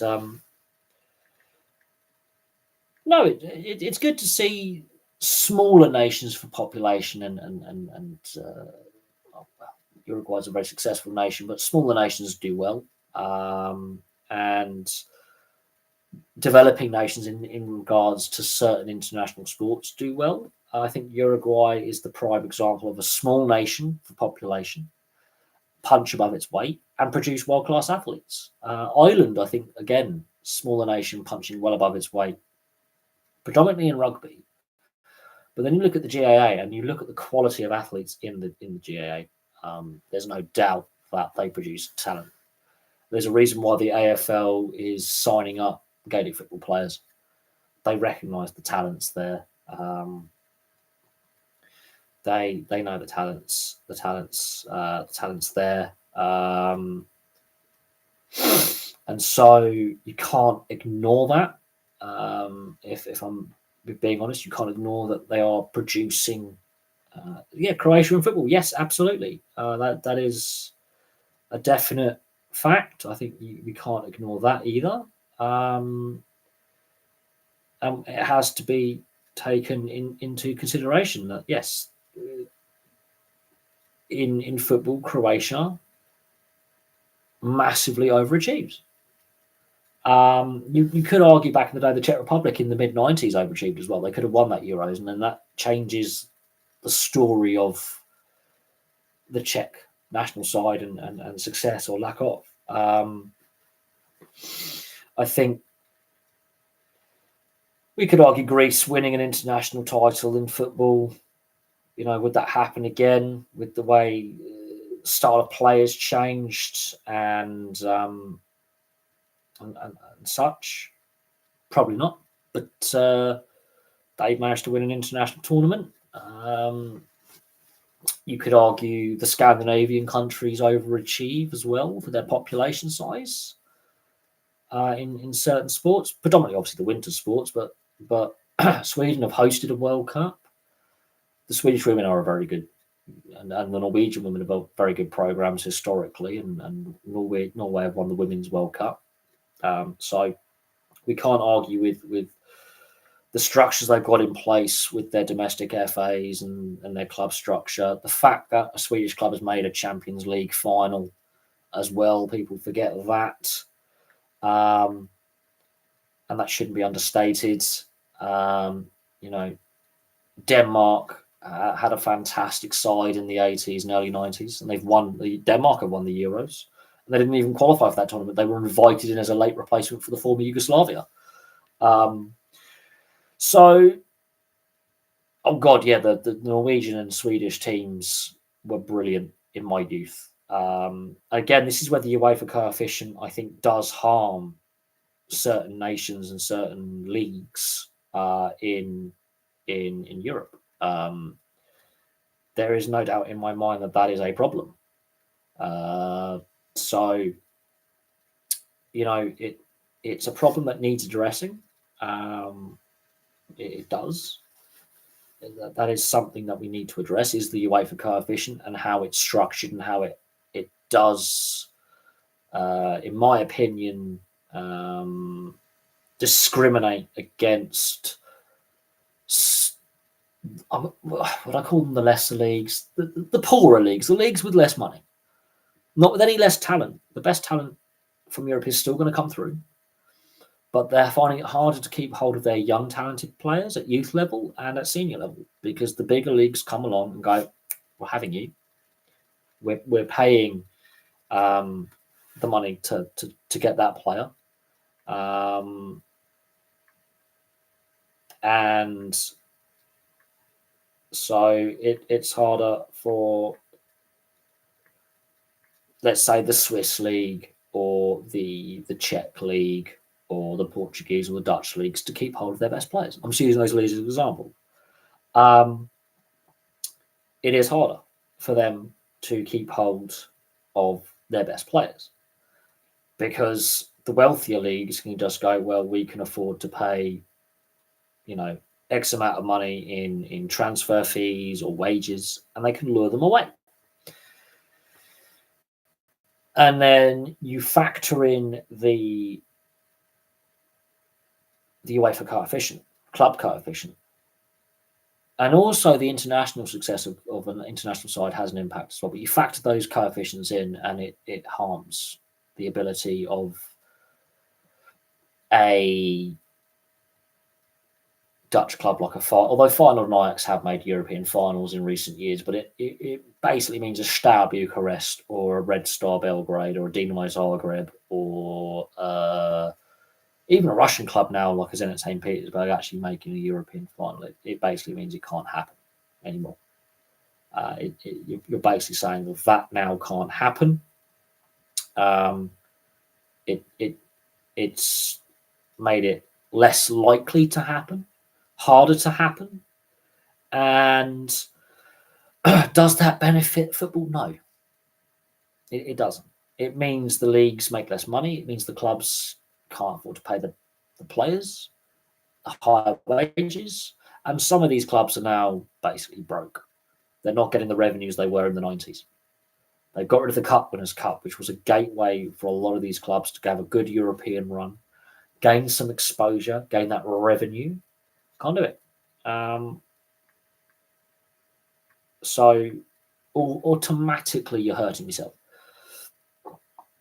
I wouldn't say no. I wouldn't go that far, because the Polish league, at the moment it's Legia Warsaw that are fighting UEFA with their ultras and some of their ongoing issues and their basically a lot of the leagues. You could argue for a Scandinavian Champions League as well, and you could argue to basically break up the Champions League and change the format.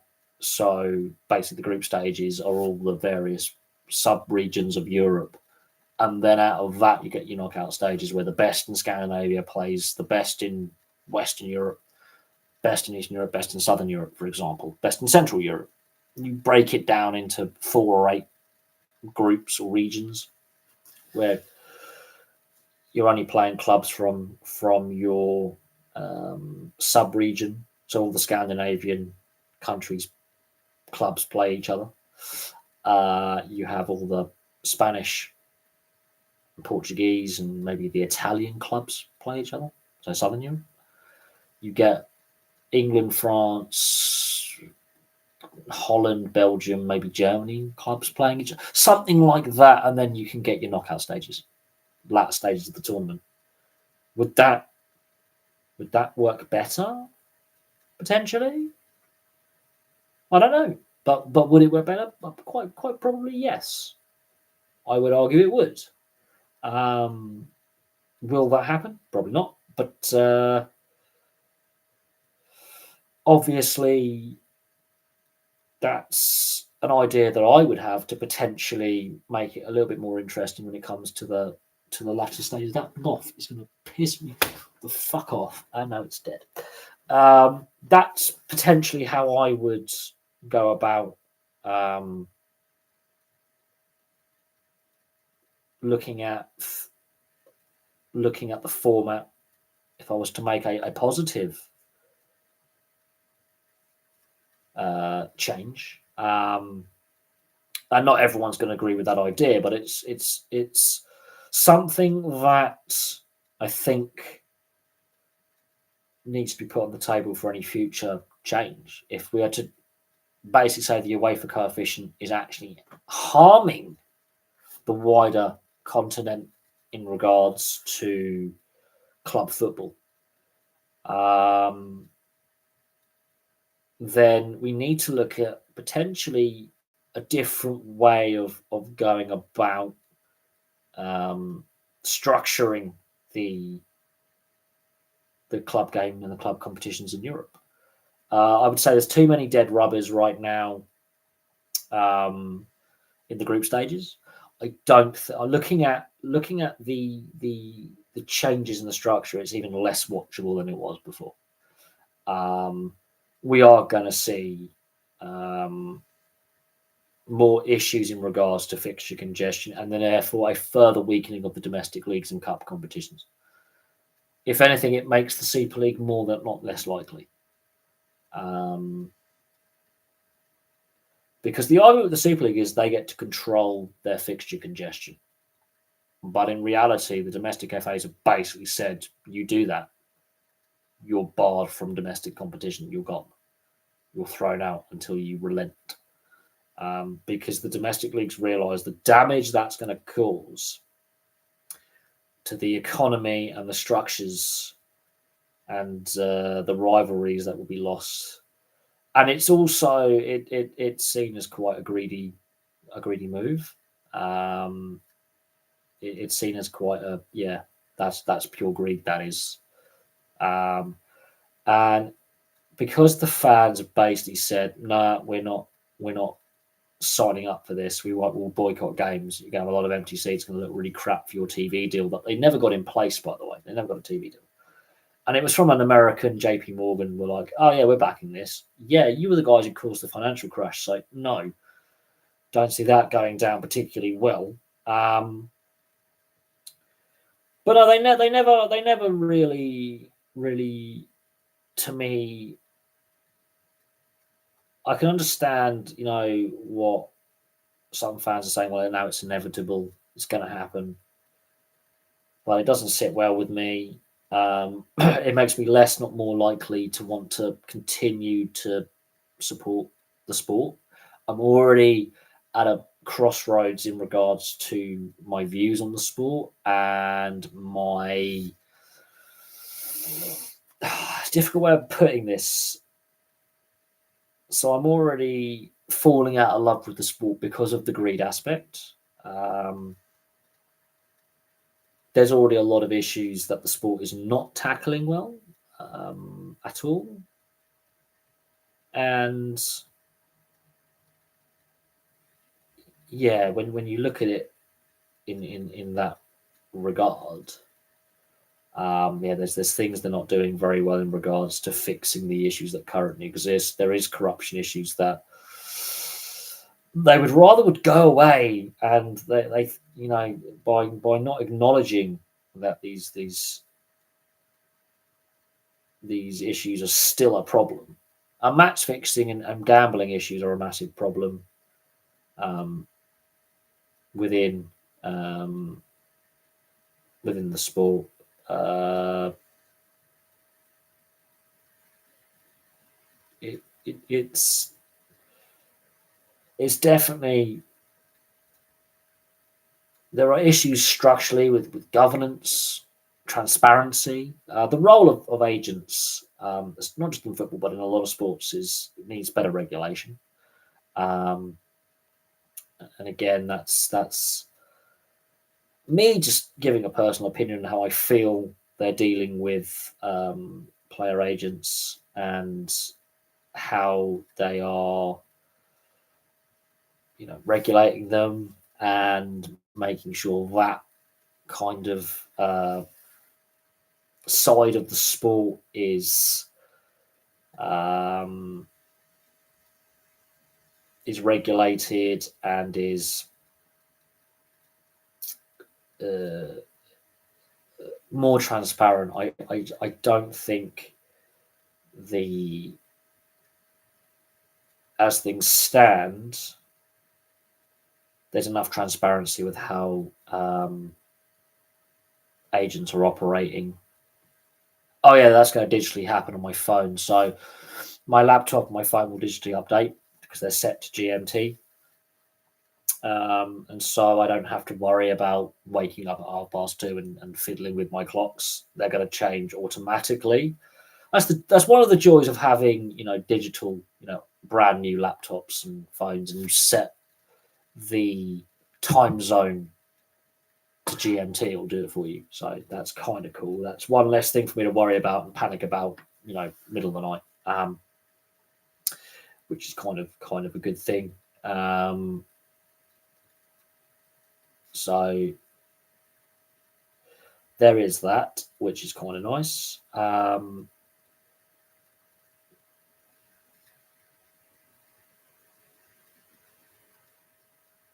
Yeah, I mean, look, I mean, at the end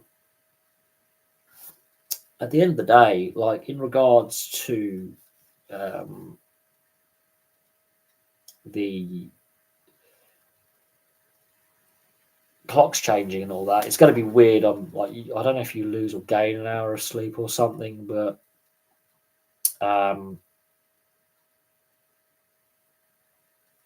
it's what it is. In my opinion, I'm not. I'm not feeling 100% anyway. I've still got this grotty kind of cold, sore throat, head cold floating around that I just can't seem to shake. I was getting better now. I'm sort of obviously at work, basically sort of caught it again. So there's a lot of viruses going around. So I do apologise for the lack of content over the last little while. It's not ideal. I would have liked to have um,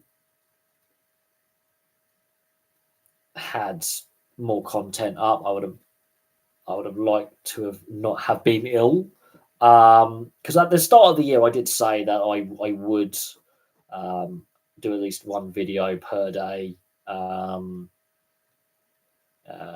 minimum, and that hasn't been the case. And I am annoyed with myself a little bit by allowing myself just to lapse in that area a little bit. I'm a bit yeah pissed off at myself for allowing that to happen. But like I said, I yeah, it is what it is. But this is the only thing the generals, they get really big pressure to keep. Well, you say that. Unfortunately, the way that the current monetization rules work, and to make a decent income, you've got to make content pretty much on the daily, and it makes it hard for that work-life balance, especially if not only making content, but you also have a regular day job, and that is a stress and a worry. And they say, they say, oh yeah, creator welfare and mental health and all that. But in reality, it's the same grind as working a 9 to 5 day job. There isn't. It makes it hard to have that day off and say, look, I'm taking a day off, because you basically have to pre-record a load of videos and then they upload on the days you're not recording. So basically, it's no different than doing a video a day and hoping that because I could have done videos on Nottingham Forest points deduction, Everton's points deduction being reduced, Reading having their constant problems. I could have done more content than I have. I could have done that. But obviously, that hasn't been the case. But it's frustrating because in order for the channel to keep growing at the rate it was, I basically have to do content every day, even if I'm ill, even if I've had a crap day at work and I've worked a longer shift than normal because there's been a bit of overtime or there's been a late finish. Like Monday, for example, I have to get up an hour earlier because it's a bank holiday Monday to go into work an hour earlier. Yes, I finished an hour earlier, but as soon as I'm done, I want to go back to bed because I've lost that. Well, in this case, 2 hours of sleep with the clocks changing. I've lost 2 hours of sleep. I don't sleep well anyway, but I've lost that little bit of sleep. I'm now having to go into work earlier to do my work. Not sure how well the weather's going to be, if it's going to be grotty weather, good weather. It's been quite pleasant today, but I'm not feeling 100%. And so, yeah, with the weather, how it's been, and the situation with basically having to pay bills, it hasn't been great. I haven't been able to take the time off that I would have wanted to, if that makes sense. And the just having that bit of a break, you just can't take that time off. Basically, it doesn't exist. And yeah, it just doesn't exist. There's no such thing as a YouTuber who has a holiday, because every full-time YouTuber I follow will take some vacation holiday time, but they'll pre-record like 4, 5, 10, however many videos to upload while they're having their break, which means they're not actually having a break because they've got to work twice as hard before they go on holiday for when they are on holiday to and there is an expectation from some viewers to, oh, you haven't made content. Oh, you're not that invested. Well, you would. It's a difficult one. It is a difficult one. I'm not knocking those that are committed to making content and doing it on the regular and to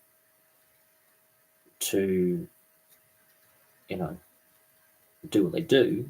And some of them literally just do take videos whilst on holiday as well, and make content that way where they film everything.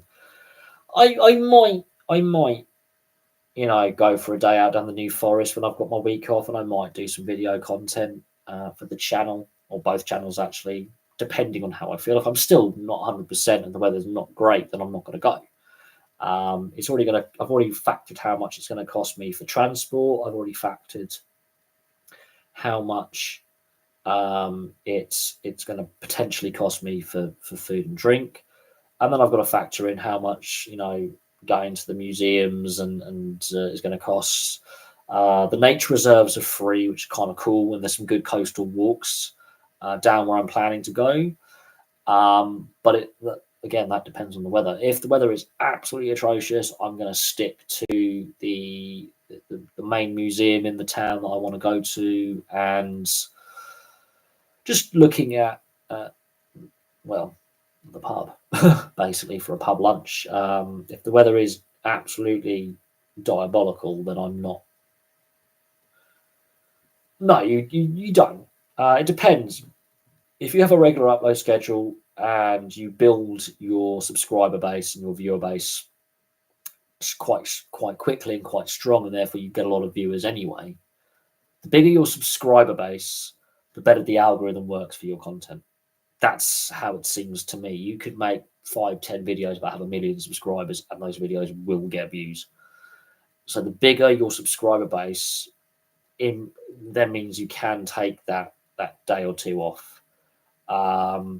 Now, in my favor, I don't have all the, a lot of YouTubers will have a researcher or a team supporting. I'm not paying anyone's wages. I'm not got a backup crew, so to speak. So it is just me.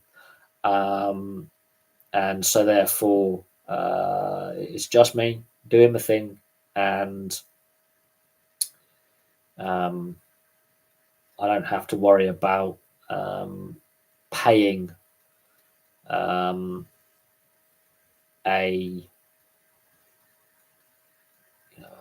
someone to support the channel with being a camera operator or an editor or a producer or someone to do research for me. It's all me.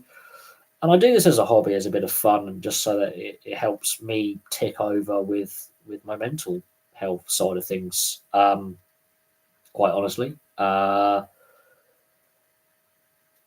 I've never looked at it as I definitely need this to make money. It'll be nice to earn some money off the platform. That definitely help with the cost of living. But I've never expected the platform to be a moneymaker. It's that would be a nice bonus to get out of the platform. That'd be a nice that would be a nice bonus to get out of the platform. But basically, I'm not expecting that to happen. It would be nice for it to happen. It would be nice to have that. It's down to view hours now. I need to get the view hours up. View counts have been pretty good, although obviously the last couple of weeks not being 100%, not being well, not making as much content as I would like, has impacted view counts over the last few days. But over the last month, they're actually up from the month before, ironically still. So that helps. I'm going to double check to see how my 2 videos today have done so far. I think the AFL video is going to do quite well because of how fresh the scandal is and how the scandal is developing in regards to the drugs policy. And of course, we've had a fair bit of discussion about obviously the flaws in the system, the issues with the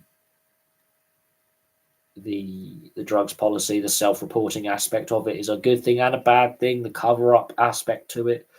So yeah, if the view counts are good, in the next day or so in regards to what I've in regards to that.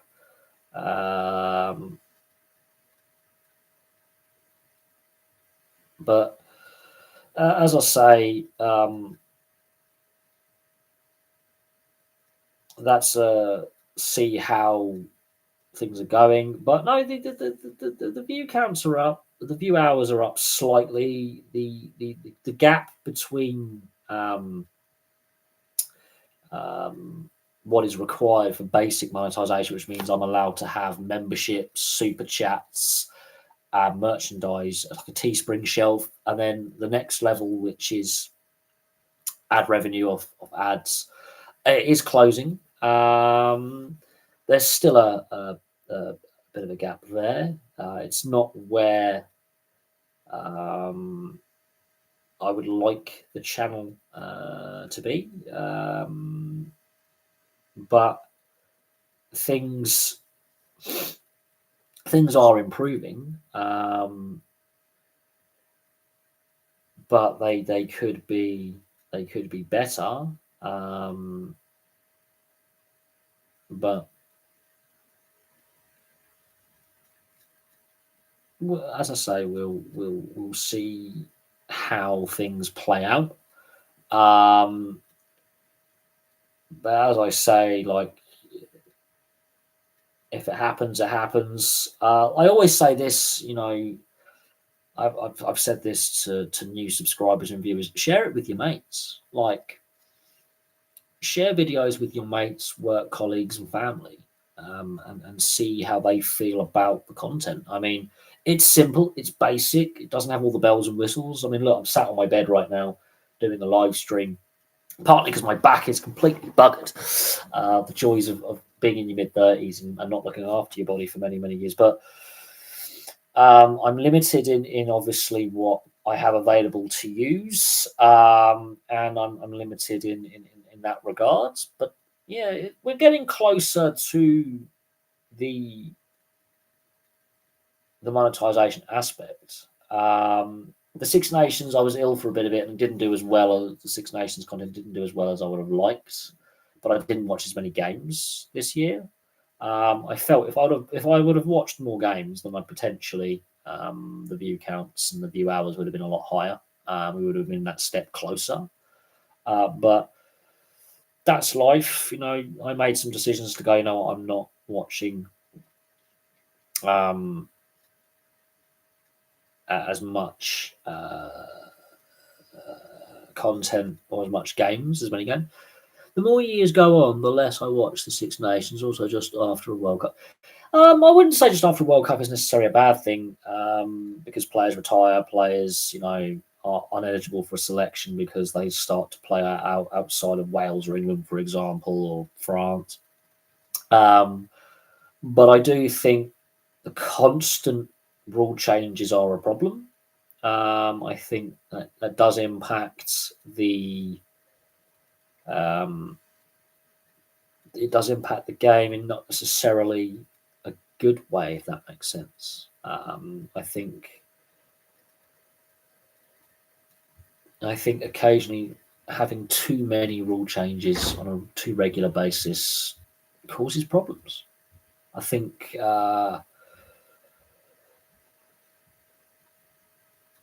I think the game doesn't flow as well as it used to.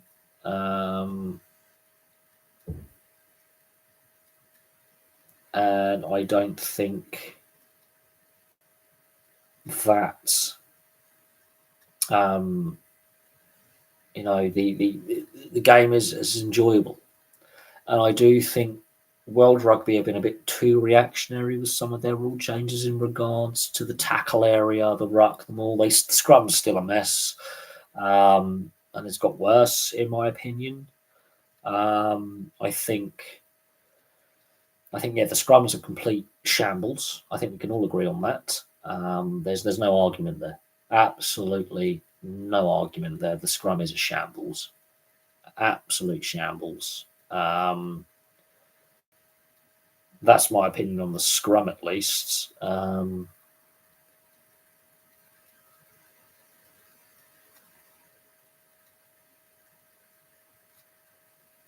But as I say,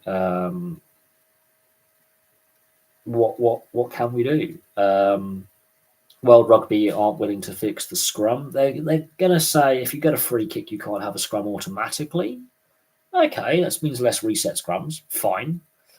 But then aren't you sort of becoming a bit more like rugby league, where yes, you're trying to speed the game up, but you're taking the kicking aspect and you're trying to make rules to reduce the kicking aspect. Is that going to fix your problems? No. Interpretation of the rules. I mean, there's some very, very, very dubious and is soft the right way to go? I don't know, but suddenly you have some weak. I think weak's a very good word to look at it. Weak yellow cards and penalties and red cards. I'm not a fan of the upgrade, downgrade system that they brought in over the last few months since August last year. So basically this season. I don't think that fixes a lot of the issues that we have. I think that adds another level of inconsistency that we don't need. Perhaps the game is in danger, changed too much, and it's not the same game. True, you don't want a fan who may have watched the sport 20 years ago, for whatever reason, doesn't watch the sport, hasn't been to a game for 20 years, hasn't watched a game for 20 years. It could be for a variety of reasons. They suddenly, suddenly want to get back into the game, and the game they're watching is completely different from the game they last watched, and it's not the same sport. You don't want that when the fan that you're losing, basically, the fan you're switching off, guys, this is not the sport I grew up watching and playing. Too much change. If you can say within a generation a fan can go, this has changed too much, I don't feel a connection with this sport that I felt a connection to when I was 20 years old. Now I'm 40 years old, be it someone who's played the game or watched the game. If they go, I don't feel the connection that I did when I was a teenager or a young adult that I do now, or when I was a kid growing up watching and playing the game, which I think a lot of people are starting to feel that way. And when you get that, yeah, rugby league is a better game to watch. I think that is a fact. I don't think there's any disagreement from me there. But I think the Super League and the way the RFL and IMG are governing the game is a mess. The game is better in the NRL, but there is a lot of inconsistency with the use of the bunker rule interpretations, especially obstruction. That's an obstruction rule is an absolute mess. Some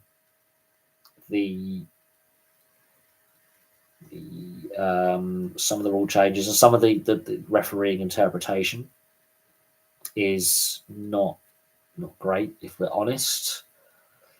But yeah, I would say I would say yeah, that we could argue rugby league is at the moment, if we're talking on a viewability scale, yeah, the NRL is and rugby league works better, but there's a lot of problems with, especially the Super League at the moment. The NRL's going in one direction, the Super League's going in another on a growth standpoint, which then ultimately has an impact on the quality standpoint. And the every herd interview I watch, they can't, or the people interviewing them are just not basically calling them out for their BS. So I because they're never getting properly called out for their BS, they're never held to account. I'm not a fan of the Hearn family, and I think everywhere they go, sleaze follows, and there's allegations of impropriety wherever they go. I think that's a well-known fact that wherever they have been, whatever sport they've been involved in, whatever sport they've been involved, funded or sponsored or promoted, there is that stench of sleaze. I think boxing's been ruined by them.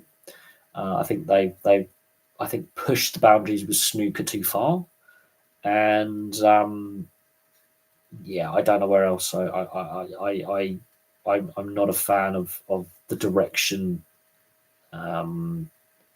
boxing has taken since they've been involved in the promotion and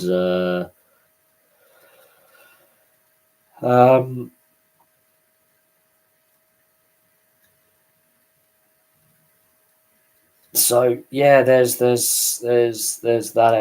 aspect to it, but there is that certainly not in the oh god no. I would say there's more corruption in snooker now than there was before. Just look at the amount of match fixing allegations and spot fixing allegations. Look at that Chinese and even British and European players who've been implicated, suspended, and banned and investigated. Even great players like John Higgins and Maguire, two great champions. There's been allegations of Maguire and Higgins taking bribes to throw frames and spot fix and match fix. So, and Higgins doesn't like that being brought up. And he even admitted taking bribes. So, how he got away with not getting a ban and not getting a suspension is, in my opinion,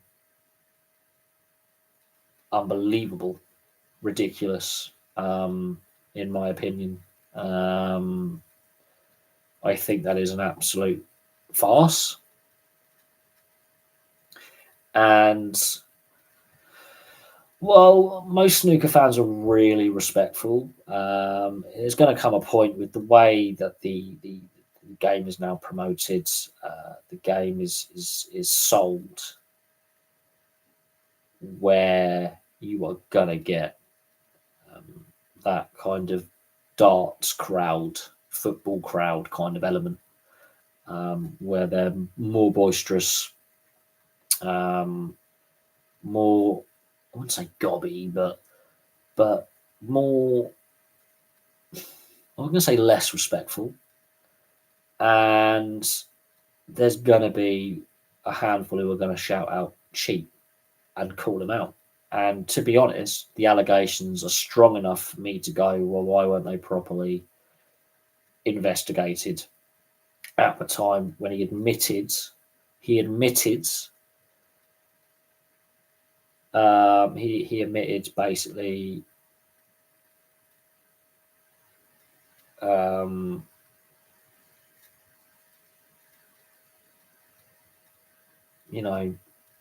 taking dirty money to throw games and frames and spot fix, and that's never gone away.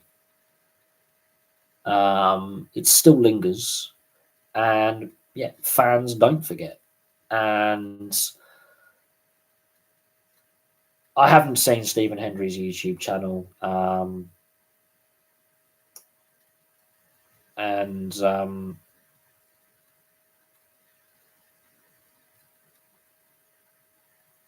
I haven't seen it, but the fact that like he's come out of retirement is interesting. I find that interesting that he was retired, he's come out of retirement, and he's playing again.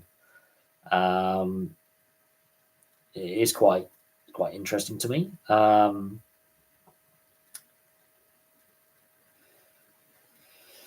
In saying that,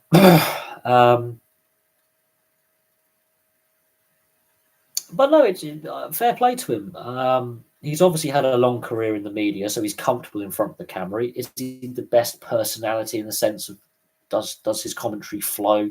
He's very softly spoken. He's not one of those boisterous kind of personalities. He's a very calm personality. He's very knowledgeable.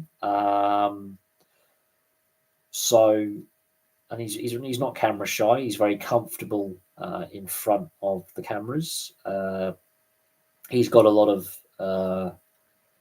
media experience. As I say, he's comfortable in front of the camera. Yeah, Mark Williams. I mean, Mark Williams is another one who comes across as really calm and very thoughtful and respectful and relaxed. But then again, that's again my thoughts and what I I see and what I've seen and how I perceive things.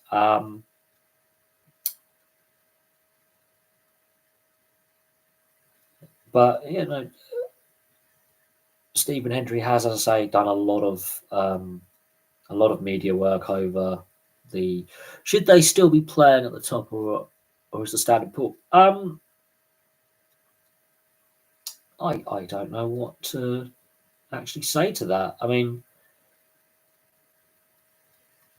I would say that it's their choice to come out of retirement, or in Mark Williams' case, to carry on playing as long as he feels he can compete at the elite level. Is the standard poor? Have we watered it down? Is there too many competitions?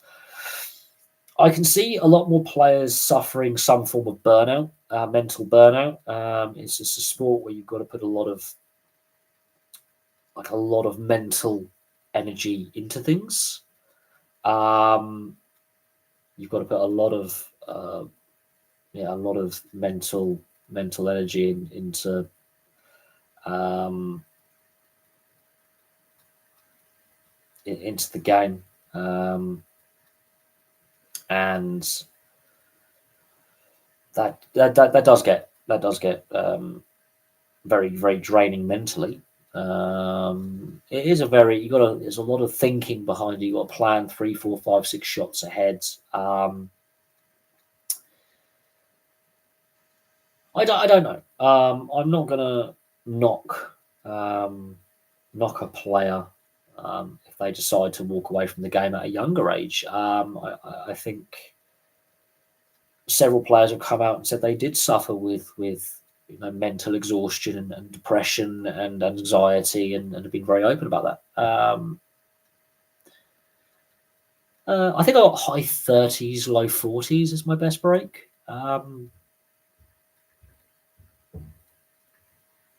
But yeah, no.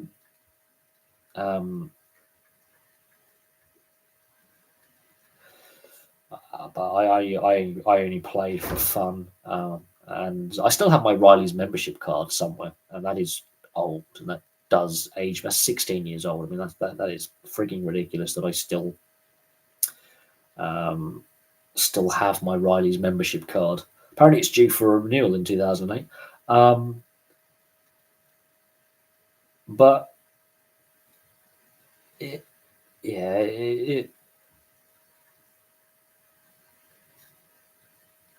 yeah. I mean, I do miss playing in the snooker clubs and all that. I do miss that aspect of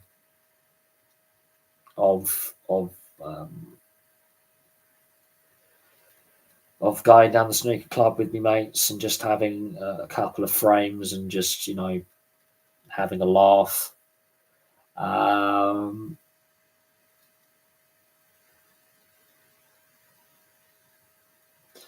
Yeah, I do think darts does have some structural problems. Not perfect.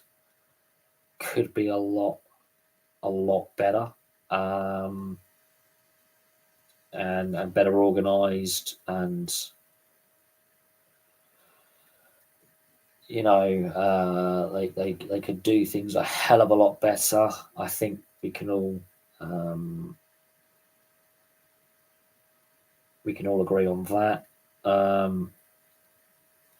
But I think darts is definitely gone downhill over the years. It's not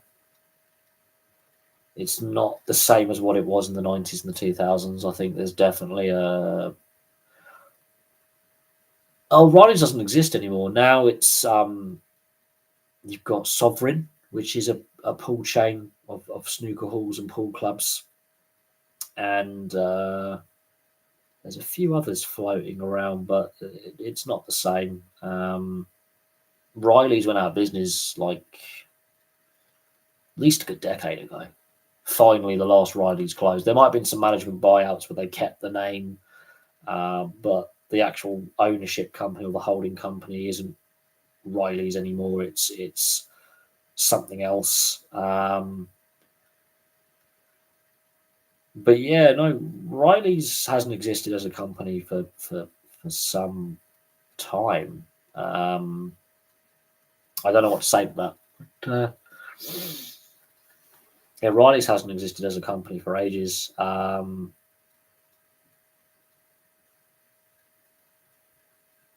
They went belly up a long time ago. Long time ago. Yeah, Riley's I think went 2008, 2010. I think the financial crisis. They were really good.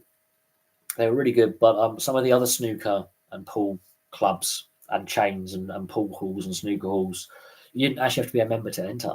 You could just go in, and a member got discounted on table rental and drinks, but a non-member had limited time and you had to pay a little bit extra. But you didn't always have to be a member to play. Um, and But no, the Riley's by the end was not great, if I'm honest. It got to a point where clearly the staff weren't getting the hours. They were cutting the hours back for staff, and the quality of customer service got worse and worse and worse. And then obviously, I think the company was exposed to the financial crash. There were less people going. People didn't renew memberships. People had less disposable income for that brief period.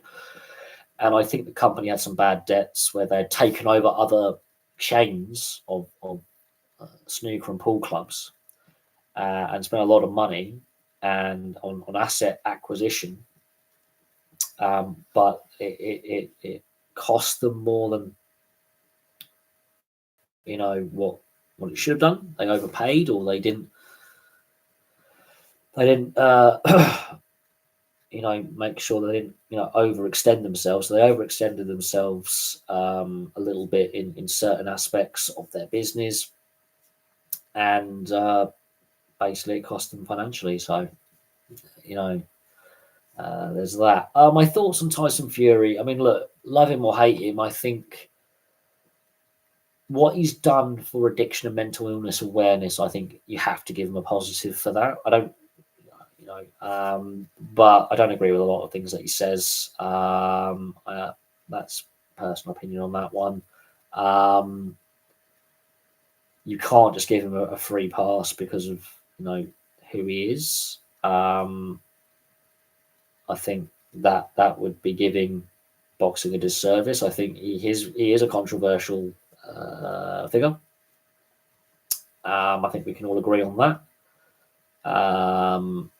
I think we can all agree that he's not everyone's cup of tea. How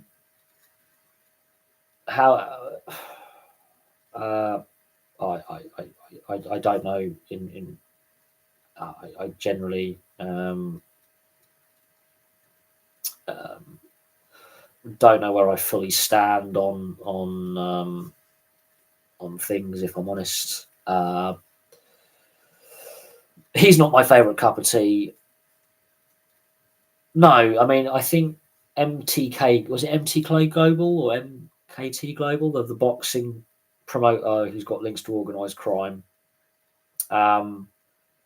Obviously doesn't particularly sit well with me. He got very evasive in regards to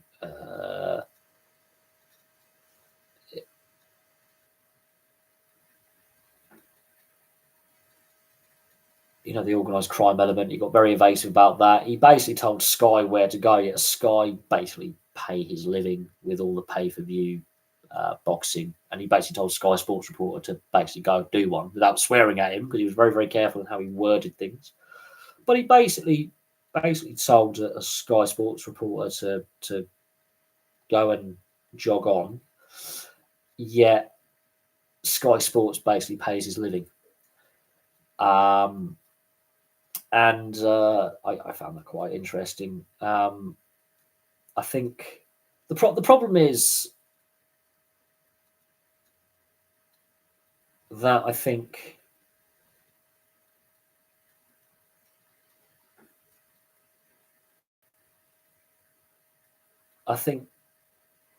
that where we're at, and I do honestly believe this, I think we've reached a very awkward situation in regards to the fact that boxing has got problems. We can all agree on that. I don't think there's any disagreement that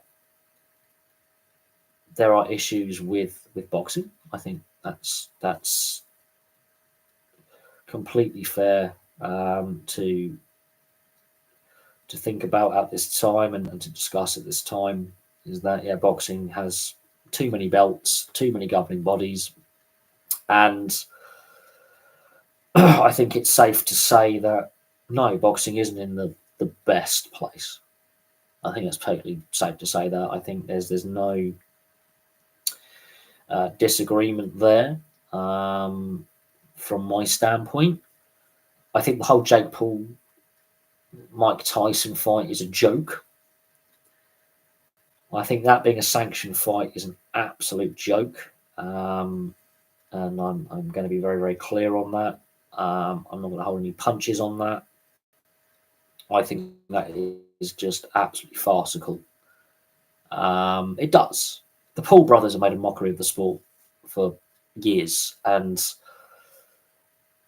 the sport's making a mockery of itself, and has done for years. Let's be honest.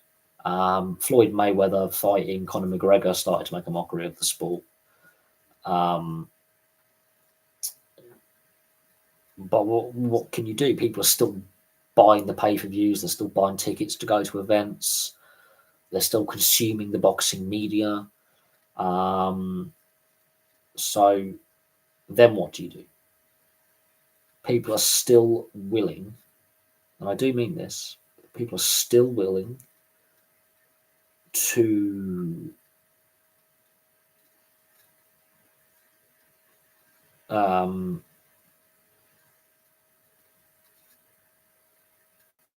pay for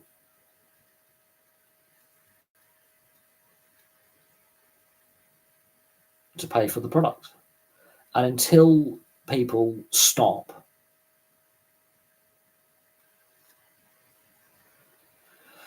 it's not going to change. And you could argue Ray Warren and the Hearns have had a big part to play in the promotion aspect, and therefore the direction by and other promoters as well have taken the direction of the sport.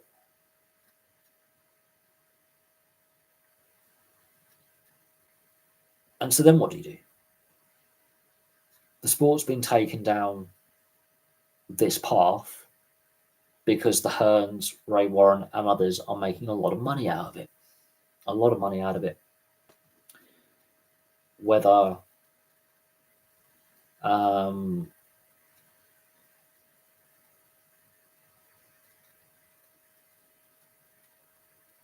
you know, it just, I mean, that's my view on it. I think because there's been a lot of money made by a handful of individuals within the sport,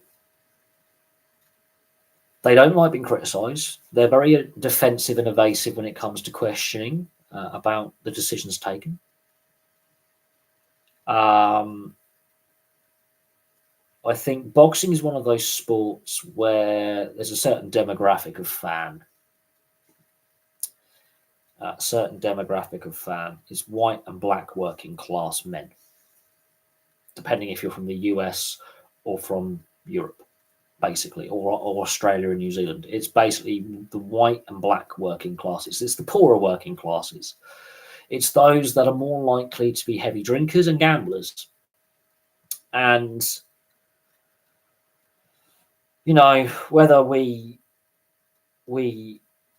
like that or not, that's who they're targeting. That's who they want as their target audience. They're not after getting, the middle class. They're not after getting, families, female fans. That's not their goal. It's a blood sport. You may get the odd upper and middle class fan who's got and therefore potential sponsor who's got a bit of money to throw around, which can always be useful when you're a promoter and you need financial backing. You want to woo investors, and you want to woo them with the potential of a big return on their investment, which is one of the reasons why they need this Jake Paul, Mike Tyson fight to work. Doesn't work and it flops. Netflix could get cold feet on potentially entering the broadcasting arena for live sport. And you could see potential sponsors going, this is not so good. If this comes out, it's fixed, or it's a scripted kind of event. You could see people go, nah, this is crap. I think it's in July. I've done a video on it. I think it's early July. So we've got a few months yet. To avoid watching it. But yeah, it's not a great look when you've got people criticizing the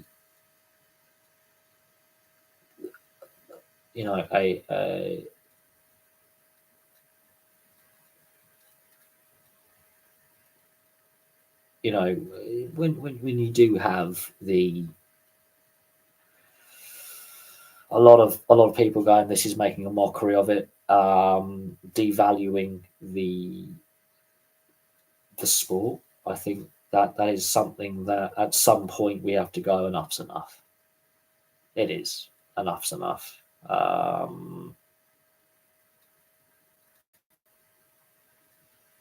So yeah, it is it is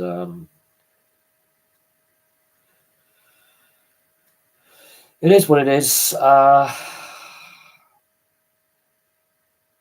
don't know how we fix pro boxing. I would say, yeah, there are issues with the sport and the quality that we're seeing, but Tim Tszyu's obviously fighting his world championship fight. I think is it tomorrow? Is it tonight? If he wins that, he's unbeaten in like 25 or 26 professional bouts. His little brother Nikita's unbeaten as well in his professional career. So the Tszyu brothers are doing really, really well.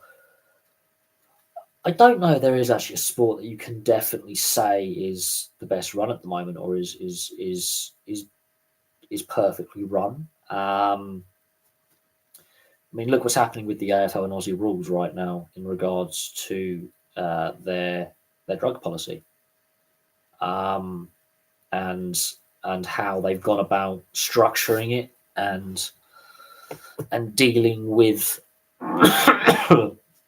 dealing with their drugs policy and the fallout that we're seeing from the AFL at the moment, and the potential that they've got round World Anti-Doping Agency testing rules by protecting players who they believe will have positive tests.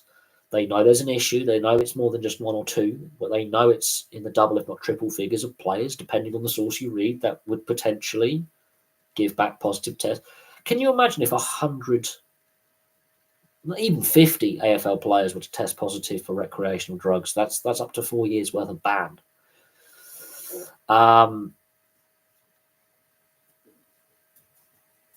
What in Ngomnu or for Ngannou, potentially, if potentially, we shall see. There's always potential to fight again, always. If a promoter can make money out of it and can sign a contract and get a fight going and get an opponent, it will happen. But boxing is in a bit of a mess. I would also say this about the UFC as a promotion, as an MMA promotion. Conor McGregor was allowed to get away with so much bad behaviour that made a mockery of UFC. And that's when I went with UFC. I went, I'm not watching this anymore. I'm not buying the video games. I'm not buying the merchandise. I'm not interested, because you've devalued yourself and made yourself look really like a joke, because you're allowing an asset like Conor McGregor to get away with he's a protected species. It's the same in rugby league with certain players in the NRL who are not getting sanctioned for basically breaking the rules. I'm going to say Latrell Mitchell in this case, with his comments in regards to the Spencer Leniu situation before the judiciary and the suspension was handed down, and then his expletive rant on the radio interview, where he refused to stop swearing and even admitted that he knew he was in the wrong, but it was going to continue being in the wrong anyway, even though it's in breach of the NRL's rules, and got the broadcaster in a hell of a lot of trouble. Again, no sanction. But if any other player was to make comment on a judiciary process as the first player to do so, they would be sanctioned. Any other player was to go into a expletive rant on TV or radio, they would be sanctioned. They have been sanctioned for making comments in the past, warned, reprimanded, and given a strike against their name. Toby Rudolph made a comment where he was given a man of the match performance where he won it on his debut or something, and they had a good game for Cronulla. And he basically said he was going to go out on the lash, basically go out, get drunk, and whoever he ended up with in his apartment, that would be his sexual partner for the evening. He got an absolute bollocking by the league for that. He got away with a suspended fine and a real heavy reprimand.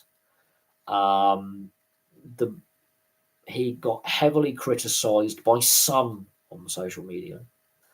The mainstream media went after him, and he's pretty much behaved when it comes to his press conferences and answering questions from the press since.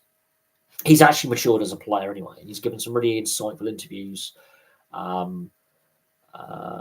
into to reporters and for documentaries and stuff. He's given some really insightful interviews, and he seems to have matured over the last couple of years. But at that time, he got in a lot of trouble. Latrell Mitchell, Andrew Abdal's going to have a meeting with him, make sure his mental health's all right. Let's stop this BS.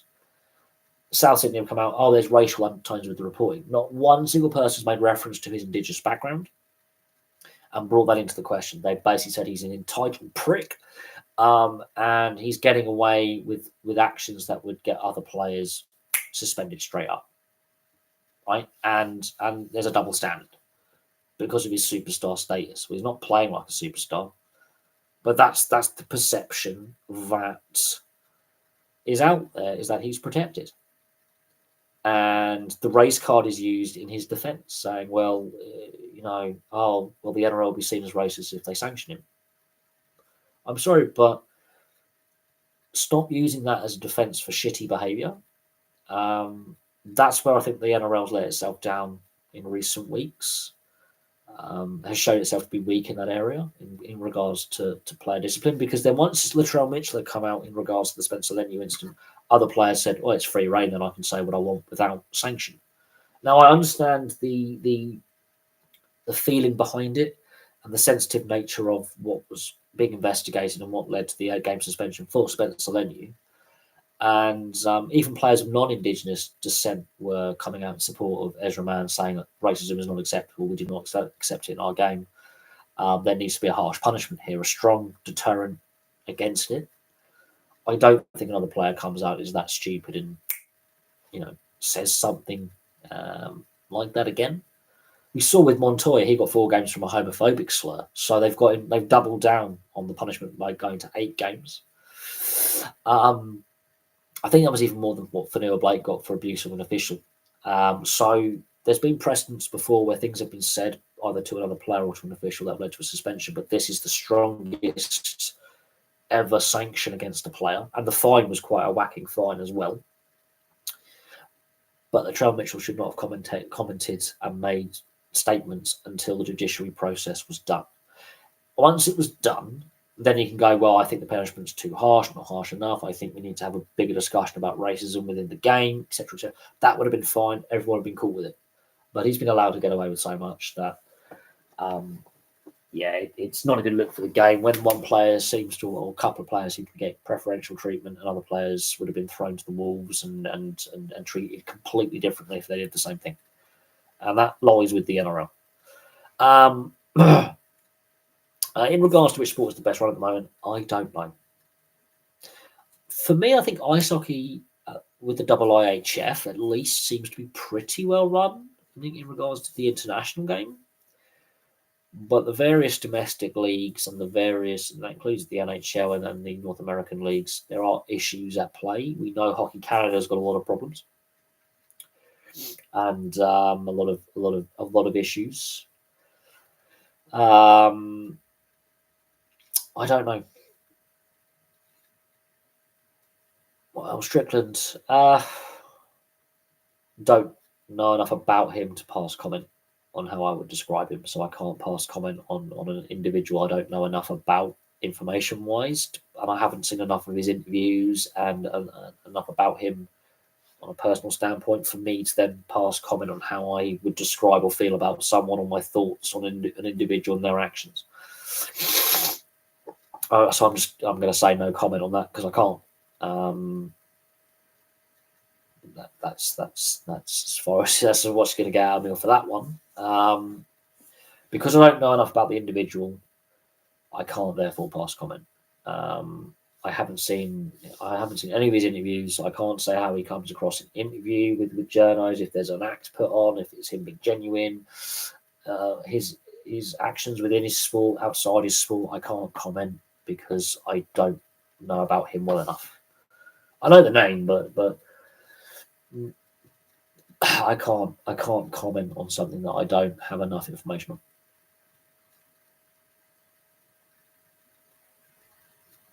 on. Again, I don't know enough about Earl Strickland, even though I enjoy playing pool, recreationally. I don't actually watch pool on a professional level on the TV or on the internet. I don't watch it. I enjoy playing it. I don't enjoy watching it. I enjoy being the player rather than the fan. I would say some non-pool players would know a lot about Earl Strickland, but as an ex-pool player,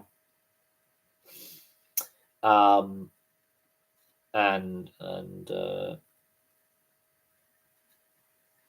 don't know enough about him. I've heard of him, but don't know enough about him and who he is as a person. No, you'll be surprised. I've watched the odd game, and you'll be surprised. There is the odd miss shot. There's the odd, what would be classed as a sneaker, and the odd foul shot. It does happen. You don't always get the cleanest of breaks. And it's faster paced, more faster paced than snooker. It is faster paced than snooker. There's less balls in play on the table, and it depends if you're playing English pool or American pool, and what rules the competition has in place. I prefer English pool over American pool, but again, the pockets are smaller. It's a harder game to play. The table is a different dimension. The way the cloth runs as well, the balls are slightly smaller. It's slightly different, but the same principle is the same. But I enjoy English pool more than American pool. It's harder to play. You have to be a better at making your shots. You can't put power through every American pool. You can blast every ball in, basically just pure power. You can do it. Whereas English pool, you've got to be a little bit more technical. It's a bit more like snooker. Positional play is important.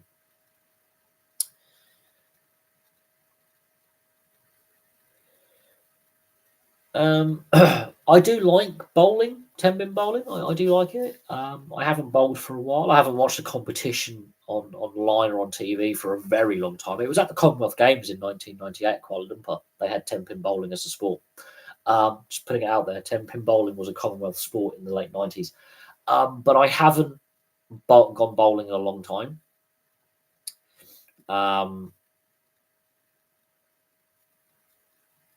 It's more fun to play. I understand why people watch it. I do. You got the individual events, and you got the team events. I do understand why people would want to watch and also why people play. It is fun. It can be quite fun. Obviously, it's massively popular in America and in the American sphere. So there's some countries like the Philippines, it's quite popular, and obviously in certain parts of the Caribbean, it's quite popular, especially in the American sphere. So Japan and Korea, it's quite popular as well. So it does have a following in parts of the world as a professional sport. It is popular in the US. It does get TV time. It depends on how you want to bowl and how you feel most comfortable. Every player is unique with their technique. Every player is unique. It's the same like with a fast bowler in cricket or a pitcher in baseball. Every bowler in cricket or pitcher in baseball has their own variation of a technique. So when you have a seam bowler, the way they hold, you'll have someone doing complete cross seam.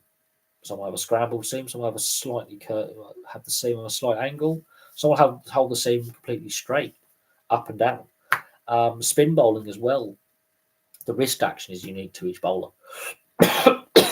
They'll put their own action on it, their own variation. And it's the same with cricket batsmen. It's the same with certain players in certain team sports will have their own style, their own language style, and technical style. You'll see it in all team sports. Players will have their own, technique of kicking a ball. Their own technique of passing the ball. If it's like rugby league, rugby union, AFL, obviously you've got to punch it, but there's also that kicking element. So ice hockey, there'll be certain ways certain players will have a skating technique. Some of them will have a very languid, lazy technique, but be really quick. Others are better at positional play, where they're not the quickest skaters, but they're very good at positioning themselves in the offensive and defensive zones and in the neutral zone. It's the same with football, with defenders being very good. Sometimes, if they're lacking a bit of pace, being very good position and reading. Some, box to box midfielders have got a great passing game, but not great tackling. Like Scholes, for example. Others the other way around, like Makalele, were really good at tackling and breaking up the play for that Michael Ballack type figure to come in and distribute. So yeah, every player has their own unique twist on a style of play, which is why it's so very hard to compare like for like. Because Zidane, obviously there's a question about Ben Zidane. They're different players. Their roles are different within the teams they've played for, and their national sides. So Zidane's role is different to Bellingham's. Bellingham is a bit more pace about him, and you can play him out wider, whereas Zidane is more of a central player.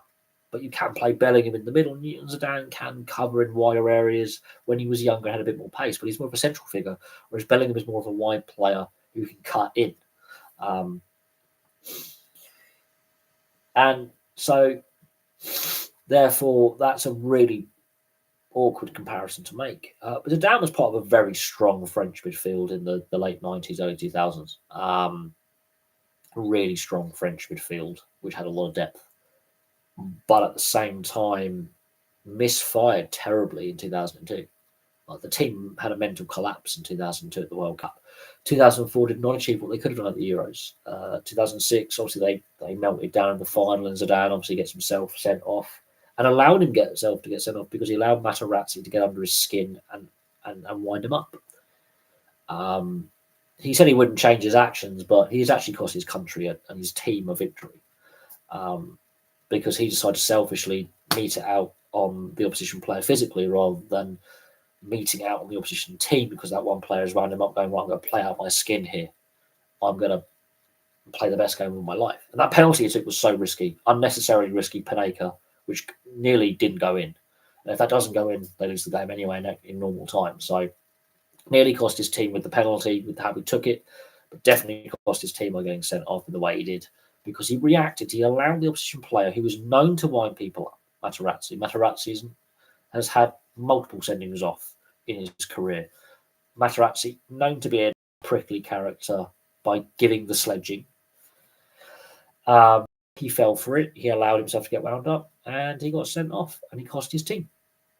So I have no sympathy for Zidane in the regards of reacting to it in the way he did. I understand why he reacted the way he did, but there were better ways for him to react to it by just playing his game and playing out of his skin and giving a performance like Real Madrid by Leverkusen where he's wins by round the game with possibly the greatest goal of all time in the Champions League, possibly one of the greatest goals of all time in any era of football. Do they ever fall over? Yeah, you can lose a skate, you can blow an edge, you can hit a divot. It happens. It happens. You can lose an edge, you can blow out. You can turn too sharply and your inside leg on the turn gives out, you slip. It happens. It does happen. Even to the best players can blow an edge, lose an edge. It does happen. Not often, but it does happen. It's such a high-paced sport that it's going to happen. Anyway, I've been going for 5.5 hours. It's nearly midnight UK time. I'm going to call it a night because I'm not going to lie. I've been going for nearly over 5.5 hours. My voice is starting to croak. I'm not feeling 100%, but it's been really great talking to you guys and answering your questions. We've discussed a hell of a lot. This is one of the longer live streams we've done as well for a long time. Not the longest, but it's one of the longest we've done in the channel's history, I think. Not quite the longest, but it's one of them. It's been great fun, chatting to you guys as normal, answering the questions. I hope to see some new faces in live streams soon. It would be kind of cool. I know some people aren't overly confident with posing questions. I always say this, there's no such thing as a stupid question, especially to a newer fan to a certain sport, somebody who's viewing the sport for the first time. So it's like with rugby league, with some of the American viewers because of the NRL taking games to Vegas, and no such thing as a stupid question. Yourself with ice hockey, no such thing as a stupid question, because you're new and you want to learn more about the sport. So when you go again and watch your next game, you know a bit more, you're more confident understanding what's going on. The best advice I can give. Especially to a new fan to rugby league, a new viewer to rugby league, is, as I say, watch a whole match day or match round weekend of the NRL from the Thursday to the Sunday. Although this weekend it's Thursday through to the Monday because it's Easter, and just watch that whole every game. Unfortunately, you're not going to be able to watch every team play because there's a bye round for a bye for each individual team because of the odd-numbered league, number of teams in the league. But watch every game on that round of fixtures. You'll watch your first game on a Thursday, you'll watch your last game on a Sunday or a Monday. Now this weekend will be a Monday, but normally it's a Sunday. And Saturday will have the most games at 3. The others will have 2. Thursday will have 1. And by the final game, you're going to have a pretty good idea what's going on.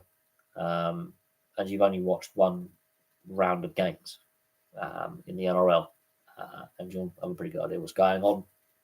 The AFL, as I say, is a lot more complicated to fully understand what's going on. I've been watching the AFL for years. I don't have a freaking clue half the time. It is disorganised, organised chaos. But the basic objective is to get the ball down the other end, put it between the big posts. The small posts, you get less points. Big posts, you get more points. And there was a period in the 80s and 90s where it was just pure legalised violence with a ball shaped like an NFL ball, similar dimensions, being punched and kicked around, and people basically beating 7 bells of shit out of each other for the best part of 2 hours.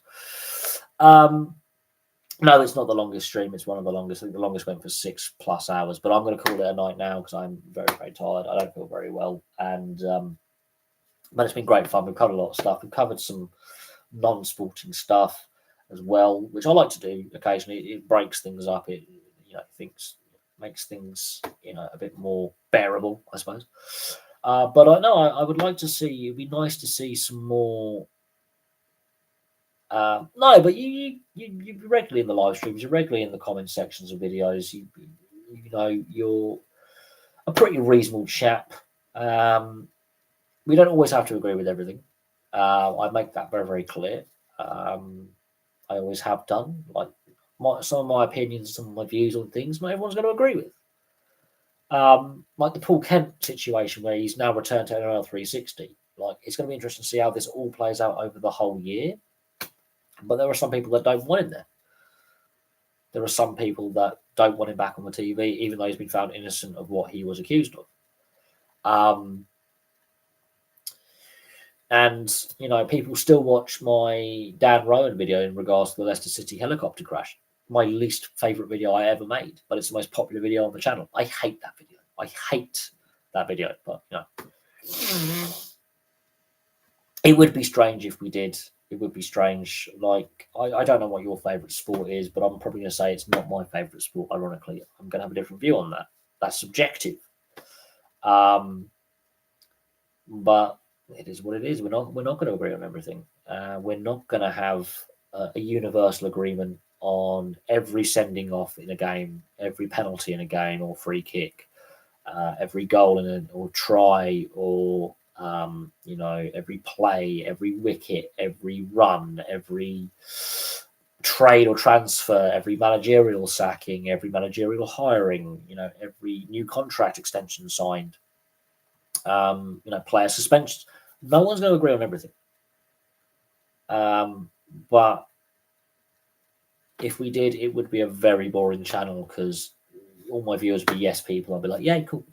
And it wouldn't get anywhere. I'm assuming with my AFL drug scandal video, not everyone's going to agree with that. There's going to be some people saying my viewpoint's different, and some of them will word it with I think you're stupid and wrong, and others will put swear words in there going you're fucking stupid and have a clue, right? But it is what it is,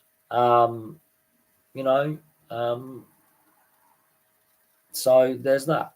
But for me, for now, I'm going to call it a night. Thank you very much for watching. I might do an Easter Day stream tomorrow. I'll see how I feel in the morning. And I've got one thing I forgot to get from the shop today: bloody sugar. I got everything else I needed. I got washing stuff for my clothes.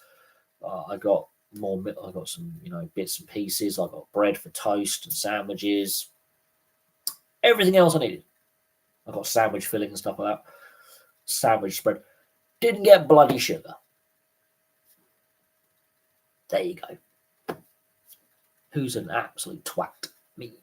But I'm not feeling 100%. But for me, for now, thank you very much for watching. I have dragged on a little bit, but it's been great fun as normal. I'm surprised my voice has held out, to be honest. I really am. It was daylight when I started as well, so it's now dark. So there's that. So we have gone through evening into sunset into night, and it's now the next day. It's now officially Sunday. So for me, for now, happy Easter, and I will see how I feel tomorrow. There may be some video content I make as well, but for me, for now, it's goodbye. I really appreciate it, and I'll have some more content for you guys very, very soon.